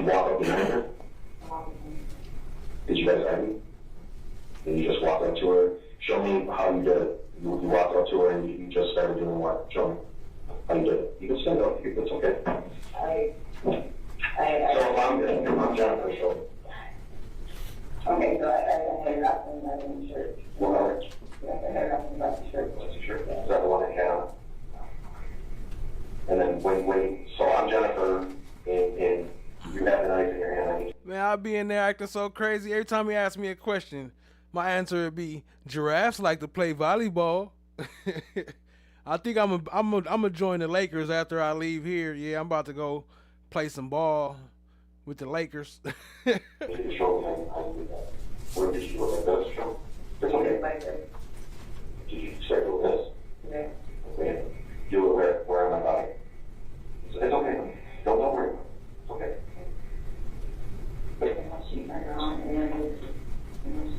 She acting it out and everything. What the hell's wrong with this girl? Did you stab her on the stomach? Or just that? My name is Dibbit Lawyer. Dibbit Lawyer. Dibbit Lawyer. I don't know. I might have. So, you mentioned somebody, you heard a gunshot. That's why I started doing, hey, ow! And then I get up, and I actually got that shot. And so I get up, and I get behind like this prayer rack. And then I'm hanging out there with the side door. And then I'm back and out, come around the building. And see it, and I'm like, turn it off. And then I was like, she's putting it here. Turn it off. And then just turn it off. So the blood on your hand, it was. It came from the jacket when I took it off. You think it's a blood? Yeah, I believe so, because I didn't get shot. Right. Where did you get the knife? I had brought it from Walmart. I had another cake I was going to bring here, but I never brought it. When did you buy it? I brought it when I brought the cake yesterday. Oh. Yeah. And you bought the knife at Walmart? I'm Walmart. Has this lady, has she been bullying you for a while, or is this was just a one or two? This is how you go from like manslaughter or insanity to first-degree murder right here. From what the stuff you say in this room is what changes all that. She's been bullying for a while. Does she do that so employee? She has been bullying. It was one of the girls she recently stopped messing with. Because now I guess I turned out to be what she wanted to bully, but she has been bullying for a very long time. She played her little gangster music, and there she don't like how I play classical music. She doesn't okay. Because I'm not like her, and she's like. She goes saying comments like, I know we all supposed to look up with each other, saying can't cover anything that she was getting for like other coworkers, and then the day before yesterday, she talked about me to one of the other coworkers. She was like, oh, so you planned it? Did you go to the store and buy it? Oh, so you thought about it. It's premeditated. Sometimes customers go out the window and it like take a long time and they hold the time up and they start like yelling at me. But it's like sometimes I can't rush the customer like they look for your money. Well, just so that I could get like an idea about where your headspace was when you were stabbing her. Well, how did that make you feel? I can be honest. Yes. Because I'm wrong. Yes. Okay, I felt that it spoke to him because I felt like she had like people under oppression. It wasn't her free. She was going to get her. Much love, Trakisha. Appreciate you tapping in, hanging out with us today. I know it's been a long day. We almost up out of here. We ended with this one, but I appreciate you, family. Much love. Well, that's how I felt when I was seeing it. And I told him if that's what I'm supposed to get, and that's what and if somebody want to take me down, then I was my best to fight in this situation. What about now? Do you feel remorse or relief? So like you said, like... Do you feel bad about it? Remorseful that you did it, or you feel relieved? I feel relieved that you did it. I feel better. Better? Yeah, but I'm not a cold person. That's why I sound crazy to understand that. I'm being honest. So you feel like the way the world I feel like she's embarrassed with people. And she kept talking about her gun she had. Have you ever seen a gun there? How did she ever pull it out and point it at anybody or say, hey, come here and check out my piece, or, piece me? No. It's just what you thought in your head at the time, right? Because the way that she talks, like, she's a gangster. You know what I'm saying? On blood, on this, and blood, me, and gang, right? Yeah. What color is the handle of that? Do you know where that's out, right? So you left it behind the door? Did you, after the shot was fired, what did you do? Besides, raising the hand? Did you No, I had it up and I heard it hit the rack and then up and then I kind of caught on the floor and I ran out to the other side of the door. And I didn't want to ran to the shop. And that's when the guy who walked out with the light green yellow shirt on. It's like a neon shirt. What kind of truck is that? It's a 1500 Colorado 2021. So, but it's Wayne's truck, Wayne Fisher. Like we shared trucks. Like we're kind of 60, we just turned 61. Because basically we were living together. Is that on, yeah, we were was gonna go get it because, you know, it was like a lot of things to take care of. So we stopped, you know, working with our father, but he's like a fire him to my executive.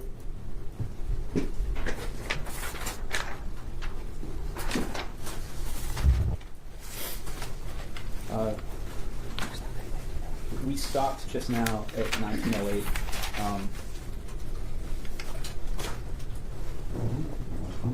And Detective T, to the best of your ability, that was that encapsulated the defendant's explanation of what had happened that morning. That's correct. After the interview, what happened right after that? I let her make a phone call to let her family know where she was, and let her herself.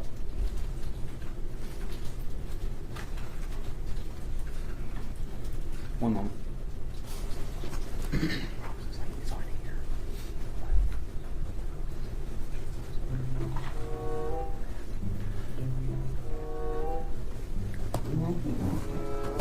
Can we approach sidebar just briefly? Yeah. Where's that? Thanks, sir.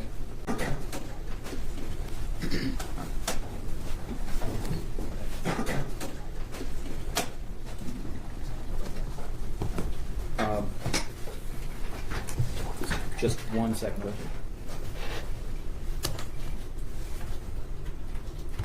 I have no further questions of this witness. Thank you. Cross-examination.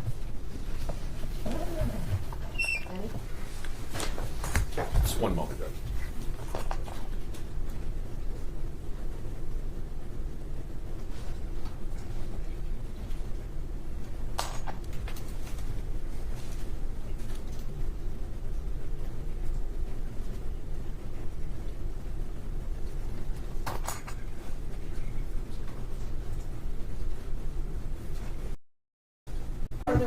On behalf of the people? No, Judge. Any witnesses on behalf of the defense? None, Your Honor. Good. You want to take a few minutes for argument, or are you ready? I'm ready. Okay. Argument, please. Thanks, Judge. Damn, that was the whole case? Oh, damn. Judge, today you've heard from 6 witnesses, but effectively 7 because of the interrogation. So you heard from Devontae Pace. That's what you call open and shut case, I guess, huh? Officer McLaughlin, Luke Moreno, Deborah McMillan, Lieutenant Hollish, and of course the interrogation brings in the statements of the defendant and her explanation of the things that went on. Turnage? Sorry, Kashana Turnage, then Lieutenant Hollish is 6, and then the defendant's statements through the interrogation that is her explanation of what happened and why she murdered Jennifer Harris. One of the interesting things is that we all understand now through what the witness testimony was from Ms. McMillan is that the defendant was irate that when she came to work, Jennifer Harris confronted her about not working and clocked her out. The defendant sat there for about an hour, intermittently working, and then discovering that she had indeed been clocked out, and then was told by Ms. Harris to leave, and she did. She left. She went to a skate park. She told Lieutenant Hollish that while she was there, she skated. I believe she said she prayed. And she thought about everything that happened and then everything that Jennifer Harris was doing wrong. And despite having that time to contemplate on everything, she went back in about an hour's time. And when she went back, she had a mask. She brought a knife that she said she bought from Walmart. And she walked through the back entrance where Mr. Moreno said that he looked over and saw the defendant walking up, masked. And she said very calmly, and he said she walked calmly, "Don't worry, I work here." She proceeds to walk through, and as Miss Harris is working, prepping the food, she sets upon her and begins to stab her. There was no argument. There was no talking. And as we saw from that video, the defendant stabbed Jennifer Harris around 13 times, all over her body, but specifically in vital areas. She stabbed her in the neck, the chest, the scalp, And there are 23 individual sharp wounds that the medical examiner's office identified, some of which being 4 inches deep through her neck. All of those were aimed at areas where even one strike could kill a person. And when she was interviewed, she admitted that when she went in there to confront her, to kill her, that she intended to kill Jennifer Harris. And when she did this, it wasn't in a manic state. It wasn't some emotional outburst. She came in calmly to do all these things. She was prepared. So as far as what you've heard and what I've got to prove today with count 1 and count 2 is with premeditated murder, the law says that premeditation and deliberation may be inferred from the circumstances surrounding the killing. And there is 2 cases, Tilley, 405, Mish 38, at 44, a 1979 case, and Jolly, 442, Mish 458, at 466, and that's a 1993 case. So the premeditation and deliberation... Sorry, 442, Mish? 458 at 466. That's a 1993 case. Thank you. As far as what we had without her, any of her statements, we still have her leaving, going to another location, and then coming back prepared. She has a mask. She's got a hidden knife. And she enters through a back entrance. And then immediately, when she is near Jennifer Harris, she begins to stab her. The reason that you know that she intended to commit murder and kill her that day is when you're watching the video, there's a time when Jennifer Harris collapses and she's on the ground. And the defendant doesn't stop. She's prepared to stab her while she's on the ground. And the only thing that stopped her is, thankfully, Devontae Pace pulled out his .45 and shot at her. And on the video, the minute that shot gets off and you can see the gun through the window, she throws the knife and tears through the exit. So it's clear that even though Jennifer Harris had collapsed on her back, bleeding, that the defendant intended to finish the job on the ground. But now we know from her own statements that that's what she always intended to do, and that she's prepared to do it. One moment. So as far as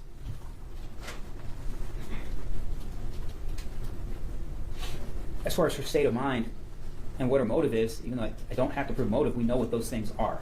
And we know why she did what she did and that she intended to do it. As far as count 2, dangerous weapon, carrying with unlawful intent, we heard from Ms. McMillan that the knife that she saw the defendant using was somewhere between 5 and 7 inches in length. Additionally, we know that she brought that knife there with a specific intent to stab and kill Jennifer Harris, because that's what she told police. And she explained using Detective May as a prop, is that where she was stabbing was intentionally in the neck area and the upper chest. So based on everything you've seen today and what you've heard and the defense an explanation, I just ask that you bind over counts 1 and counts 2. Thank you. Mr. Jones? Judge, obviously the people are objecting to bind over. One, I guess I want to... You mean defense is objecting to bind over? What did I say? You said people are objecting to bind over. Defenses, I'm sorry. And where I was going really, Your Honor, is with the insinuation of... One, I guess I want to... You mean Mr. Jones? Judge, obviously the people are objecting to bind over.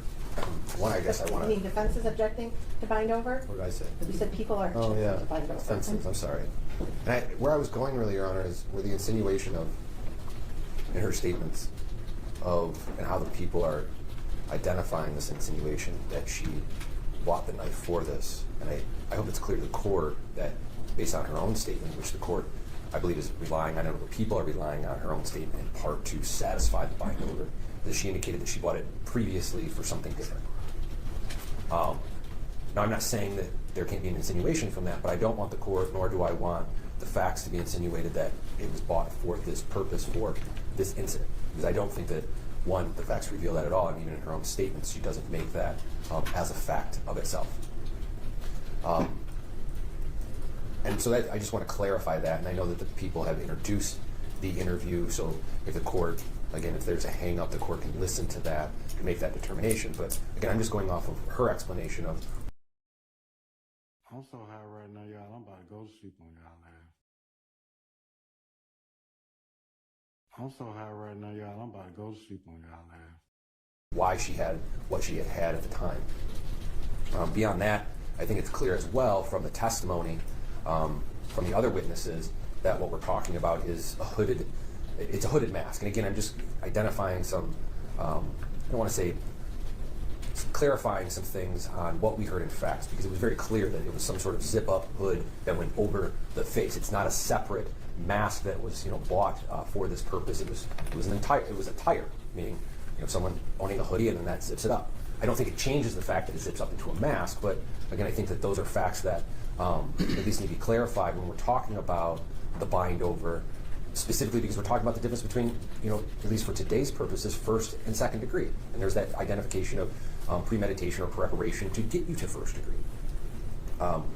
So that's the reason I wanted to clarify those two facts, Your Honor. Otherwise, generally speaking, for count one, I would indicate that when I say generally, that they generally have not met their burden on their elements, Your Honor, to show that there is a difference between first and second.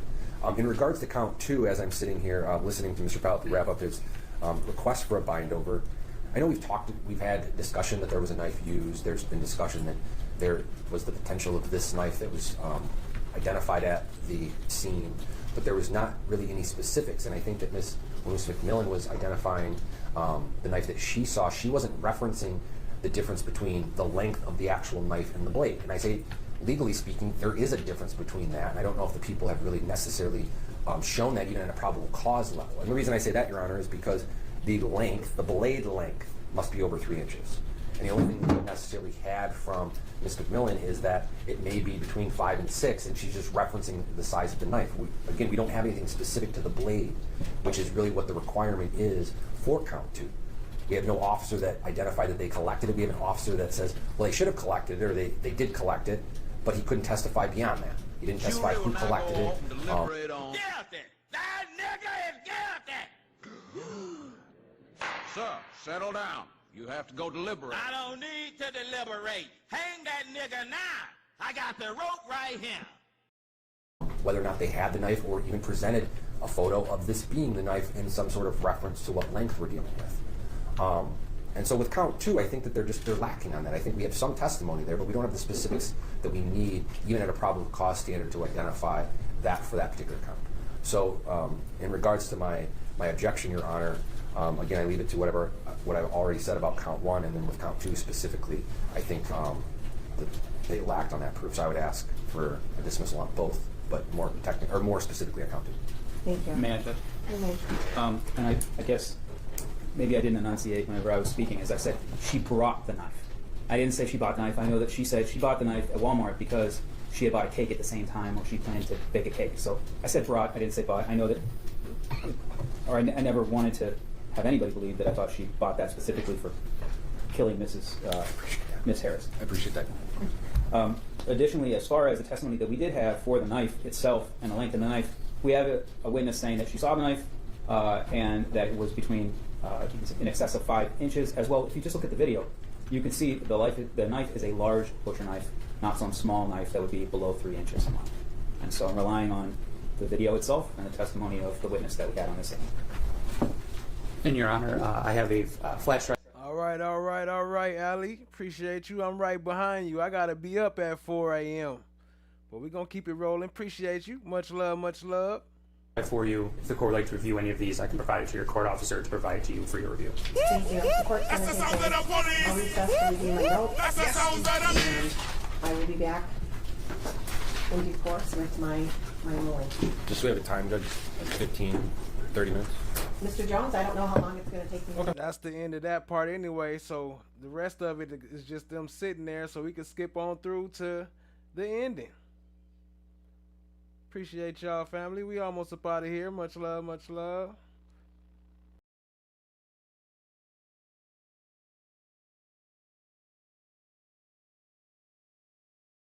please. Kumar Palapu for the People, P74099. Christopher Urban on behalf of the people, P1013. Your Honor, Josh Johnathan on behalf of Ms. Muhammad, who stands to my right. And no less than 10 minutes left. Okay, thank you. You may be seated. The court has carefully considered the testimony of the 6 witnesses today, that being number 1, Devontae Case, an eyewitness, witness number 2, Officer McLaughlin, witness number 3, Luke Marino, witness number 4, Deborah McMillan, manager at the McDonald's, witness number 5, Shoshana Turnage, employee of the McDonald's, witness number 6, Detective Hollish, who took the statement of the defendant. At this stage, it's not for the court to determine guilt or innocence. This is a probable cause hearing, and the court must be satisfied that the prosecution has presented evidence by a probable cause standard as to both charges, count 1, first-degree premeditated murder, and count 2, carrying a dangerous weapon with unlawful intent.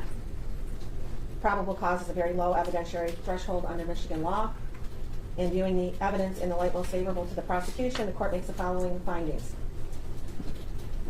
Count 1, first-degree premeditated murder. The people presented testimony showing that the victim was found on the floor of the restaurant in a large pool of blood, suffering from what appeared to be multiple stab wounds. This clearly establishes that a homicide occurred by a criminal agency. The manager of the McDonald's, that being witness number 4, Deborah McMillan, testified that she heard a commotion, came around, found the victim on the floor bleeding. Regarding the intent and premeditation, the defendant stated in her own interview that she had left the location earlier. By her own testimony, she testified, or she stated to the police that she was told to leave and she didn't leave, and then became angry later because her boss had clocked her out. She indicated that she left, she went to the park, she prayed, and thought about how she had been wrong. She admitted that she possessed a long chef's knife. And when I talk about the chef's knife, Mr. Jones, you made argument that there was insufficient evidence with regard to the 3-inch, or being 3 inches or more on the blade. The court did review the interview by the police of the defendant and the graphic scene once again, and the knife in there clearly is over 3 inches. And the testimony of Deborah McMillan that the blade was, she put it, which looks like 6 inches. We don't know if that's a knife or not, but in the video of the stabbing, you can see the blade of the knife. The blade of the knife was rather large, and by defendant's own statements had indicated that it was a chef's knife. So that being said, she admitted that she possessed this knife. She admitted that she wanted her dead. I think her statement to the police was, I felt like I wanted her dead. I'm not a cold person. Another thing that was interesting, or not interesting, that's a poor choice of words, corroborates the testimony of witness number 5, Shoshana Turnage. In the interview at the police station, while the demonstration of how the stabbing occurred, you can see the defendant's fingernails, and it was blue and white, as described by Shoshana Turnage, I'm sorry. So the fact that she left, had time for cool reflection, and returned back to the location, and as witness number 3 testified, appeared to be casual and calm while she walked in. Her statement that she wanted her dead, and she knowingly carried out that plan, purposely arming herself with this knife, wearing a hoodie and a mask, as witness number 4 testified, appeared to be a Jason mask, and witness number 3 testified that it looked like a ski mask. Taken together, this evidence is more than sufficient for a person of ordinary prudence to reasonably believe that the defendant intentionally, with premeditation, killed the defendant by a probable cause standard. The court therefore finds that the people have met their burden as to count 1. As to count 2, carrying a dangerous weapon with unlawful intent, testimony clearly established that the defendant possessed and carried a long chef knife. The defendant admitted that she brought the knife for the purpose of stabbing the victim, and she did in fact stab the victim with that weapon. The unlawful intent requirement is fully supported by her statements and the eyewitness testimony. Accordingly, the court finds probable cause exists that the defendant carried a dangerous weapon with intent to use it unlawfully against another person. So for the reasons stated on the record, the court does find that the prosecution has met their burden as to both counts. There is sufficient evidence as to each element of the offenses charged. I therefore am binding defendant over to circuit court for further proceedings as charged. Do we know who the arraigning judge is in this matter? Judge Massaroni, Judge. That's correct. Judge Massaroni, here's his arraignment on the information on Tuesdays at 9 a.m. for in custody. It'll be December 2nd, Judge. I'm sorry. You picked December 2nd? Be December 2nd at 9 a.m. Judge Massaroni, and I need you to fill out the cap sheet. I'm doing that now, Judge. And I want to thank both sides for your professionalism, and that concludes this matter for today. All right. Who am I speaking to? Thank you, Your Honor. We will provide the form as soon as it is completed. Thank you.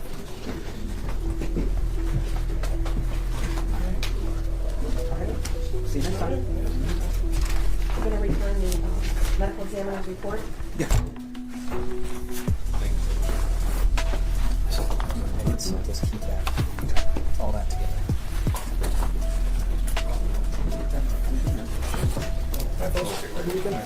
Well, hopefully it's quite. I shouldn't have said that. I shouldn't have said it.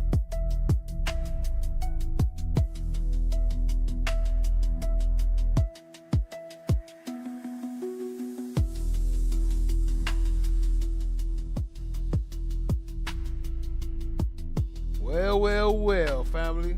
What a day. We wrapped up the Devyn Michaels trial. Turns out she was found guilty of first-degree murder. Crazy stuff, family. Also, what's his name? Dima Tower? Also found guilty of first-degree murder. That boy slashed some shit up, though. I don't know what was up with him. Appreciate y'all being here. Shout out to everybody in the chat. Shout out to Jerome Street. Shout out to I Am Shout. Shout out to Gloria Smith. Appreciate y'all. Shout out to Risa. Shout out to Risa. Appreciate you. Shout out to Trakesha. Much love, Trakesha. Allie, shout out Allie, much love. Shout out Joni Ford, appreciate you. Shout out No One, appreciate you. Shout out Kimberly, appreciate you, family. Shout out Kimberly. Shout out Cat Knot Williams. Let me see, Cat Knot Williams still in the building. Let me see if I can still put a name up. Cat Knot Williams' name still showing in the chat. Appreciate you, family. Shout out to Cat Knot Williams. Miss D Blackwell, aka Miss DB. Appreciate you. Aubrey Yacht, appreciate you. Much love, much love. Miss D56, much love, appreciate you. And I guess I'll see y'all soon. We will be going live tomorrow, probably to cover some more of that, what's his name?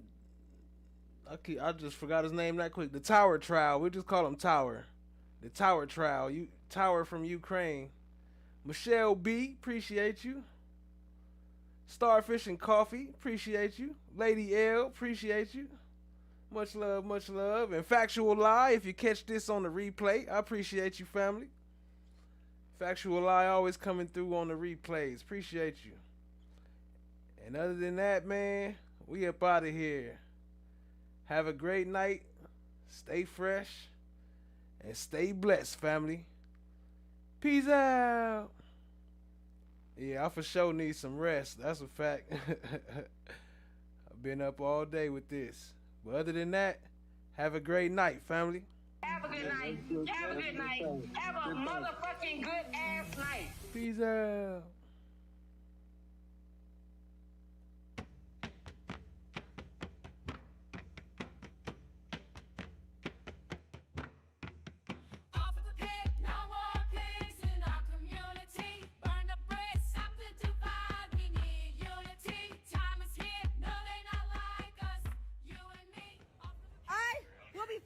Our kids will not be. Get your money.